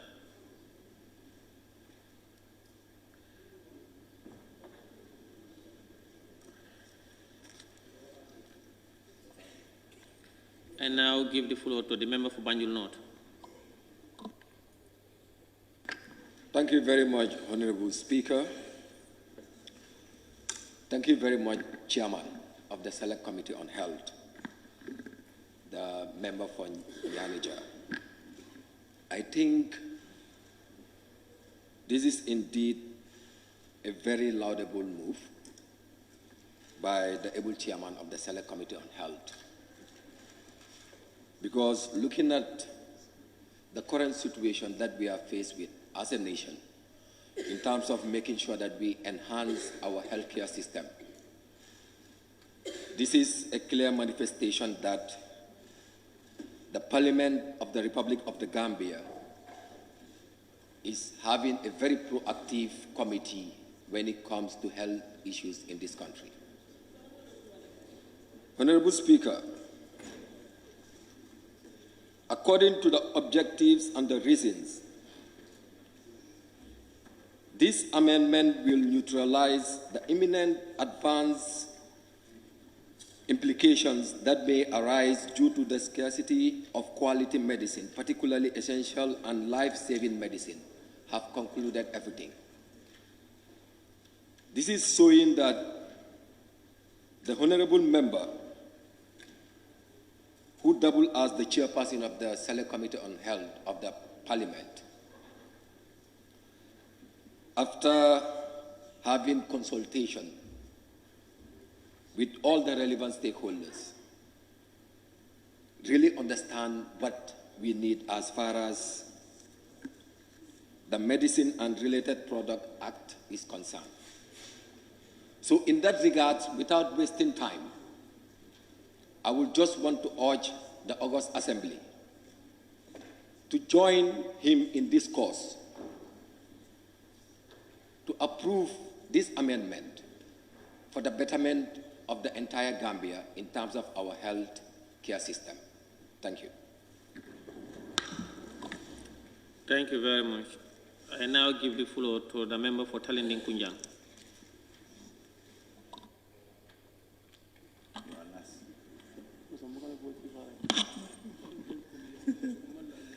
Thank you very much, Honorable Speaker. First and foremost, I would like to thank the Honorable Chair and mover of this motion, Honorable Member for Nyanija, for this important bill which seeks to fill a gap in the supply chain of quality medicine in this country. Now, there are laws that govern the importation of medicines into this country. The agency, MDC, Medicines and Drug Control Agency, looks over the importation of drugs. But like any other law, like any other act of National Assembly, there must somehow be shortcomings, pitfalls, or gaps. And then this has been realized during the very infamous incident that happened here regarding to AKI. And during our investigations, the committee realized where the gaps are. Gambia market consumers of the medicine are not having the opportunity to get quality medicine from certain regions of this world. And they will result to certain substandard places. Now, importers in this country like any other producers of products, be it rice, medicine, and other products, there is minimum order to explain it. You have to have a capacity to order a certain quantity from them for you to have a share of their production. And that is an issue. If you cannot do that, and then you are not issued a certificate of analysis, then you have an issue to bring that product here. Now, to help medicine, this agency, to be able to allow medicines coming from these quality-making industries, medicine-making industries, so that Gambia can opt for quality in terms of medication, we need to revisit this gap and fill it. We all know, even common people know, paracetamol from UK is not comparable to paracetamol from third world countries. You are a pharmacist, Honorable Fuladu, yes, you know. Certain syrups from UK and America is not comparable to certain syrups from other countries. I don't want to name countries. But we know. Some people who even go for even National Assembly, UP members who go on missions or trips, sometimes you capitalize to buy certain painkillers and syrups. Speaker might even attest to that, maybe. You are laughing, you know. So, you know, to come, because you don't have access to it when you are here. Have headache and drink one paracetamol from UK, and somebody drinks a paracetamol from other third world countries, and you see the difference. Or a syrup, you will see the difference, or other medications. So we must opt for standard in this bill. This bill is attempting to provide Gambians quality medicines coming from these countries. So I don't think we should belabor too much our time on this, because this is a necessity. We need to have it so that we have our pharmacies filled with medicine that can cure people, that has the highest efficacy rate than other drugs that are already available in the market. So I encourage us to not belabor too much on this. I commend my Honorable Chair for this and all those that participated in it, and I give it my pass. Thank you very much, Honorable Speaker.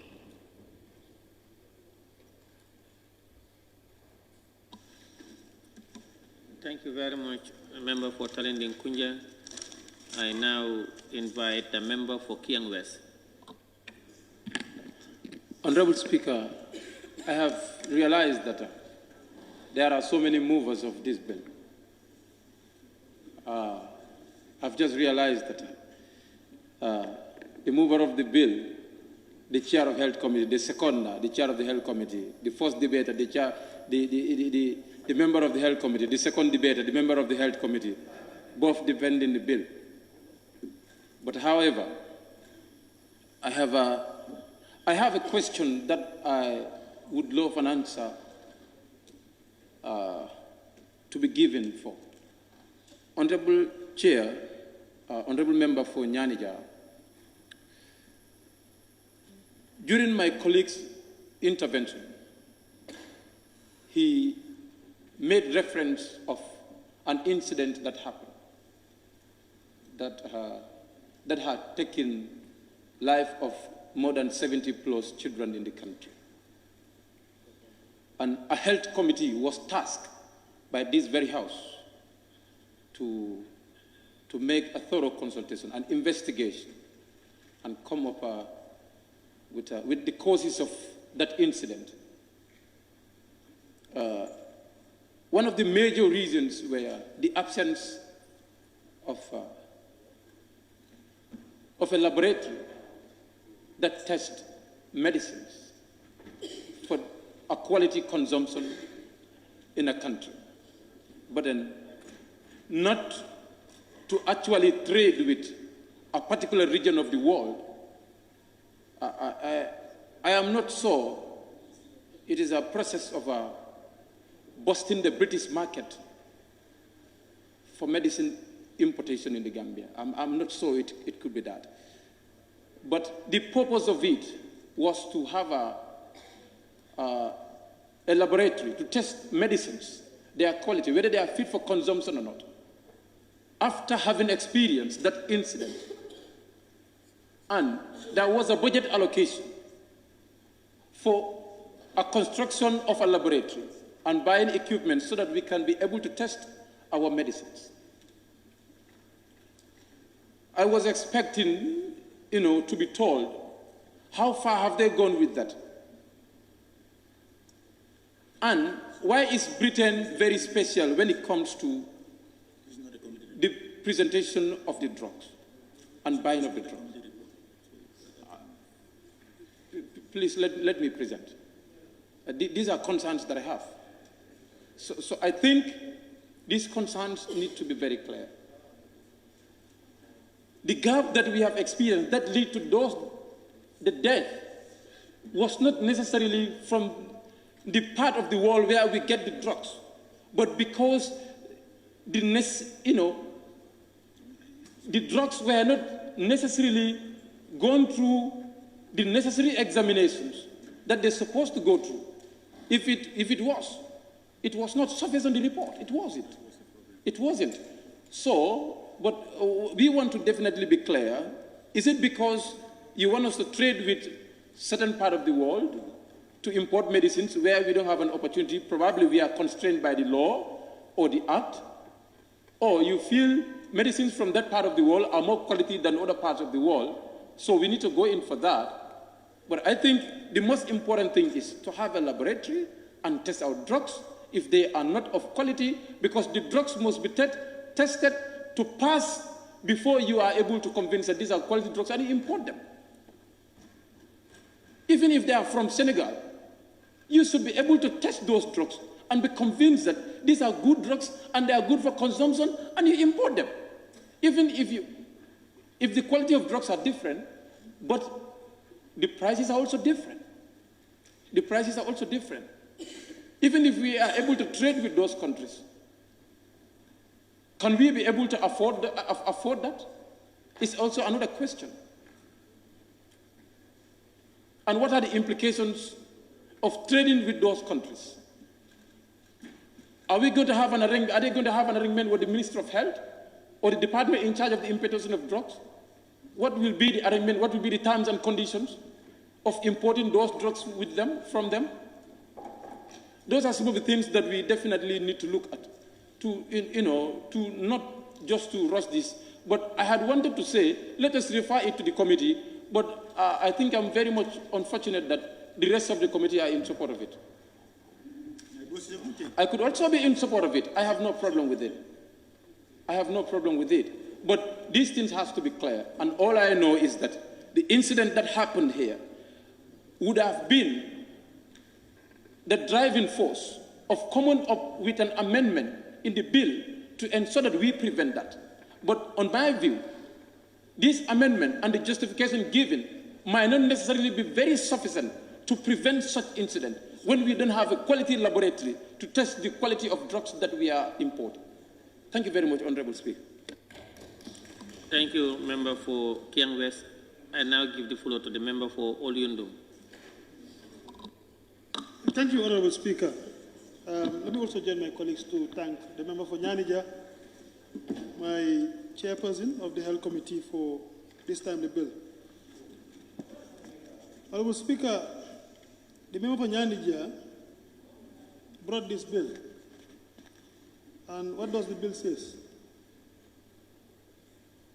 From the objects and reasons, Honorable Speaker, with your permission, if I may read in between, it says, the bill seeks to remedy an evident gap in the Medicines and Related Products Act 2014 relating to the issue of registration of medical commodities.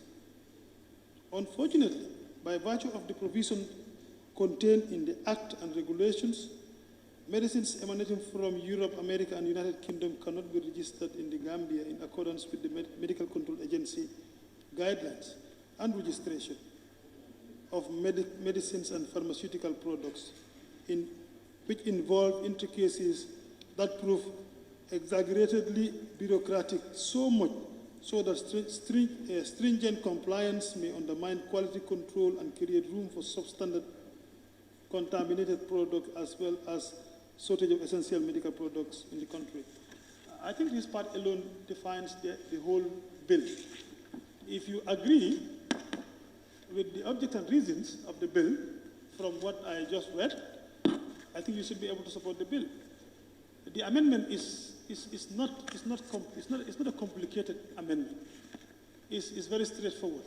Like Honorable Member for Talending said, when we travel outside, we all buy medicines from, in Europe, because we think those medicines are good. But why are they not? Why can't we register them in our system? There is a problem, and that is what the bill seeks to address, for us to be able to have them. I'm not talking about maybe testing. That is something else. Maybe the chairperson will address that, having a laboratory. But the bill is trying to address the problem of not being able to register those medicines coming from the West. And we think they are good. And we all agree that they are good. They are good medicines.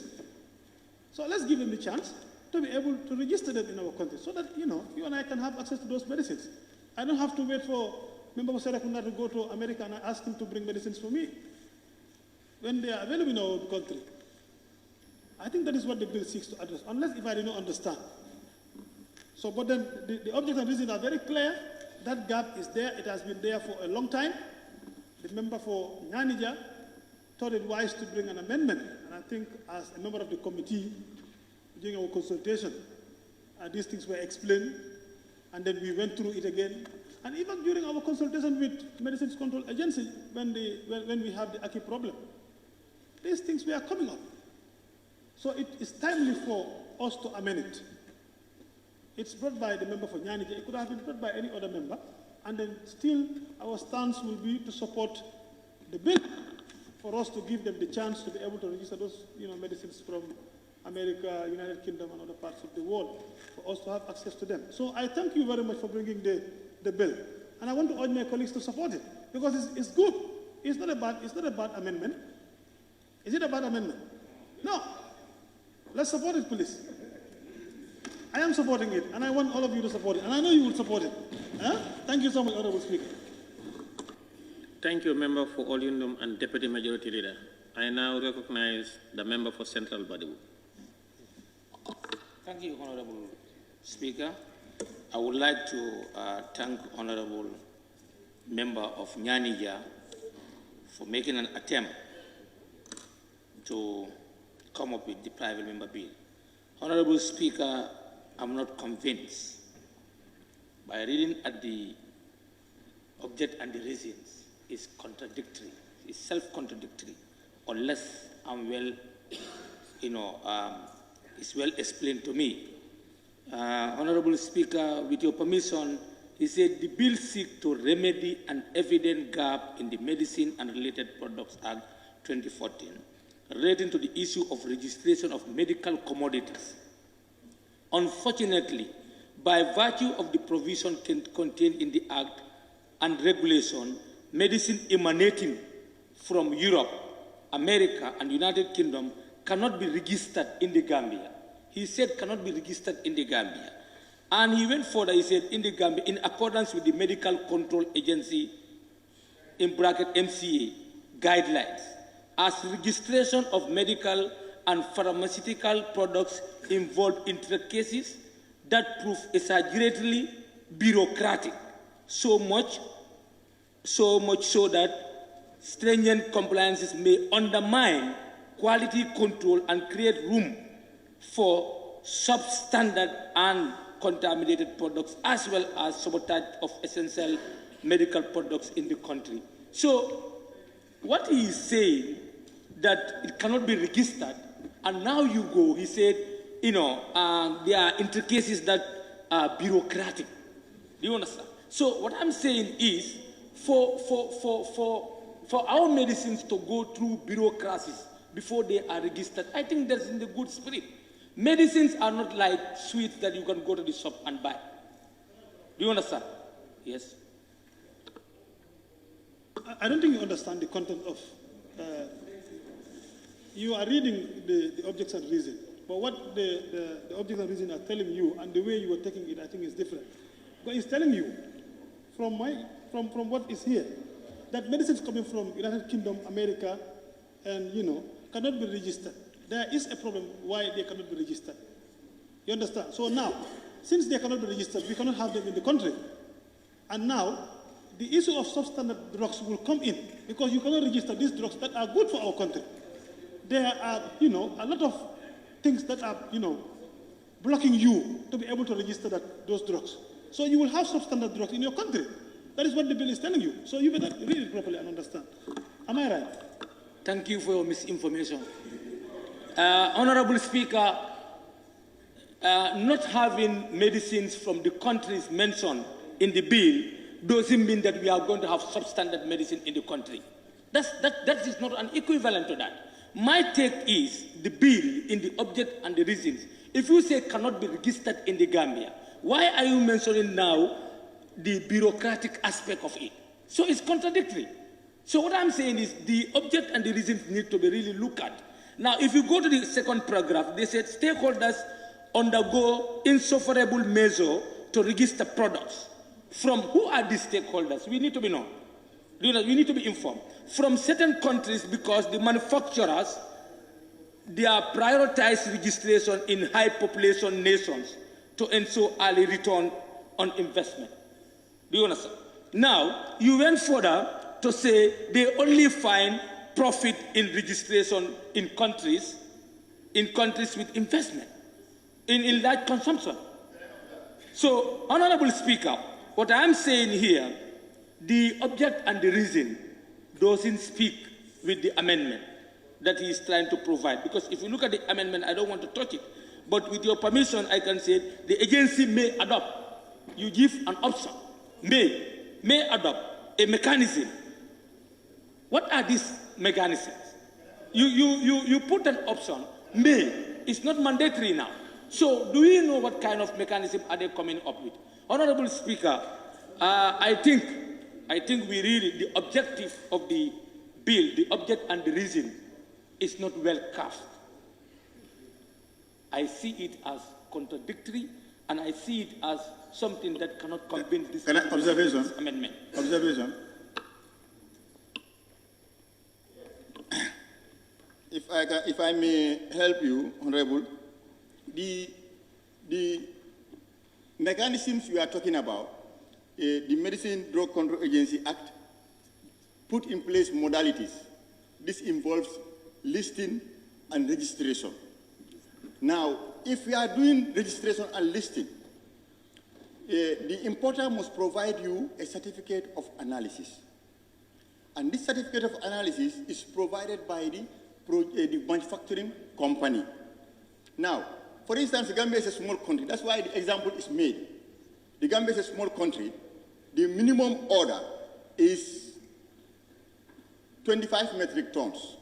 And if you translate this into financial cost, it's millions of dollars.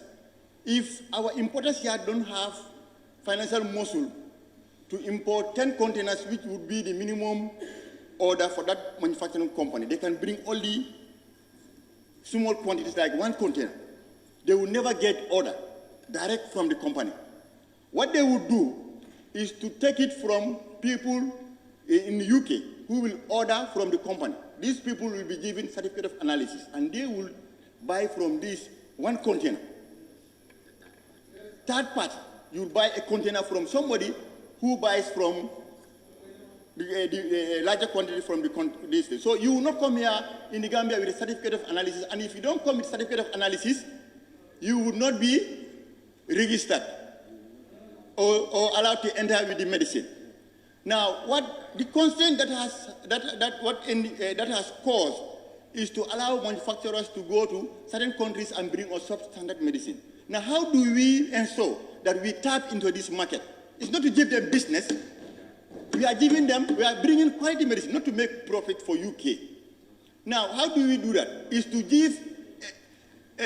to amend that clause to allow other mechanisms, not only listing and registration, but the control agency will come up with other mechanisms to put a check to scrutinize these medicines. And to tell you again, taking medicines from UK does not exempt them from testing through a lab when a lab exists. So we don't have a lab yet. There are medicines coming from substandard countries. So until we have a lab, we don't wait until we have a lab, we begin to take it from standard countries. We can take it from board and subject them to our systems control. Thank you, if I help you. Okay, thank you. Since you said we don't have labs, why are you making it open now?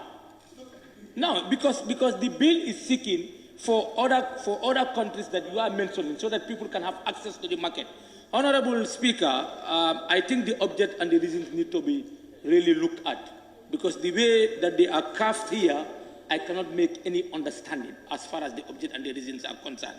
Because, as I said, the second to last paragraph, it is clear one face value that the revenue for any manufacture for or import to a small economy such as the Gambia for such products is objectable. Consequently, manufacturers are hesitant to submit themselves to the rigors of the tedious registration process. So if they don't want to go through that tedious, because medicine need to be vetted.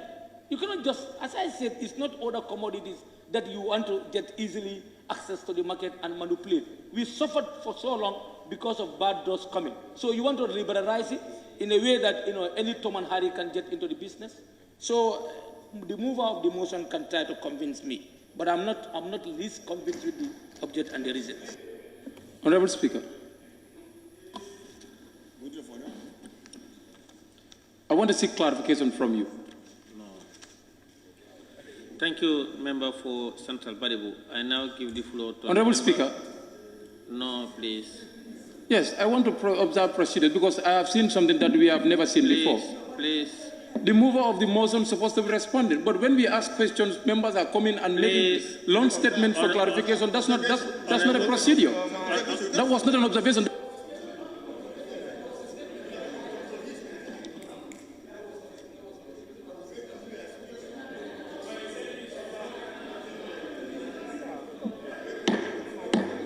Order, please. Order, Member for Kiang West, you are out of order. Order, Kiang West, Talinding Kunjang, Banjul North, please, order. I now give the floor to the member for Joshua.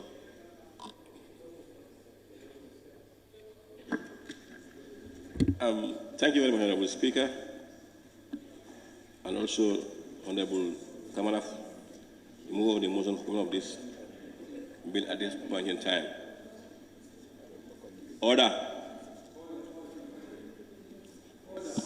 Honorable Speaker, can you put these people to order, please?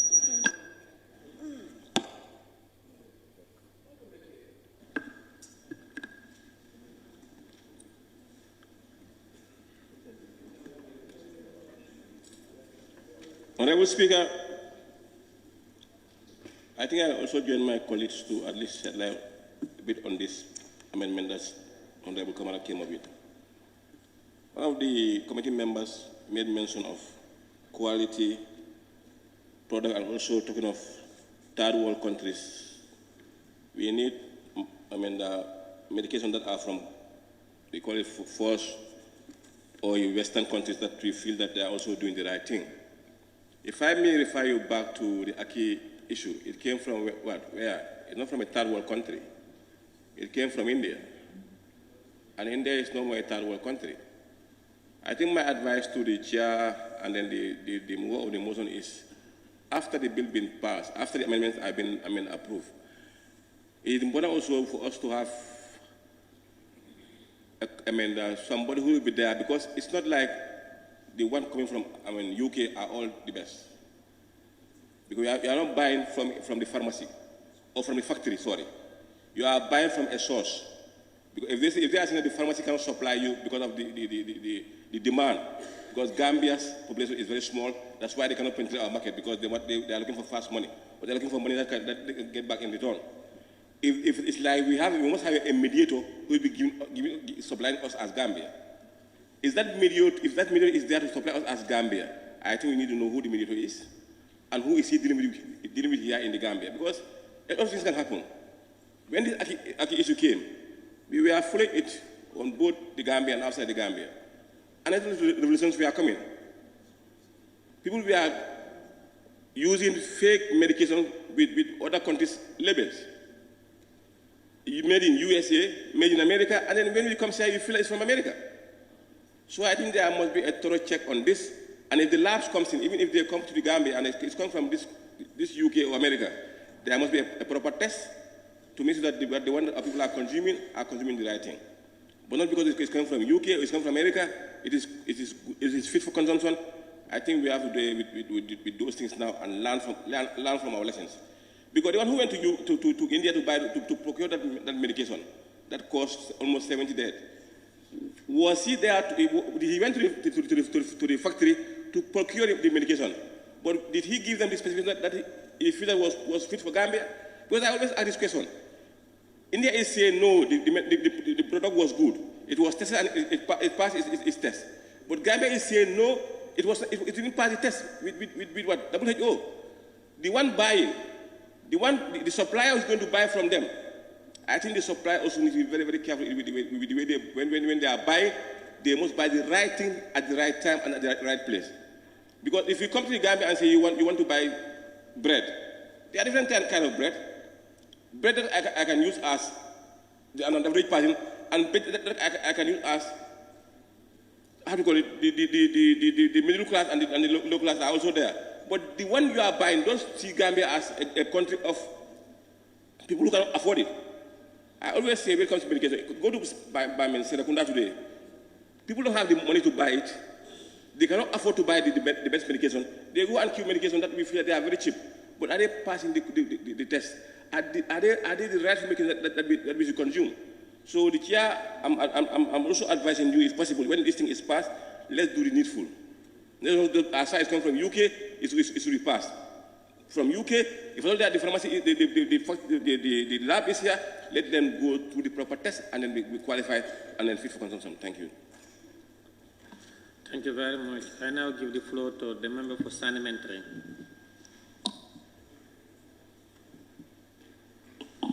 Thank you very much, Honorable Speaker. Member for Nyanija and the chairperson of the Health Committee. First, I will thank you very much for bringing in this motion for amending this particular section. And also thanking you for making or for considering the lives of Gambian people so important for having access to good quality of drugs in the Gambia. And of course, I don't think we should waste more time because this is very, very important, of course, because there are scenarios that happen in the Gambia here, and then it might be, I am saying it may be, because of the bad drugs, because we haven't got the results yet from the ACI results. It may be because of the bad drugs that those kids 70 or maybe above died because of the bad drugs or bad medications that we happen to have in the Gambia. So if a member coming up with a private member bill of amending such a section or a clause of having access to good quality of drugs, I think you need to be applauded for that, and I applaud you for that. And I don't think I'll waste much time, but I'll also join colleagues of passing this bill, and then of course I'll also appeal to members of this parliament to also join me to pass this bill since it is very, very important. But also, I will also advise that we cannot just stop having or trying to get access to having access to quality drugs in the Gambia, but I think this needs to be monitored very well. There should be constant monitoring and also having access to quality or testing drug laboratory in the Gambia. On that note, Honorable Speaker, I beg to take my seat. Thank you. Thank you, Honorable Member for Parliamentary. I now invite the member for Woolly East. Yes, thank you very much, Honorable Speaker. Honorable Speaker, I thank the member for Nyanija for coming up with this amendment to solve a very important gap in the importation of medicine. I think I would agree with the member for Central Badikou that in the wording on the objects and reasons, the way it's put gives you a different interpretation. And I had the same thinking initially until I do some research on it. I think this is medical language. One has to be used to it. Medical language, registration, and listing. So if you don't know what is registration and you don't know what is listing, then obviously you can get lost. Let me put it that way. Initially, like I said, I was having the same, I was thinking that when you say stringent registration or regulation on registration, then that would help us.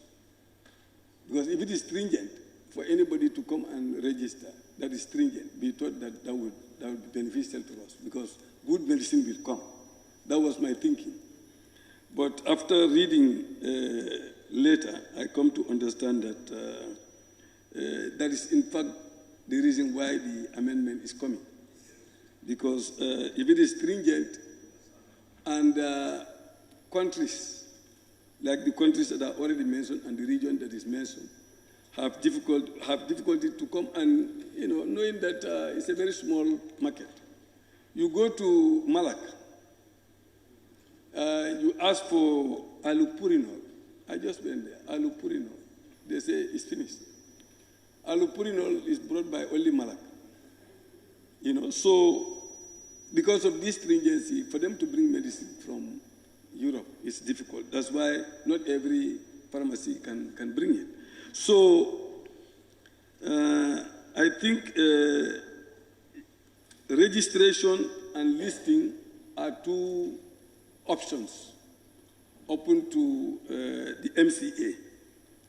But they are saying, let's make it a bit open so that we'll be able to get medicine from other areas, good medicine from other areas that we would not have otherwise got from our traditional sources. And we give them the option of listing now. Before it was just registration. But now let's give them listing so that when we give them listing, they'll be able to also make their findings. And if they make their findings and found out that a particular drug is needed in the Gambia and it is good, even though it is not registered, they can list it, and the importer will be able to have the opportunity to bring that medicine in smaller quantity to the Gambia. And Gambians also will have access to that particular drug. I think that is the objective of this amendment. And if we understand it, I don't see any controversy in it. And somebody has already said, when we go to South Africa, we are knowing all their medicines now. No, I'm just saying. So maybe just some, like he is thinking, we can just do some. Well, you can do that. You know how to do that. The objection, that's not part of the amendment itself. It's just a way of explaining it to us. So on that note, I think we should all support this and allow our people to have access to good drugs from good sources. Like the other member also said, sir, it does not necessarily mean also that every medicine that comes from UK or Europe or America is a good medicine. We all know the vaccines that were provided by the United States has caused a lot of problems for people who are vaccinated, to the extent that some women don't even want to marry to some of those men that have been vaccinated. So it does not necessarily mean that all the medicine coming from there is good.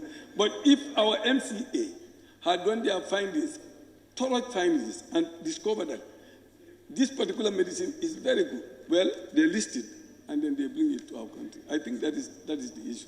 On that note, I thank you for bringing this good bill. Thank you. Thank you very much, member for Wulde East.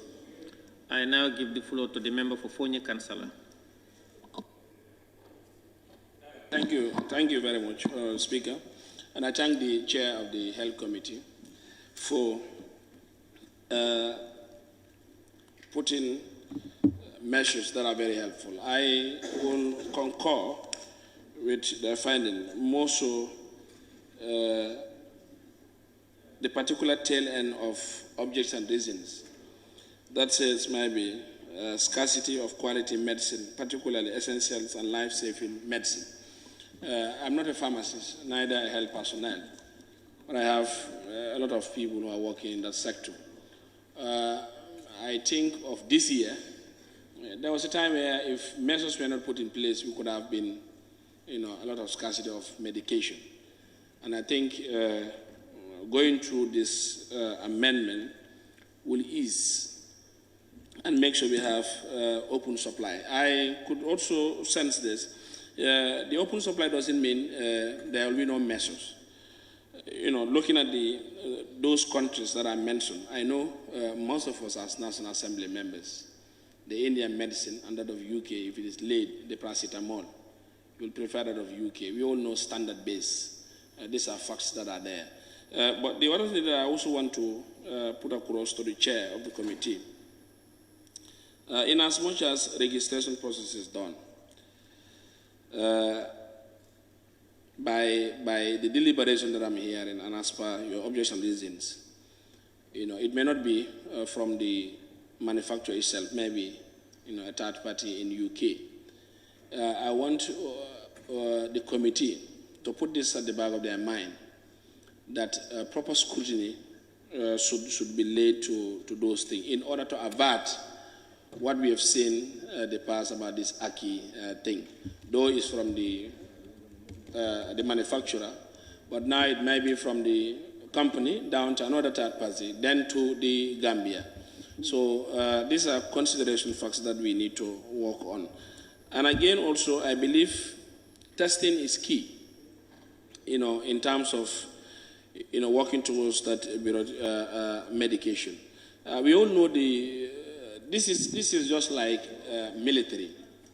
You don't have armor, ammunition, you will not be able to defend. So in the health sector also, if health sectors are facing scarcity of drug, I think we'll even end up not even coming to parliament. So I believe so, in as much as it is going to be something that will be laid off, but we need to do proper scrutiny in this. And again, also the committee will make sure not only changing the act, but you can also be one at a time, doing your oversight is very important. You could change an act and still, as you have said, difficulties, the bureaucracy in place to make sure it follows the chain. So these are all factors that I also adore the committee, to work on it and also be following issues of regulation. So I believe we are in line, and we will work towards supporting this bill. But we will not also leave you alone. We will also be checking your bag to see that the Aki thing will not be a replica of this. On that note, I thank you, and the support is given for this amendment to happen. Thank you very much. Thank you. Thank you very much. I now invite the Honorable Member for Nyanija to respond to issues raised and wind up the debate. Honorable Speaker, I raised my tag and you asked Deba to record me. I don't know what happened. Sorry for interjecting. My tag was raised and I could see you talking to Deba to write my name. I don't know what happened.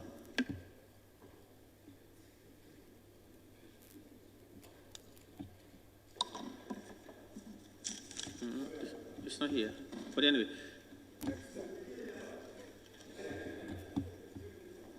No, don't worry. You can have the floor. Good. Oh no, according to him, this time you didn't raise your hand. You raised your hand during the previous one, not this one. But please go ahead. No, I'm not dribbling. I raised my tag. But thank you, Honorable Speaker. I have to applaud you for that gesture. I promise you I wouldn't stay long, but I also promise you I'll be tough. Because what I'm seeing is, it seems like 90% of the members here are part of the Health Committee. So we have to be tough on ourselves. Yes, we are making laws. We have to be tough on ourselves. So this was the first page I wrote. I've discarded it. I have a new one. But to start with, I want to commend the chairman of the Health Committee and the members, because if you look at the objects and reasons for the bill is to avoid scarcity of essential medical products in the Gambia together. And basically what they are trying to say is the traditional processes, if you import medical products to the Gambia, you're the importer, you need a certificate of analysis. But drugs coming from America, Europe, and other countries, having that certificate of analysis is a problem. So I'll get to that particular component. But where I want to start first is, let us not isolate the situation. This whole thing started from COVID-19, not so last year. When COVID struck Gambia, we realized that there are loose ends. But mark you, those contaminated syrups did indeed have a certificate of analysis. They went through the rigorous processes, and yet still they were found to be deadly. And here we are saying the manufacturers in Europe do not want to go through those vigorous processes that we are having. My first question is, how sure are we that this law we are trying to amend would not have unintended consequences? If with the certificate of analysis and all the layers of control you have, you were not able to what? Stop the importation of contaminated syrups. Now you want to loosen those controls. We understand we don't want to have a situation where we would have scarcity of essential drugs and it might lead to fatalities. But what happens to controls now? And the other thing I want to ask is, we know that the committee did engage all the stakeholders after the COVID outbreak. This particular amendment you are coming up with, was it highlighted in your recommendations to this plenary? And if so, what was the resolution passed on it? We want to know, because we know that what the committee is doing now is premised from the COVID report. If this plenary did indeed sit over it, what resolution did we pass? And again, one of the fundamental things that was highlighted during the COVID investigation was the gaps in the medicines and related products Act. What happened to that? Was this the only challenge highlighted in it? Or are we expecting a complete overhaul of that bill? And if so, why are we bringing this one as a piecemeal? What is the urgency attached to it? But primarily, my submission is based on this. And it's based on, I would guide you to paragraph 3 of the objects and reasons, which states that it is clear, one face value, that the revenue for any manufacturer for or import to sell to a small economy such as the Gambia for such products is objectionable. Meaning normally they wouldn't sell to the Gambia because they wouldn't have much profit. Manufacturers are hesitant to submit themselves to the rigors of the tedious registration process. Honorable Chairman, I want to know whether we'll be safe with these amendments. I know we are doing it for good reasons. For very good reasons. We don't want to have scarcity of essential medical drugs in this country. But here we'll be peeling off the layers of control, just to satisfy the entry of those drugs. And we had a situation when all those controls were present, but contaminated drugs were imported. If you look at the amendments itself, which should be on page 1 of the bill, I will refer you to clause 3, amendment of section 26, where the committee is saying they are proposing the insertion of clause 5 after 4, which should read, notwithstanding subsection 4, the agency may adopt a mechanism other than registration permitting a person to import, distribute, sell, supply, or exhibit for sale any medicine or related products manufactured or produced in the UK, US, or a country in the European Union. What are we exempting? Section 5 is exempting registration.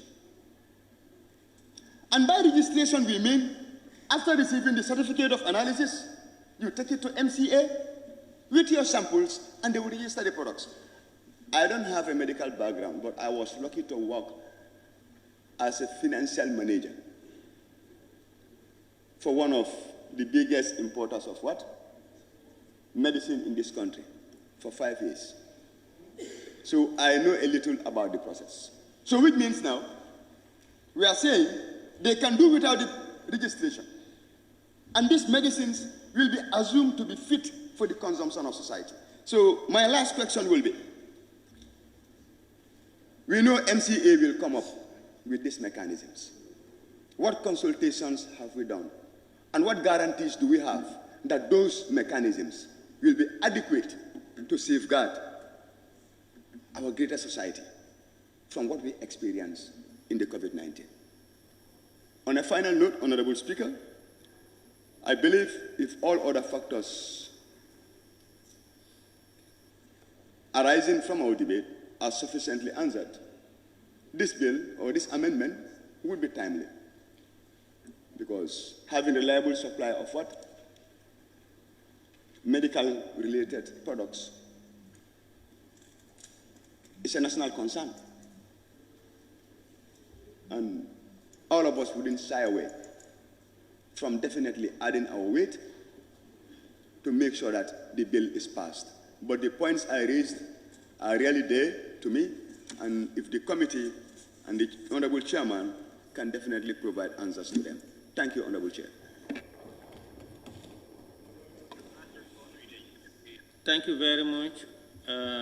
I now give the floor to the member for Fonyi Bintang Karanai. Thank you, Honorable Speaker, for being very kind. Thank you, Honorable nominated member, Kebalam Fofana. You raise important concerns, and as a Pan-African and someone who have no faith in the West and their products, must be critical in this at this juncture to definitely ask the member and the mover of that motion to definitely explain to us the real reason behind not registering, and what kind of mechanism do you want us to adopt, and what amount of faith do you want us to have in these products that have been supplied to us? Because this is a sensitive matter which contains life and death. And for the fact that it is sensitive, it inculcates so many things. You see, today, if we are, Honorable Speaker, I will not stay long, if we are to stop importing these chemicals to Africa called drugs, the reason as to why they are called drugs, we don't know. But if we are to stop exporting them, because you and I know, our great-grandparents, we are living from the stem of the plant, the root and the leaf, and used that as treatment. And they were living longer than you and I. With the advancement of health, and we are still dying. And now you are telling us that you don't want this medicine to be registered. What mechanism are you going to use? And those registration has any side effect or whatsoever? We definitely want to know. Thank you. Thank you, member for Fonyi Bintang. Honorable members, I want to suspend the assembly for 1 minute. Yes. Yes. The assembly is suspended.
Members, the House now resumes.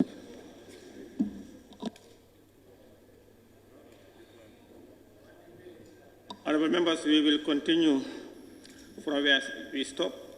I now invite the Honorable Member for Nyanija to respond to issues raised and wind up the debate. Thank you very much, Honorable Speaker, once again. And I sincerely want to thank all honorable members who took part, and even those who didn't take part in the debate. It is for a good cause and for a good reason, and it is only right if you don't know, you ask, and if you are in doubt, you also seek for clarification. So I appreciate all your positions and your point. But I just want to make little general clarification before I even go to some of the specific. I had some people mentioning, making reference to the COVID-19. Honestly, as far as this committee is concerned, it has nothing to do, or this amendment has nothing to do with the COVID-19 issue. You can relate to the AKI, one can understand. Yeah. The other thing that honorable members also keep repeating saying, the issue if the committee could do was this thing. This is a private member's bill addressed in my name, despite the fact we wanted to do it as a committee bill, but unfortunately it couldn't. But it's a private member's bill addressed in my name. So whatever issues or queries that you have, you can ask, and then I will do my best to justify. And I also wish to thank my committee members because we work as a team.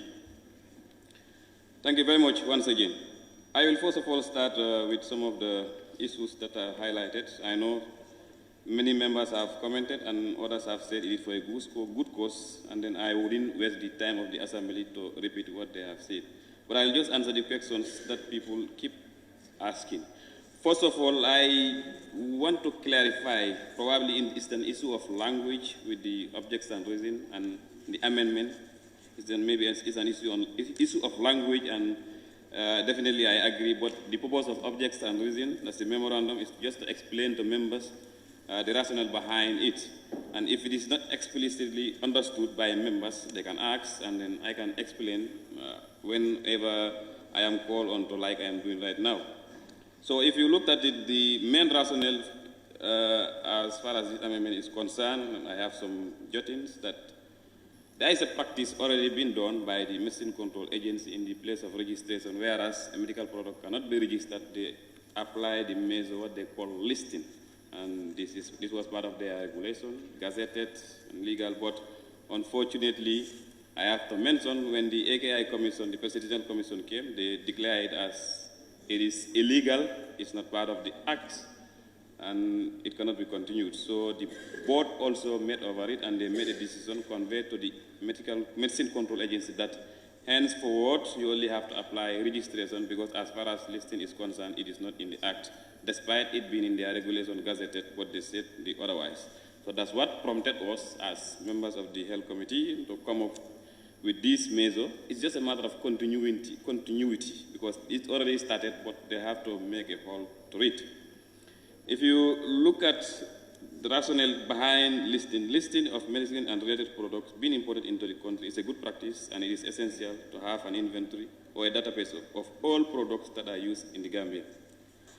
It involves collection of data, information, and the product and its manufacturer and supply. So there is no like zigzag way or back way thing. Every step will be followed.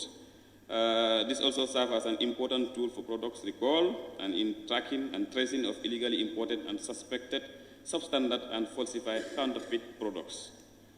So all these details will be taken care of. And like other reasons, the Gambia pharmaceutical market, as explained in the object and reason, is very small, and these companies or these manufacturers in this, what they call the stringent regulatory authority, and then I know when we come to the committee of the whole house, we will propose further amendments to explicitly explain certain things and probably change the way the language is being spelled out in some part of the amendment to make sure the issue of stringent regulatory authority is captured. So if you understand what it means, these are highly regulated countries, and they are up to 30-something in number. The Americas, the UKs, they are all part of it.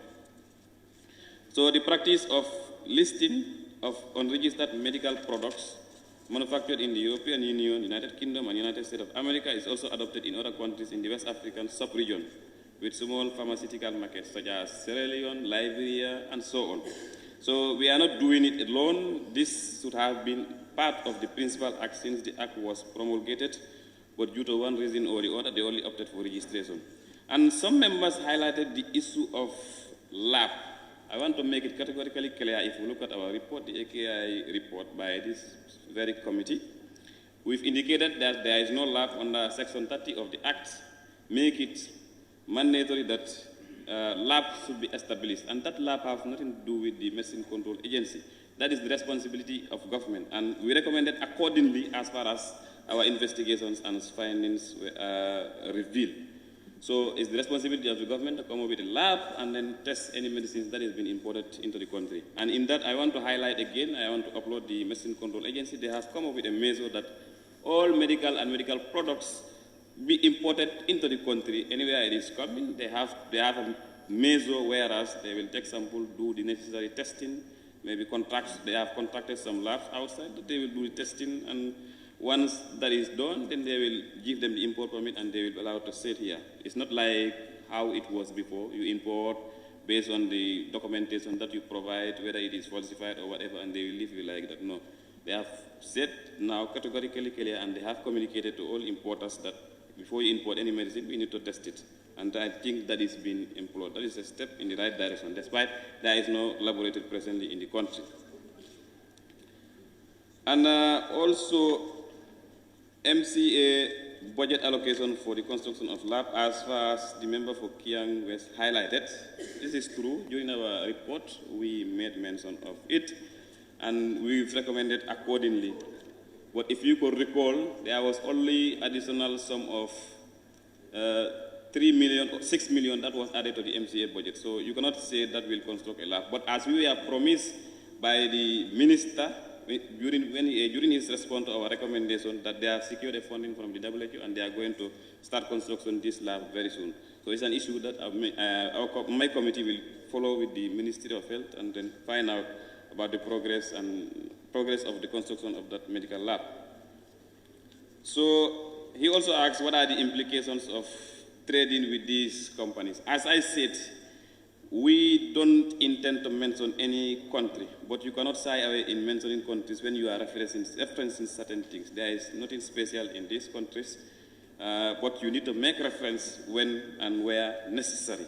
If you look at the countries under the stringent regulatory authority, all these countries are part of it. That's why we just have to take out some of these highly regulated countries to make reference to them, because we all want to have these quality medicines. We all understand and we all believe medicines from these countries, before you even have the access to be selling them to their citizens, they have to go under rigorous testing, under rigorous scrutiny, and make sure they are fit for purpose.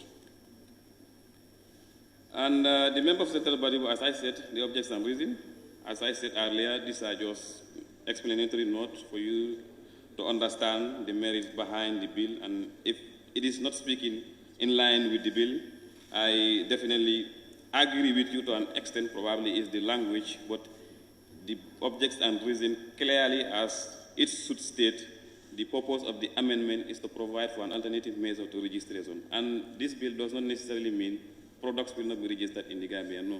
Every product imported in the country will be subjected to registration. But in cases whereas registration is not possible due to the availability of certain documents or due to the trusting of certain regulatory authorities outside the Gambia, definitely they will have no other option but to employ another mechanism that is listing.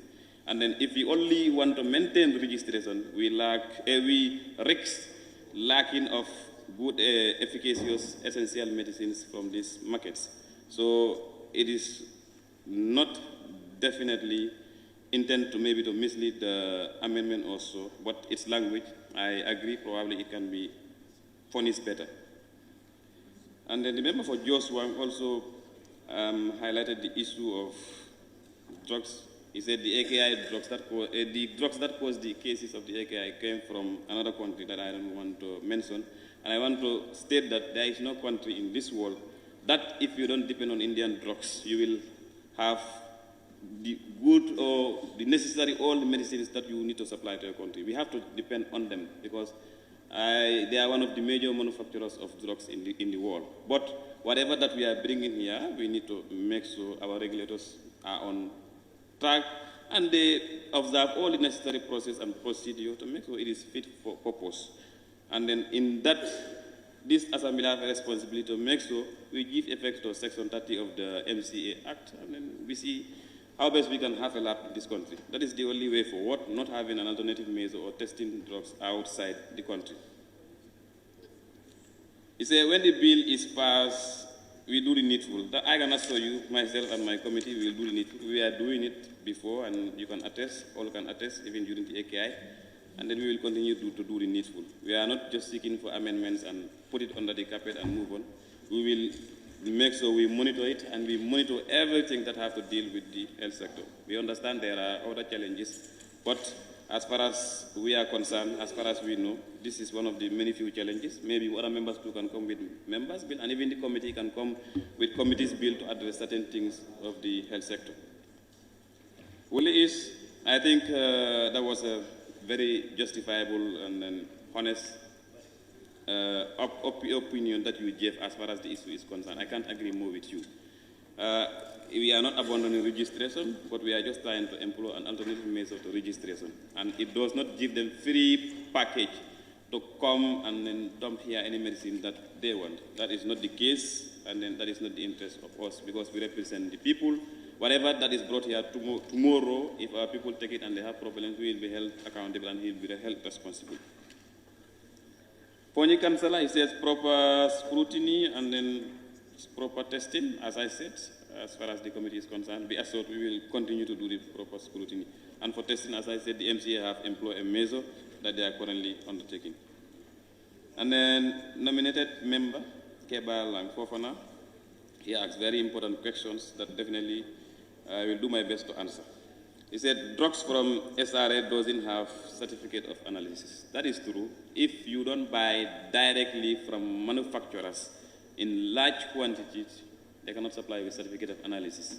But in any case, even if you buy from wholesalers or other things, there is a substitute certificate that they will give you. Sometimes they call it certificate of conformity or other names they call it. And those are the documents that the MCA will rely on to fulfill the process of listing. That's the alternative measure that they employ in the place of registration. But if there is certificate of analysis, they have to employ the registration measure. And then registration is a very rigorous process. Likewise, the listing. They are all very rigorous process, and they undergo certain things to make sure all these things are, all the requirements that they have in their guidelines are met. He also said, how so are we that the law will not have unintended consequences? I can assure you, being the chair of the committee, where we have conducted several consultations on this with the different stakeholders, not from today, since the onset of the AKI, and then even of recent. Personally, I have several consultations with many stakeholders about this, and then there is no way we are amending this, and then at the end of the day, we intend maybe to do some hijacks here and there. That is not the purpose. The purpose is for a good cause, because we are afraid, and we have been approached as far as we represent the people, that even currently there are consignments of medical items being quarantined at the airport, even at the seaport, because they don't meet the requirement for registration. That does not mean that these consignments are not good or these medications are not good, no. But because of the current law, we have only provide for registration. And the process of registration, you have to meet it to be able to, according to the guidelines that is available at the MC, you have to meet it to be able to register this. But in case, whereas you don't meet those guidelines, that does not mean the product is bad. There are other measures that they can employ and make sure the drug is safe, efficacious, and is of good quality, and they employ that mechanism to make sure that we have it in the Gambian market. An honorable member just cited, he went to a particular pharmacy that I wouldn't mention. He was looking for a particular drug, he couldn't have it. As I tell you, and if we don't definitely amend this law, I can freely tell you, at one stage or the other, we will run out of medical items.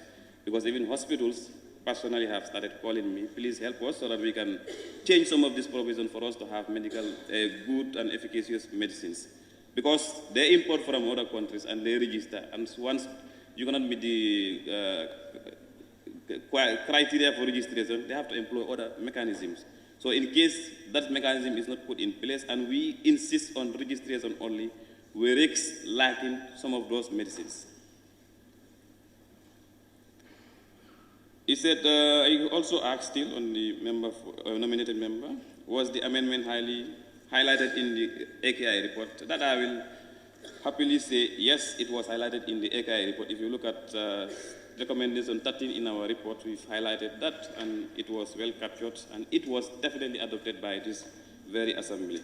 So we are not doing anything behind the scenes, but we are doing things that based on the knowledge we have, based on the investigation we've done, based on our oversight function, based on the evidence we have before us, and then we are bringing this. And don't be surprised if we come up with other amendments in other areas too, because we are concerned and we are interested, and then we are definitely stakeholders. We will continue to come up with some amendments which we think that they are fit for purpose. We cannot come up with every other amendment because the medicines and related products have many gaps, like the internally generated revenue of the agency.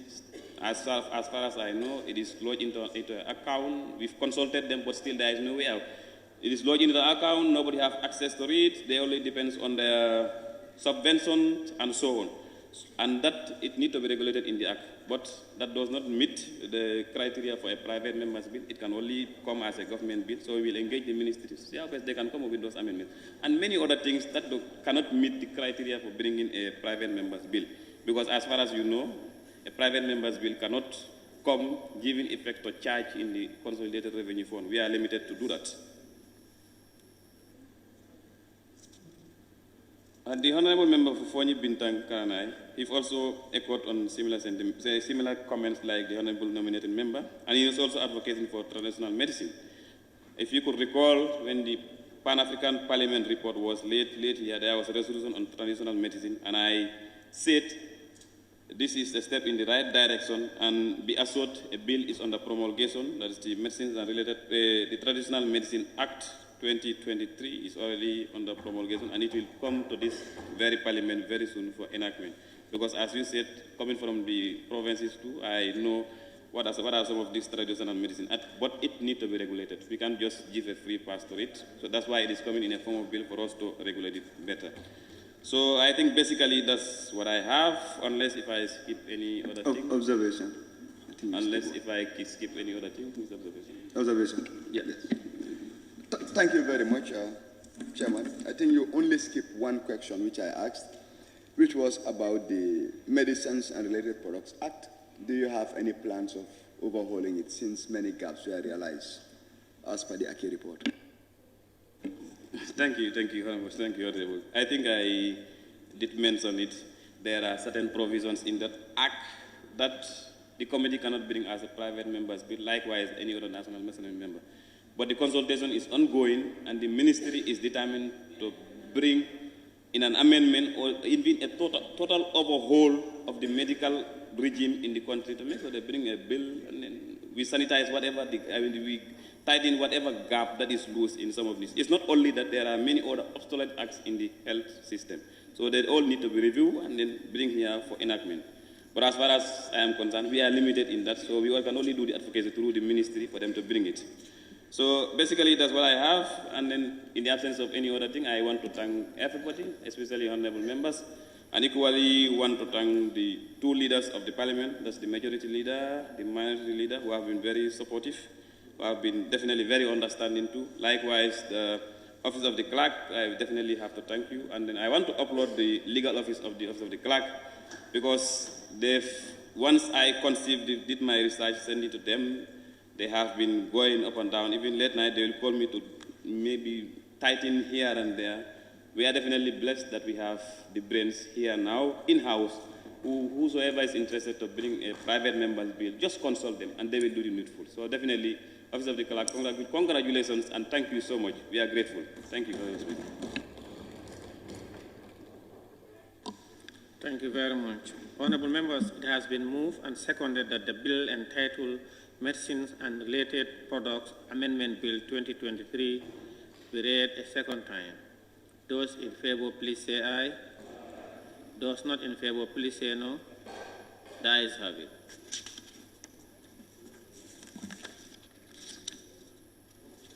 Clerk.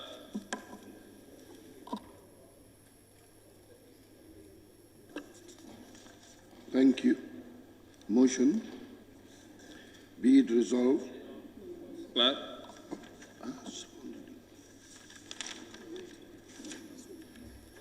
Read the subtitle.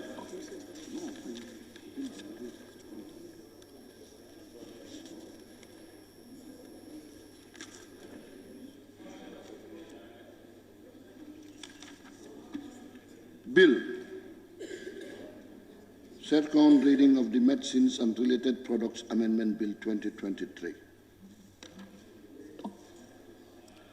Honorable members, in accordance with Order 68.1 of the Standing Orders, the bill is hereby referred to the Assembly Business Committee for committal to either a committee or committee of the whole Assembly. Thank you. Clerk. Thank you. Motion, be it resolved that this August Assembly do consider and ratify the UNESCO Convention on the means of prohibiting and preventing the illicit import, export, and transfer of ownership of cultural property by the Attorney General and Minister for Justice, stepping in for the Minister for Tourism and Culture.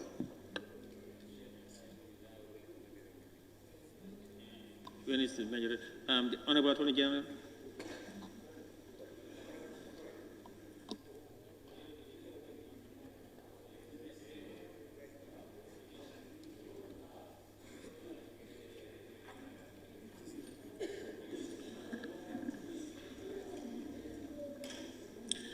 Thank you very much, Honorable Speaker.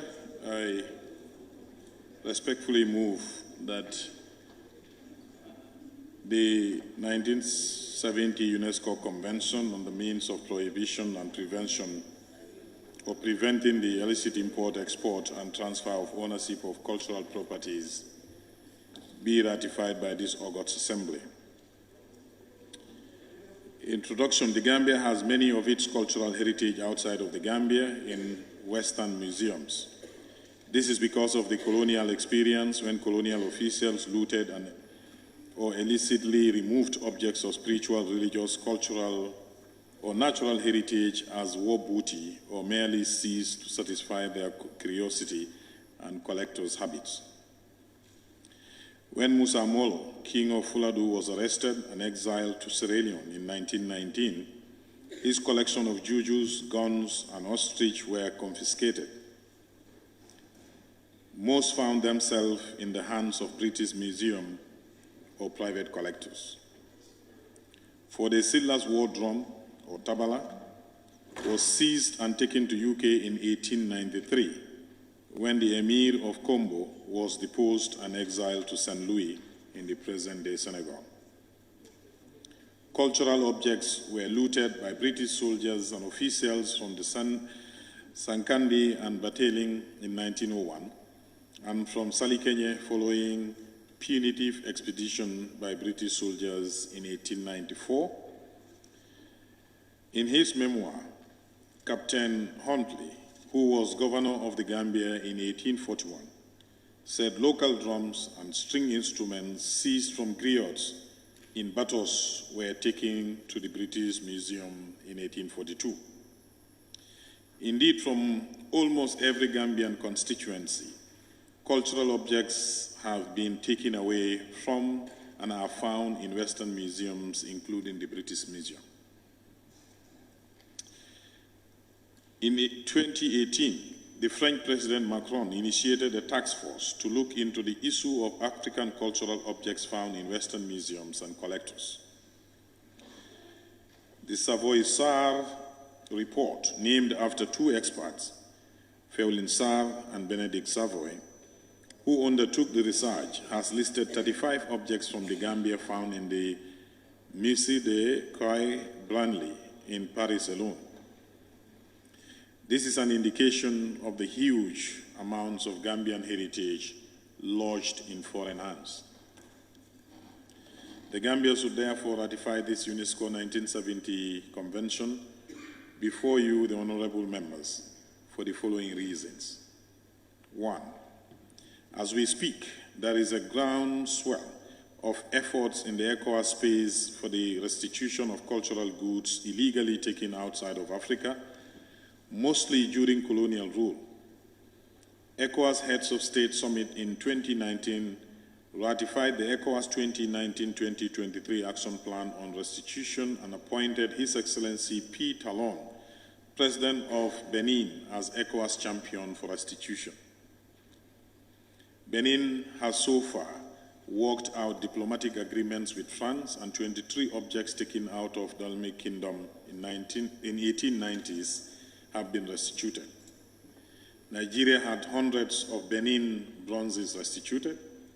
Senegal has had the sword of Sir Omar Foutiyou Tall restituted. All told, there is earnest movement towards restitution. The Gambia will not be left behind when we ratify this important UNESCO convention. Specifically, the Gambia has hundreds of cultural objects, archival documents strewn in Western museums. The SARS-Savoy report commissioned by President Macron in 2019 has revealed that Francis Quayle Branly Museum has in its catalogue over 35 cultural objects taken from the Gambia from the 1880s to 1905. Our ratification of the UNESCO 1970 Convention will assist us to start the diplomatic discussions to ask for restitution. Restitution is a human right. The 1997 Constitution of the Gambia provides for cultural rights for all Gambian citizens. The citizens of our republic have the cultural right to access the handiwork of their ancestors as inheres in these cultural goods found abroad for enjoyment, education, and research. These cultural objects belong to our national patrimony. Restitution will enhance our cultural milieu, enrich museum collections, promote tourism, hype up our sense of national identity, and restore African dignity. Our ratification will enhance our cultural standing. The Gambia government is building a mausoleum and a museum for the founding President Alhagie Sadauda Kairaba Jawara of blessed memory at the National Assembly premises. The edifice will be, when completed, the first purpose-built museum in the Gambia. It will be able to handle some objects restituted from the foreign museums, including photos and objects linked to Sadauda and the Gambian struggle for independence. Ratification will help the Gambia better protect its rich archaeological sites, such as the stone circles, Kunta Kinte Island, Berefet, Sani Mentereng, Kachikali, Folonko, Tamba Sansang, Pirai Tenda ruins, etc., from pillage and looting. Once we ratify, UNESCO 1970 Convention Secretariat will avail the Gambia technical assistance, capacity building, and advocacy for restitution, including training on restitution and return advocacy for the relevant select committees of this House. Consultation. The Ministry of Tourism and Culture has initiated consultation with relevant stakeholders on the convention since 2021. In that year, an ECOWAS advocacy mission led by ECOWAS Commissioner for Social Affairs visited the Gambia for 5 days and met the stakeholders to update their understanding of the UNESCO 1970 Convention. They met National Center for Arts and Culture. They met the National Center for Arts and Culture Board, Ministry of Tourism and Culture officials, the Minister of Foreign Affairs, the Minister of Justice, the Chairman National Assembly Select Committee for Culture and his committee, and tour guides and museum curators. These working sessions were very useful as the stakeholders were taken through the 1970 UNESCO Convention, its provisions, benefits that could accrue after ratification. Therefore, there is a local committee comprising technicians in heritage and law on the restitution issue. In May 2023, the Honorable Minister of Tourism and Culture visited Abuja, Nigeria, and was also briefed by ECOWAS staff on the need for Gambian ratification of the convention. Furthermore, 2 staff of the National Center for Arts and Culture have received training on the UNESCO 1970 Convention in Accra in July 2023 and in Dakar in March 2023. The National Center for Arts and Culture Act 2003, the Gambia Culture Policy of 2018 to 2028 have expressed provisions for the prohibition of export and set terms of export permits for heritage. Therefore, the provisions of the 1970 Convention are fully domesticated in the NCAC Act of 2006 and the 2018 Arts and Culture Policy. The NCAC Act 2003, the Gambia Arts and Culture Policy, for example, provide amply for protection of heritage by setting requirements for export of cultural property, as in Section 37 to 43 of the NCA Act of 2003. No permit shall authorize the removal from the Gambia of any ethnographical article except through a recognized custom port or airport, says Section 41(2) of the Act. There is a provision in this law for compulsory purchase of ethnographical articles by the NCA when it deems it fit to save an object. Gambian law also protects archaeological sites from illicit excavation and illegal retention of objects found therein, as in Section 27(1), which provides that a person shall not, without any written consent of the center, excavate an ancient monument or ancient working. The NCAC Act also provides for the protection and regulation of activities of museums and galleries through a licensing system in Section 31(1). This helps in regulating the retention, display, and disposal of heritage objects. These provisions in the Act help to regulate art and ethnographical object market players, cultural good dealers, and exporters. The Act also calls for national inventory of heritage objects and sites. Currently, there is an ongoing activity to inventory the built heritage of Banjul, the Gambian capital, with support from UNESCO. Financial commitments. Ratification of the 1970 UNESCO Convention does not require any commitment, financial commitment from the government. Prayer and recommendation. The honorable members are hereby requested to approve the ratification of UNESCO Convention on the means of prohibiting and preventing the illicit import, export, and transfer of ownership of cultural property. Honorable Speaker, on behalf of my colleague, Honorable Minister of Tourism and Culture, I beg to move on those terms. Thank you. Thank you. Any seconder? The member for Upper Salu. Thank you very much, Honorable Speaker. And thank you very much, Honorable Minister, for bringing in a very important ratification to this Parliament, particularly dealing with our artifacts. And it's very clear that the reason why some of them, they prefer to write our history is some of these things, actually, because they've stolen our items for quite a very long time, just to kind of erase our history of this continent. And I urge the historians of this country to try to rewrite the history of the African people. Honorable Speaker, this convention by UNESCO And first, I must also want to thank the ECOWAS for their stand, particularly His Excellency Talon, for taking the lead to ensure that all these illicit or looted items that belong to the African people are actually returned.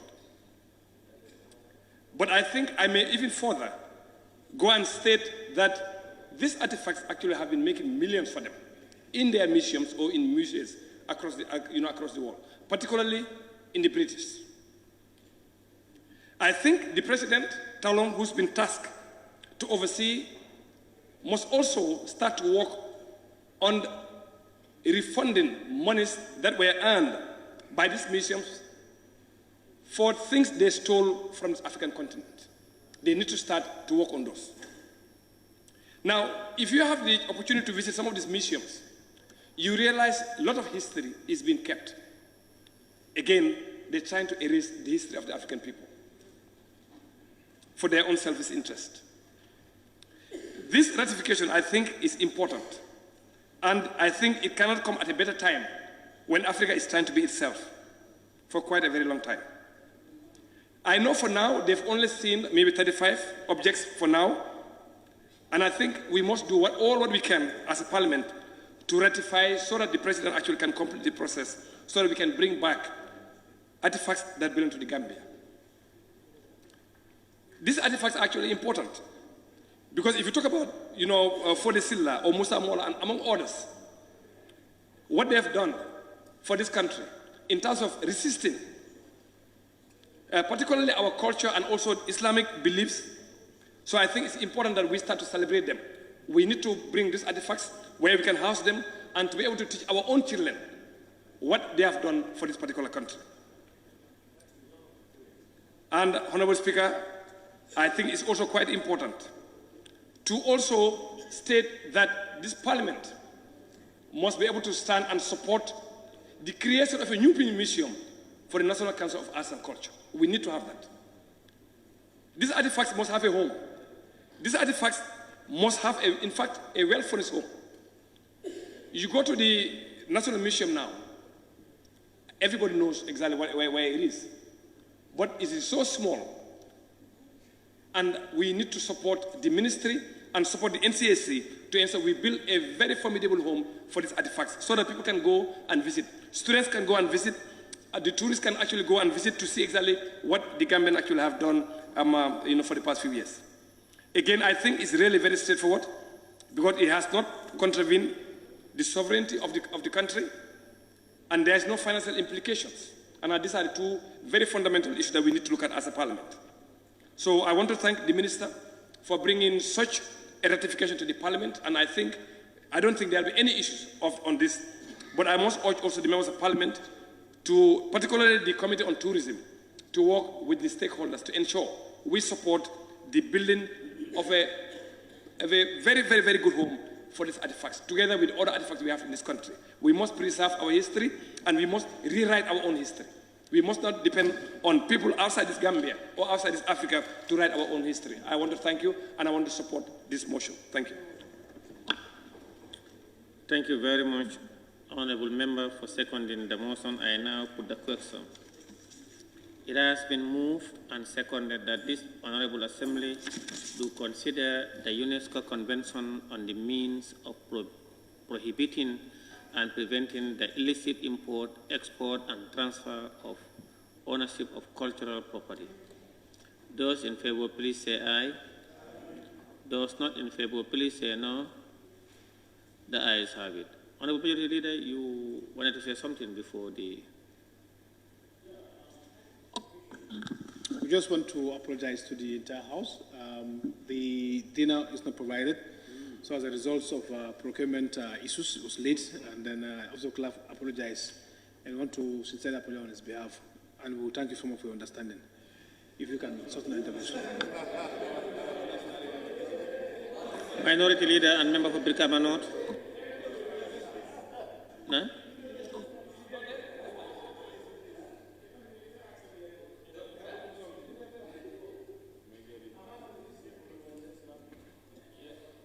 Actually, you are fourth on the list. Member for Kantora and Majority Leader. Thank you very much, Honourable Speaker. Having said that, I think I will be very brief. knowing that promise has been made and then it wasn't met. I want to thank the Honourable Minister for stepping in for Minister of Tourism, Art and Culture. It's very, very apt, and we want to thank the government of the Gambia for aligning themselves with the UNESCO Convention in trying to trace our history. Culture is very important. Culture creates identity of who we are as an Africans. So, as a matter of fact, cultural artifacts speaks a lot about us. So I think it's important that we join this movement that will help us, or this convention, to retrieve those valuable cultures and bring them back to our museum and make them attractive. One thing we are really actually losing or failing to do as a country is how to connect tourism and culture. Over the years, tourism is the focus, how to create bumper tourist market, how to create hotels, how to bring in tourism here and then earn money. But we are also losing sight in connecting the cultural aspect of it. We need to promote our culture through tourism. So tourism and culture must be speaking in line. And I can see the trajectory of the Ministry of Tourism is now how do you promote culture through tourism. So I think when this is approved, it will serve as a mechanism whereby when we lay our hand on these stolen cultural artifacts, we can really equip our museums. It serves as a revenue generation. The benefit of this thing is a lot.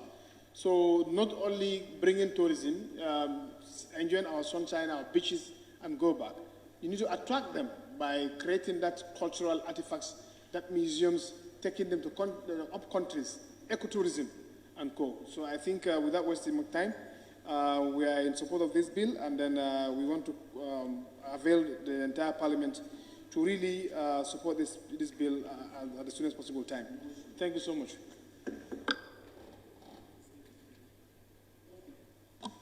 Thank you very much. I now give the floor to the member for Central Barigo. Thank you, Honorable Speaker. Honorable Speaker, this convention ratification is long overdue. The convention that has been in place since 1970, and I believe this Parliament will do justice in ratifying something that is there to promote our culture, our identity, who we are as Africans. Honorable Speaker, our culture has been arrested, and our cultural artifacts were looted, taken outside this continent. So if you have a convention that is reclaiming our lost glory, our lost symbol, our lost identity, I think it will have a smooth sail on the floor of this Parliament. Honorable Speaker, of recent, Benin, due to restitution, they reclaim a symbol that worth millions of dollars or in euros. These artifacts that we're talking of, what the Honorable Minister made mention of in the various parts of the country, everybody will see yourself in. Everybody will begin to learn something happened in this country. This is going to build the interest in research, and it will also promote interest of students to do history, to learn history, to learn what happened in the past. Honorable Speaker, our tourism, as alluded by the majority leader, should not be focused on the sunshine or the beaches. But the culture, how we are as Gambians, will also need to be known to outside world. But we can only know it through the heroic deeds of our people. Make mention of Samori Toure, Musa Molo, for the Kombosilla, for the Kabadumbuya. And we have great warriors in Badibusali, Kenya, too, who are not also mentioned. We have, the 4 days, we have a lot of 4 days in Salikenya. So those 4 days also had confrontation with the British. And British, as stated, they attacked Salikeje and took some of our resources away. Up to now, they are not found. But if we can ratify this, we will have access in their museum to bring them back to this country. Honorable Speaker, the museum that is now constructed at the former president's tomb, I have a recommendation. This parliament, the Ministry of Tourism need to come with a budget. We need a modern art museum in this country that can accommodate these resources that we are trying to bring back. It's not this. This area is too small. We need to progress. Honorable Speaker. Honorable Speaker, it's not limited to only tabulos. Even our valuable resources, our gold mines, we are taken away. So I think it's high time we pass or we ratify this noble convention and we start resourcing the museum, the arts and culture is not well resourced, Honorable Speaker. If you travel outside the country, you see arts and culture in other countries. Gambia is a shame. It's an insult. Even its location is an insult to the entire nation. So it's high time this parliament, we really look at it. We try to find a land to relocate them and build them a structure to preserve our heritage. I thank you all, and I believe it's not controversial, but today is not a lecture that we are giving, but we will learn something that will warrant us to get something from the people who came here, abused us, robbed us, enslaved us, jailed us, to at least have our valuable resources back. I thank you for bringing this convention, Honorable. Thank you very much, Member for Central Baribu. I now invite the Member for Opanyomi and Majority Chief Whip. Thank you very much, Honorable Speaker, for giving me the opportunity.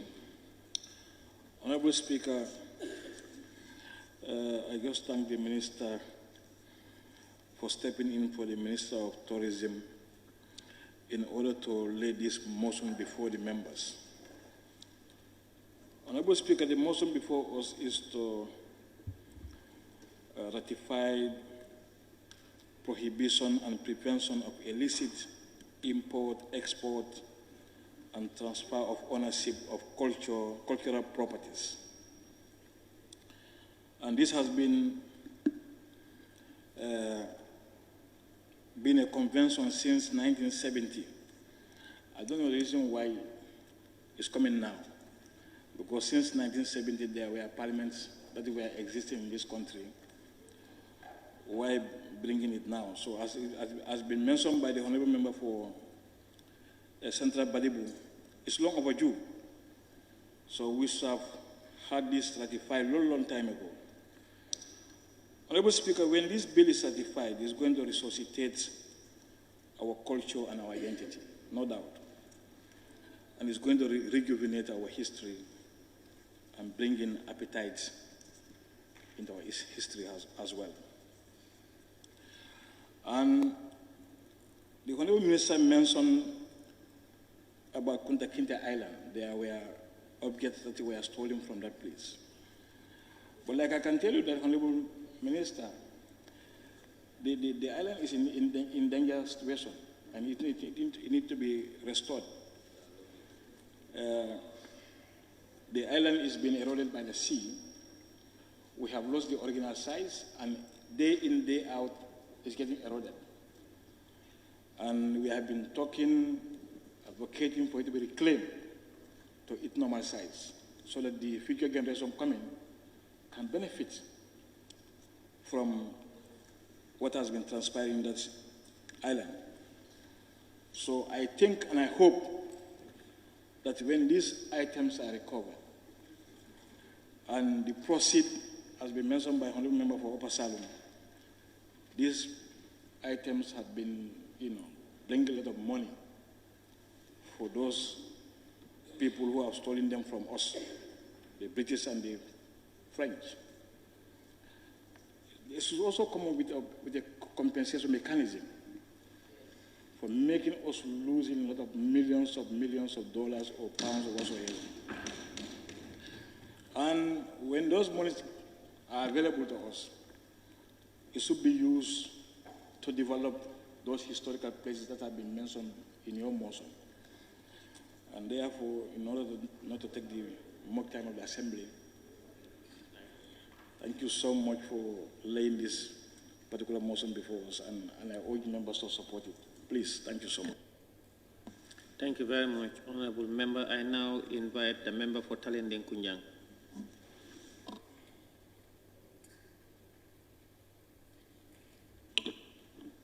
Thank you very much, Honorable Speaker.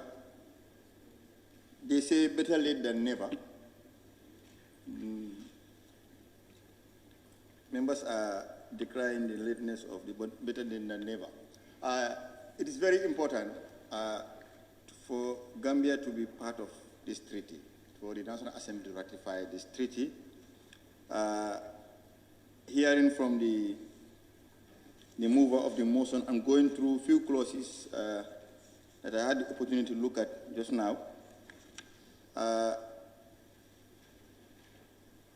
This will go a long way to revamp our arts and culture unit or department, etc. Every country has a history, and we teach this history to our kids. That's why we have them in the curriculum. And I'm happy that the mover of the motion said something about Fode, Musa Molo, Fode Kaba, etc. And some of these items are not found in our museums, and their stories are in our history books.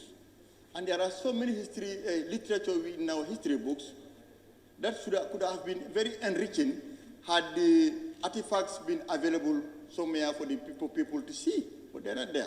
We just read it just in our books, but there's no imaginary thing in front of you as a student to feel the living history of your country.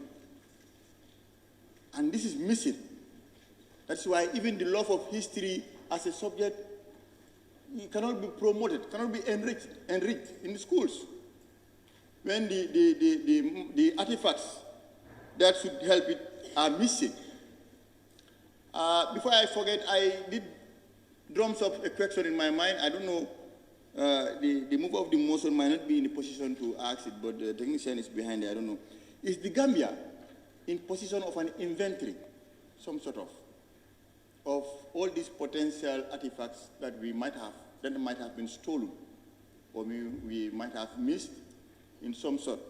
If the Gambia or the Department of Arts and Culture with an inventory of this kind, so that we know what they are pursuing, we know what you're going to claim, or is it from henceforth after signing this agreement they are going to engage in a research to find out whether they are going to roam between museum to museum to look for it also. But I want to know if there is already an inventory of some of these very important this thing. I read one or two. I understand being part of this treaty will avail state parties, to promote the development and establishment of scientific and technical institutions, laboratories, museums, and etc. This is Article 5C. This interests me a lot because sometimes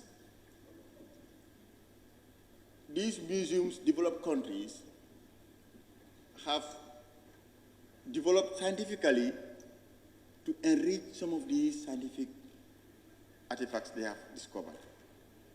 And then they have laboratories to look at them and study them. I know, I'm sure, I don't think it's a speculation if I say there's no laboratory concerning this kind of things. We don't have the scientific technology to even look at artifacts and say how long have they been underground. In which year this might be. They have those things. So I know the developed countries are parties to this convention, to this treaty. So if Gambia becomes part of this, treaty, we can share this technology with these state parties that are parties to this. So this is beneficial.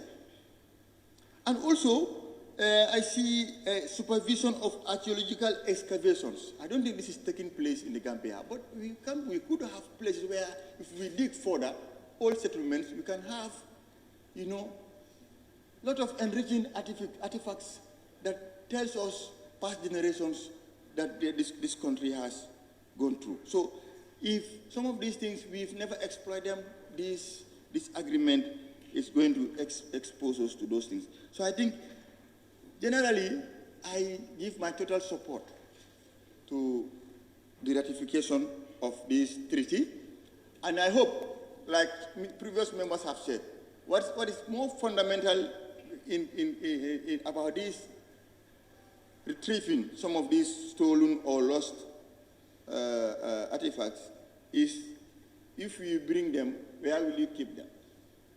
And that tells you, in modern countries, in developed countries, you see how they invest in museums. If we want to portray that we love our culture, we want to teach future generations the importance of culture and tradition on our patrimony, we must invest in where they are kept. I'm sure if now you bring some of those artifacts to our National Museum now, they will never forgive you if they had a soul to complain, because of the way they are kept there, the status of where they are now, and where our National Museum is. So it is crucial that the standard, we have a very good standard National Museum that is up to date, that can accommodate these artifacts we are going to claim. And that gives a good impression of us as a country that we respect our heritage. And I believe that the ministry, if I did not misquote the mover, he did mention something like that, and I think they will do everything possible to ensure that those things happen after ratifying this thing, because I have no doubt that members do not have any objection to this. This is something that we all need. We all have to enrich our history. We all need to ensure that, you know, Honorable Member Mbow raised a very important issue, claiming the income that the people that have stolen these historical facts have generated. I have not gone through the whole treaty myself. I don't know whether there is avenue to pursue those ones. If there is, it's definitely on track to do that. Definitely. With those few remarks, thank you very much, Honorable Speaker. Thank you, Member for Talending. I now give the floor to the Member for Fonya Councillor. Thank you very much, Honorable Speaker. I thank the mover of the motion for this. You know, I could also concur with members. You know, it's at this best time.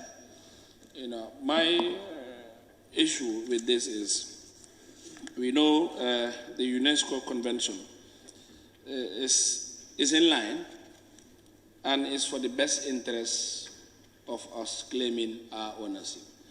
And I believe in those claims, this is a convention that we are ratifying, but I also believe if measures are put in place for us to recover our objects from various affected countries that had looted happily with torturing minds of our people. And today, you know, you could see a lot of affection that has reigned to Africa and more so our country as large. You know, there must be strengthened measures that they need to pay as much as the way we are affected. You know, it's not only, okay, we in France, as the Honorable Minister has alluded, about 35, seen so far. You know, I believe in our colony, British, Britain, maybe more. So these are all issues that I think is greatly affecting the well-being of Africa. And we will never forgive them. And we will continue to pray that forgiveness will not be done unless and until it is brought with a heavy compensation to the lost glory of our culture and a lot of heritage that they have also distorted. And I also believe the arts and culture, the director is also here. It is time for us to rewrite our history. It is time for us to, inform our people what had happened. You could see a West will come and teach us our history and also tell us this is what is happening. So when we have our own, we'll be able to at least give proper references. The life of Musa Molos, the Fode Silas, these are great people. But today, they were captured and maltreated. A lot of things that they have did. So I think Africa will never forgive the West unless and until, as I've seen, thing in UN where the French president publicly announced and said forgiveness of Africa. I think the onus is on them to at least reflect back. Today, most of those countries are made great of their resources, great of a lot of men in terms of their production is because of Africa. So with this convention, I don't think we will waste much time in this, and I think it's in the best interest of us. And he has also alluded that based on this, training is also anchored in this, where staffs have also benefited. Honorable Speaker, I will also agree with members, that the National Assembly is used as a reference where they're building, where some of these artifacts will be put in place. I think it's high time for us to develop better mechanisms, for us to have structures that will be fit for purpose. This is a National Assembly, and we are thinking of expanding the National Assembly to build and accommodate members in other areas. If we could still have this comparted here, sooner or later, they will also think of moving to another direction. So I think with Minister of Tourism, Arts and Culture, they should make this as a priority to see where they can locate this, seek for funding, include it in the budget to make sure we have a standard museum. When you travel to other countries, when you look at their museum, you will even think of ours, where if you look at it surrounded by the State House, it's not even durable. If you look at the artifacts that are there, a lot of challenges that they are facing. So when we have it a better place, better environment, well-built and polished, it will also serve as an instrumental thing for us. So, Honorable Speaker, I believe that with this, the convention is in the right track, and our culture, our values, what they have did to our forefathers, great-great-grannies of that continent of Africa, it is high time for us to put a mechanism so as for us to charge them. They should face consequences. Not only returning it free and they go and say, okay, this is a year. And sometimes the saddest thing of it is when they are doing their presentation and say, okay, these are African artifacts, they're here. You don't even see any remorse on their presentation. So I believe they owe a lot explanation, and they owe a lot of compensation to the African people. And I also thank the ECOWAS for their stand to see that this continental or countries within ECOWAS region and most of Africa in the restoration of some of those remains or objects. We are in it, and we believe that is the best way that we can, and also for the betterment of our country. And I also solemnly agree with members that Minister of Tourism and Arts and Culture should look at a specific land that they will be able to at least look for funding in conformity with international standard. UNESCO, after passing or ratifying this, could also gain a lot of attractions and revenue, so as for us to see, not only seeing that story building here, in the National Assembly. For what? And if you look at our National Museum, go there. You see the way it is. It is environmental friendly? No. So I think it's high time, if we are really serious as a country we are really serious to make sure we safeguard the artifice of history, not to be distorted. I think we could better do it and also seek for better location. Honorable Speaker, with that I think I can end here, and we are in line. For this, it has no problem, and we are happily to say that we will see the remains of our forefathers and the remains of our great, great fighters that had even built Europe to be Europe.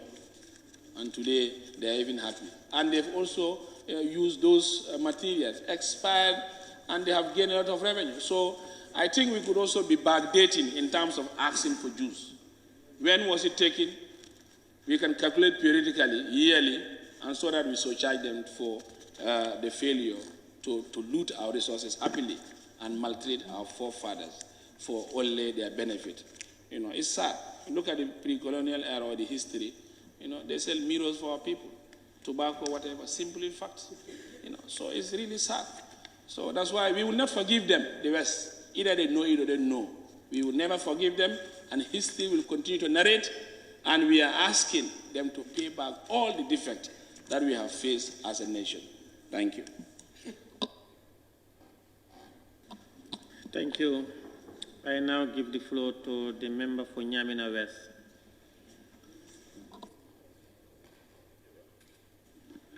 Thank you very much, Speaker. I also take this as an opportunity to join my colleagues to thank the Honorable Minister for tabling this for ratification. I will also thank the Line Ministry and also the Directorate, since I was opportune to work with them before coming to this place. So I was introduced to many of their activities and plans before coming here. So I thank the Director for a hard job that he is continuing. Honorable Speaker, I will also thank the French president who came with that thought, because many presidents has passed through that, and many presidents are in the West that who never thought that way. Like my colleagues alluded, or the Honorable Minister, artifacts of 35 species found in France alone. Then in all together, in totality, in the Europes and Americas, imagine, do that mathematics, imagine how many will be lying there for the Gambia alone. So that is a big thing in totality. And the importance of these artifacts cannot be overemphasized. Some of my colleagues have mentioned it here that it generates income, obviously, and that taken from the period that these artifacts were gathered in the overseas to date, who knows how many income is generated for those nations? How many income have we lost over the period? Honorable Speaker, the importance are numerous. I can spend the whole night mentioning them. One of them, as you can attest, identification. Artifacts belongs to. Artifacts help you identify a group of people or a culture of a particular people. An example is some of the artifacts that ourselves we have within us here. By interacting or seeing it, you don't need to question. You yourself can really attest to which of the tribe or which region or which area or which group of people it belongs to. Another important thing is tourist attraction. It can also help on employment generation. So the importance are numerous. One most important that I attach to them are appreciation and communication. Artifacts are well known for appreciation. In the olden days, our great-grandparents used to give each other presents in the form of artifacts, and these are well appreciated, and it goes a long way, building communication between two or a group of people. And yet still, some of these artifacts are used to present from a nation to another nation for appreciation. So therefore, supporting or ratifying this UNESCO instrument is very important to this August Assembly. So I don't hesitate joining my friends, and equally, I know all the members in the Parliament, we are waiting for this important instrument to come before us for ratification. Another important aspect that I will not left behind is the issue of compensations that they say. Yes, a lot of income must have been generated. As I alluded earlier, a lot of income that we have also forfeited in this, our own materials that were taken away from us. So how best, or how will we channel to see that we receive some compensations? The other aspect is that through this, the depression and the pressure that we have received from our great-grandparents, people like Musa Molo, as mentioned, cannot be forgotten. It will go a long way before we forget this. So, in conclusion, getting back these materials will also help our university as an institution of education for research, and it will go a long way in supporting our students to read the history of the Gambia. Honorable Minister, Honorable Speaker, at this juncture, I rest my case. Thank you.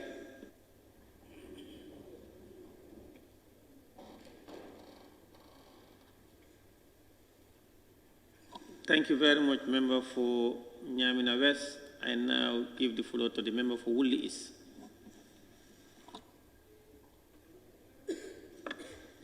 Okay, thank you very much, Honorable Speaker. Honorable Speaker, we thank the Attorney General and Minister of Justice for standing for the Tourism Minister to bring this very important motion to ratify this convention, UNESCO Convention. Honorable Speaker, we have ratified the underwater artifacts here, which was also very interesting. It's almost the same thing, except that that one is underwater, this one is general. But they are all the same. This is very important to us because we are talking about prehistory, we're talking about history, we're talking about our literature, past literature, and we're also talking about archaeology. So people who have stolen that, people who have looted those things through illicit trafficking, etc., of our cultural property, is what we are talking about. What did that deprive us of? It deprives us of our culture, of our dignity, of our knowledge, of our pride, and all those things. You will remember that one of the European countries, I cannot remember whether it's France or UK, that stole the voodoo god, symbolizing the voodoo god in Benin. And they were following that until they got it. But when they got it, you could see the celebration. It looks like their god has disappeared. Their whole life was dependent on that god. All the belief was on that god. But when they took that symbol, it's like the god itself has disappeared. And that has damaged their whole spirit. Their whole spirit is damaged. So that's what it has done to us. When you take these things away, you definitely make us lost. And they say where you don't know where you come from, you wouldn't know where to go. And that is what is happening to Africans. Since many people are lost from where they come from, they are yearning to reach somewhere, and they cannot reach there, another culture, and they have lost their culture. So the culture of the African is with the so-called illiterate people of Africa. People have not gone to these conventional schools. They are the custodians of the African knowledge. And I believe we must go back to those people. They will tell us the history that they have. The rest will be achieved through archaeological means. Honorable Speaker, like I said, we have been disconnected from our culture. And we must commend the ministry to help us to make sense of this lost heritage. And so many restrictions were placed so that we will not be connected to these heritages. And still now, whether we know it or not, this is continuing. Because our countries are considered poor, and our people are poor. When they produce these things, they still cheaply sell it to these people, and they just take it. And like the minister said, sometimes they'll even come to Africa to fight. And when they are going, they loot these things and go away with them. So this convention is here to help us to ensure that that does not happen. And I believe what other members have said is to begin now, so that what we have missed then, our children and our grandchildren will not miss that. Our people have been producing hoes. They've produced axe. They've been dealing with iron for a long time, hundreds of years. They've produced spears,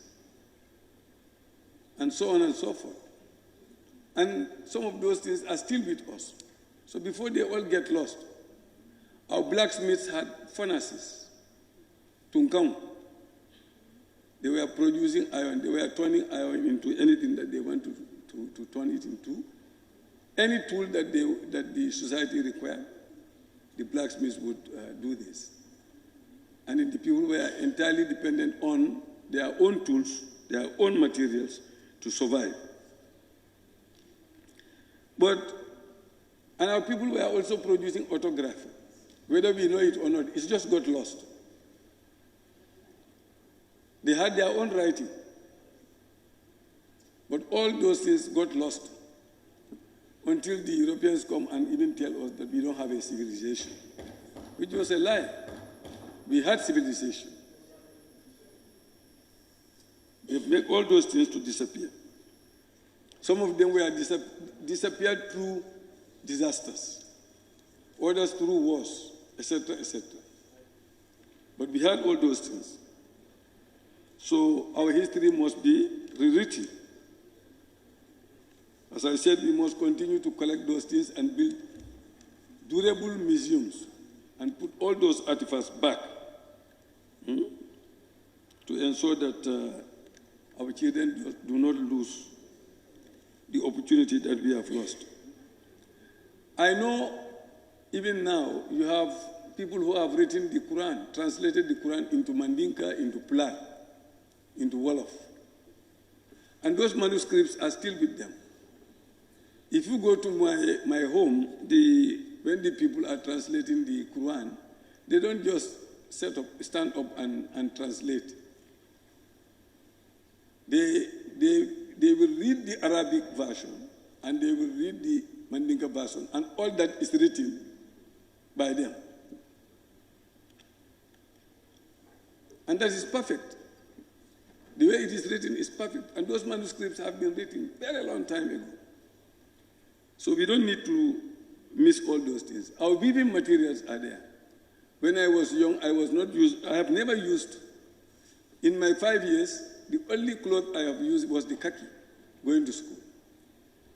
My mother and the weaver were producing all the clothing that we require. Those weaving materials are still there before they get lost. So we thank you very much for coming up with this motion to ratify this very important convention so that we join nations that are protecting their historical artifacts. On that note, Honorable Speaker, I thank you for the time. Thank you very much, Member for Woolly East. I now give the floor to the Member for Brikama North and Minority Leader.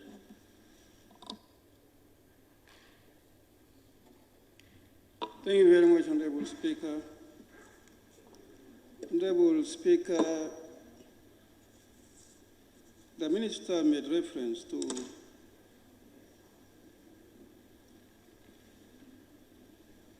Ministry of Tourism, and I want to believe UNESCO's engagement with the National Assembly Select Committee on Tourism.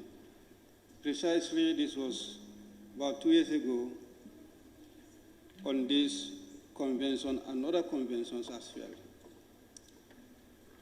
We are sensitized on these conventions,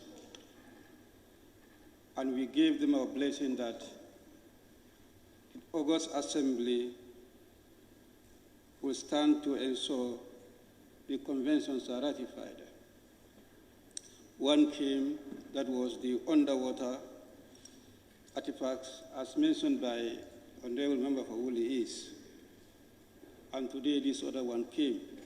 And we want to commend the Ministry of Tourism as well as the National Center for Arts and Culture for the effort that they have made to ensure these conventions early before the August Assembly ratification. The convention is or was adopted way back 1970. I think one may not wonder whether it has not been signed to. Of course, it could be a question that one may ask because an incident happened here last week, so that we are not confronted with that kind of scenario to ratify something that the nation is not a signatory to. I believe that's not the case. Thank you. Now, therefore, as alluded earlier on by the previous speakers, it's long overdue. Since 1970, important thing like this not ratified. We've missed a lot. And I believe if we are to go by the objects of the convention, we'll get back to our stolen artifacts. In doing so, we should also be prepared to upgrade our National Museum. The one that we have, I don't think, will be that spacious enough to accommodate these artifacts. they are going to attract a lot of tourists, both domestic and international.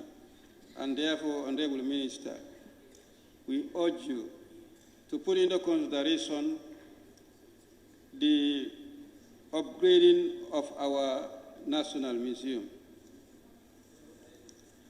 Honorable Speaker,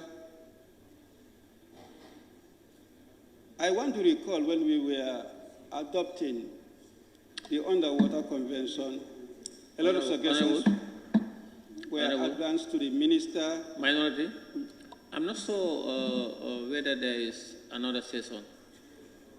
Who is the speaker down there? Is that the Women Caucus? Who is your speaker? We apologize for interruption, sorry. Okay, Minority, continue.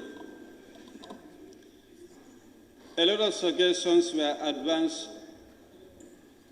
when we were dealing with that particular convention ratifying. Among them, reviving the river transportation. And we were highly promised that that is going to put into consideration, the ministry will work towards that. I'm not sure whether we are in that move. And then we are coming with this one. We are making suggestions. If we are to go for the ratification, we are anticipating that the ministry will endeavor to retrieve all these stolen artifacts in the soonest possible time. In trying to anticipate that, of course, as I said earlier on, let's put at the back of our mind that there is that great deal of need to upgrade our National Museum. The mausoleum here would not be spacious to accommodate these attractive artifacts. That is my take, Honorable Minister. Having said so, let me once more thank the ministry. And the ministry again, the National Center for Arts and Culture. I think this is an area that Tourism Ministry should endeavor to give them all the support necessary so that our culture is promoted. They have the vision, they have the interest to promote our culture. But I have the belief and feeling that they are under-resourced in their bid to promote the culture. And this is where the ministry can attract. We cannot rely on only the beach. Our culture, the tourists are interested to know our culture, to explore our culture. Yes, the beach can be an addition. The one that is so dear and rich, that is our culture. If National Center for Arts and Culture is supported, fully resourced, honestly, we can use our culture immensely to promote our tourism. This is one way to do, but a lot can be done if we venture into giving enough resources to National Center for Arts and Culture so that our culture can be promoted. Our youngs can be taught about our culture. And then we learn a lot what our culture is. That is a take, Honorable Minister. On that note, I thank you. Thank you very much, Honorable Member for Birkama North. I now invite the member for Banjul North. He's out. The member for Passe.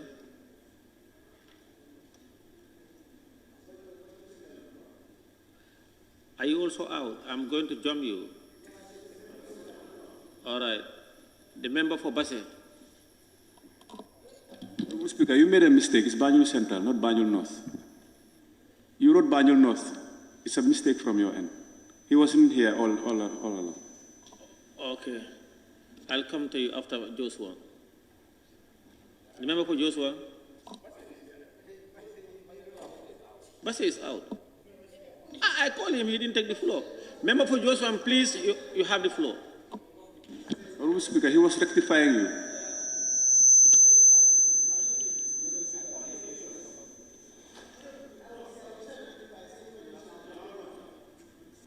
Joshua, please have the floor. Thank you very much, Honorable Speaker.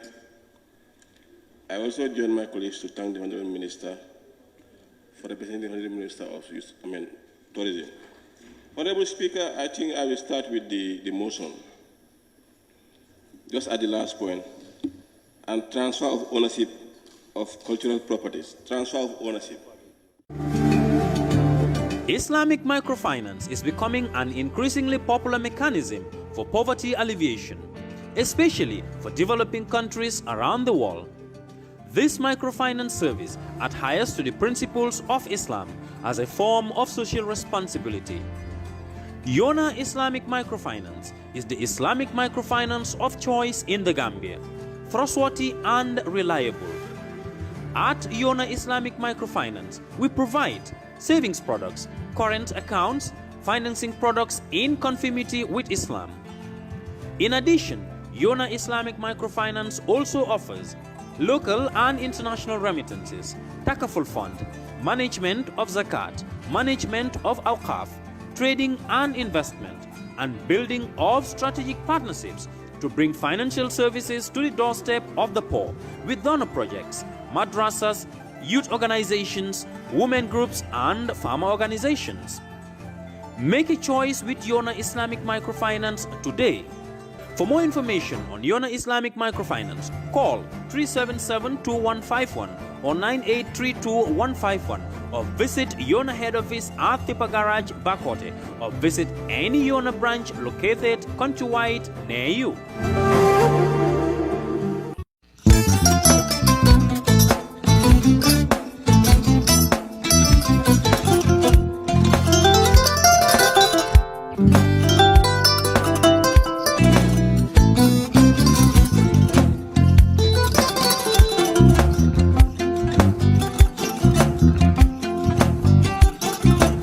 Agada. Mbijan aganya. Albaka. Mbaka important. Yo, nga transfer la sto. Ya transfer la sto. Ha, code nyinji. Okay.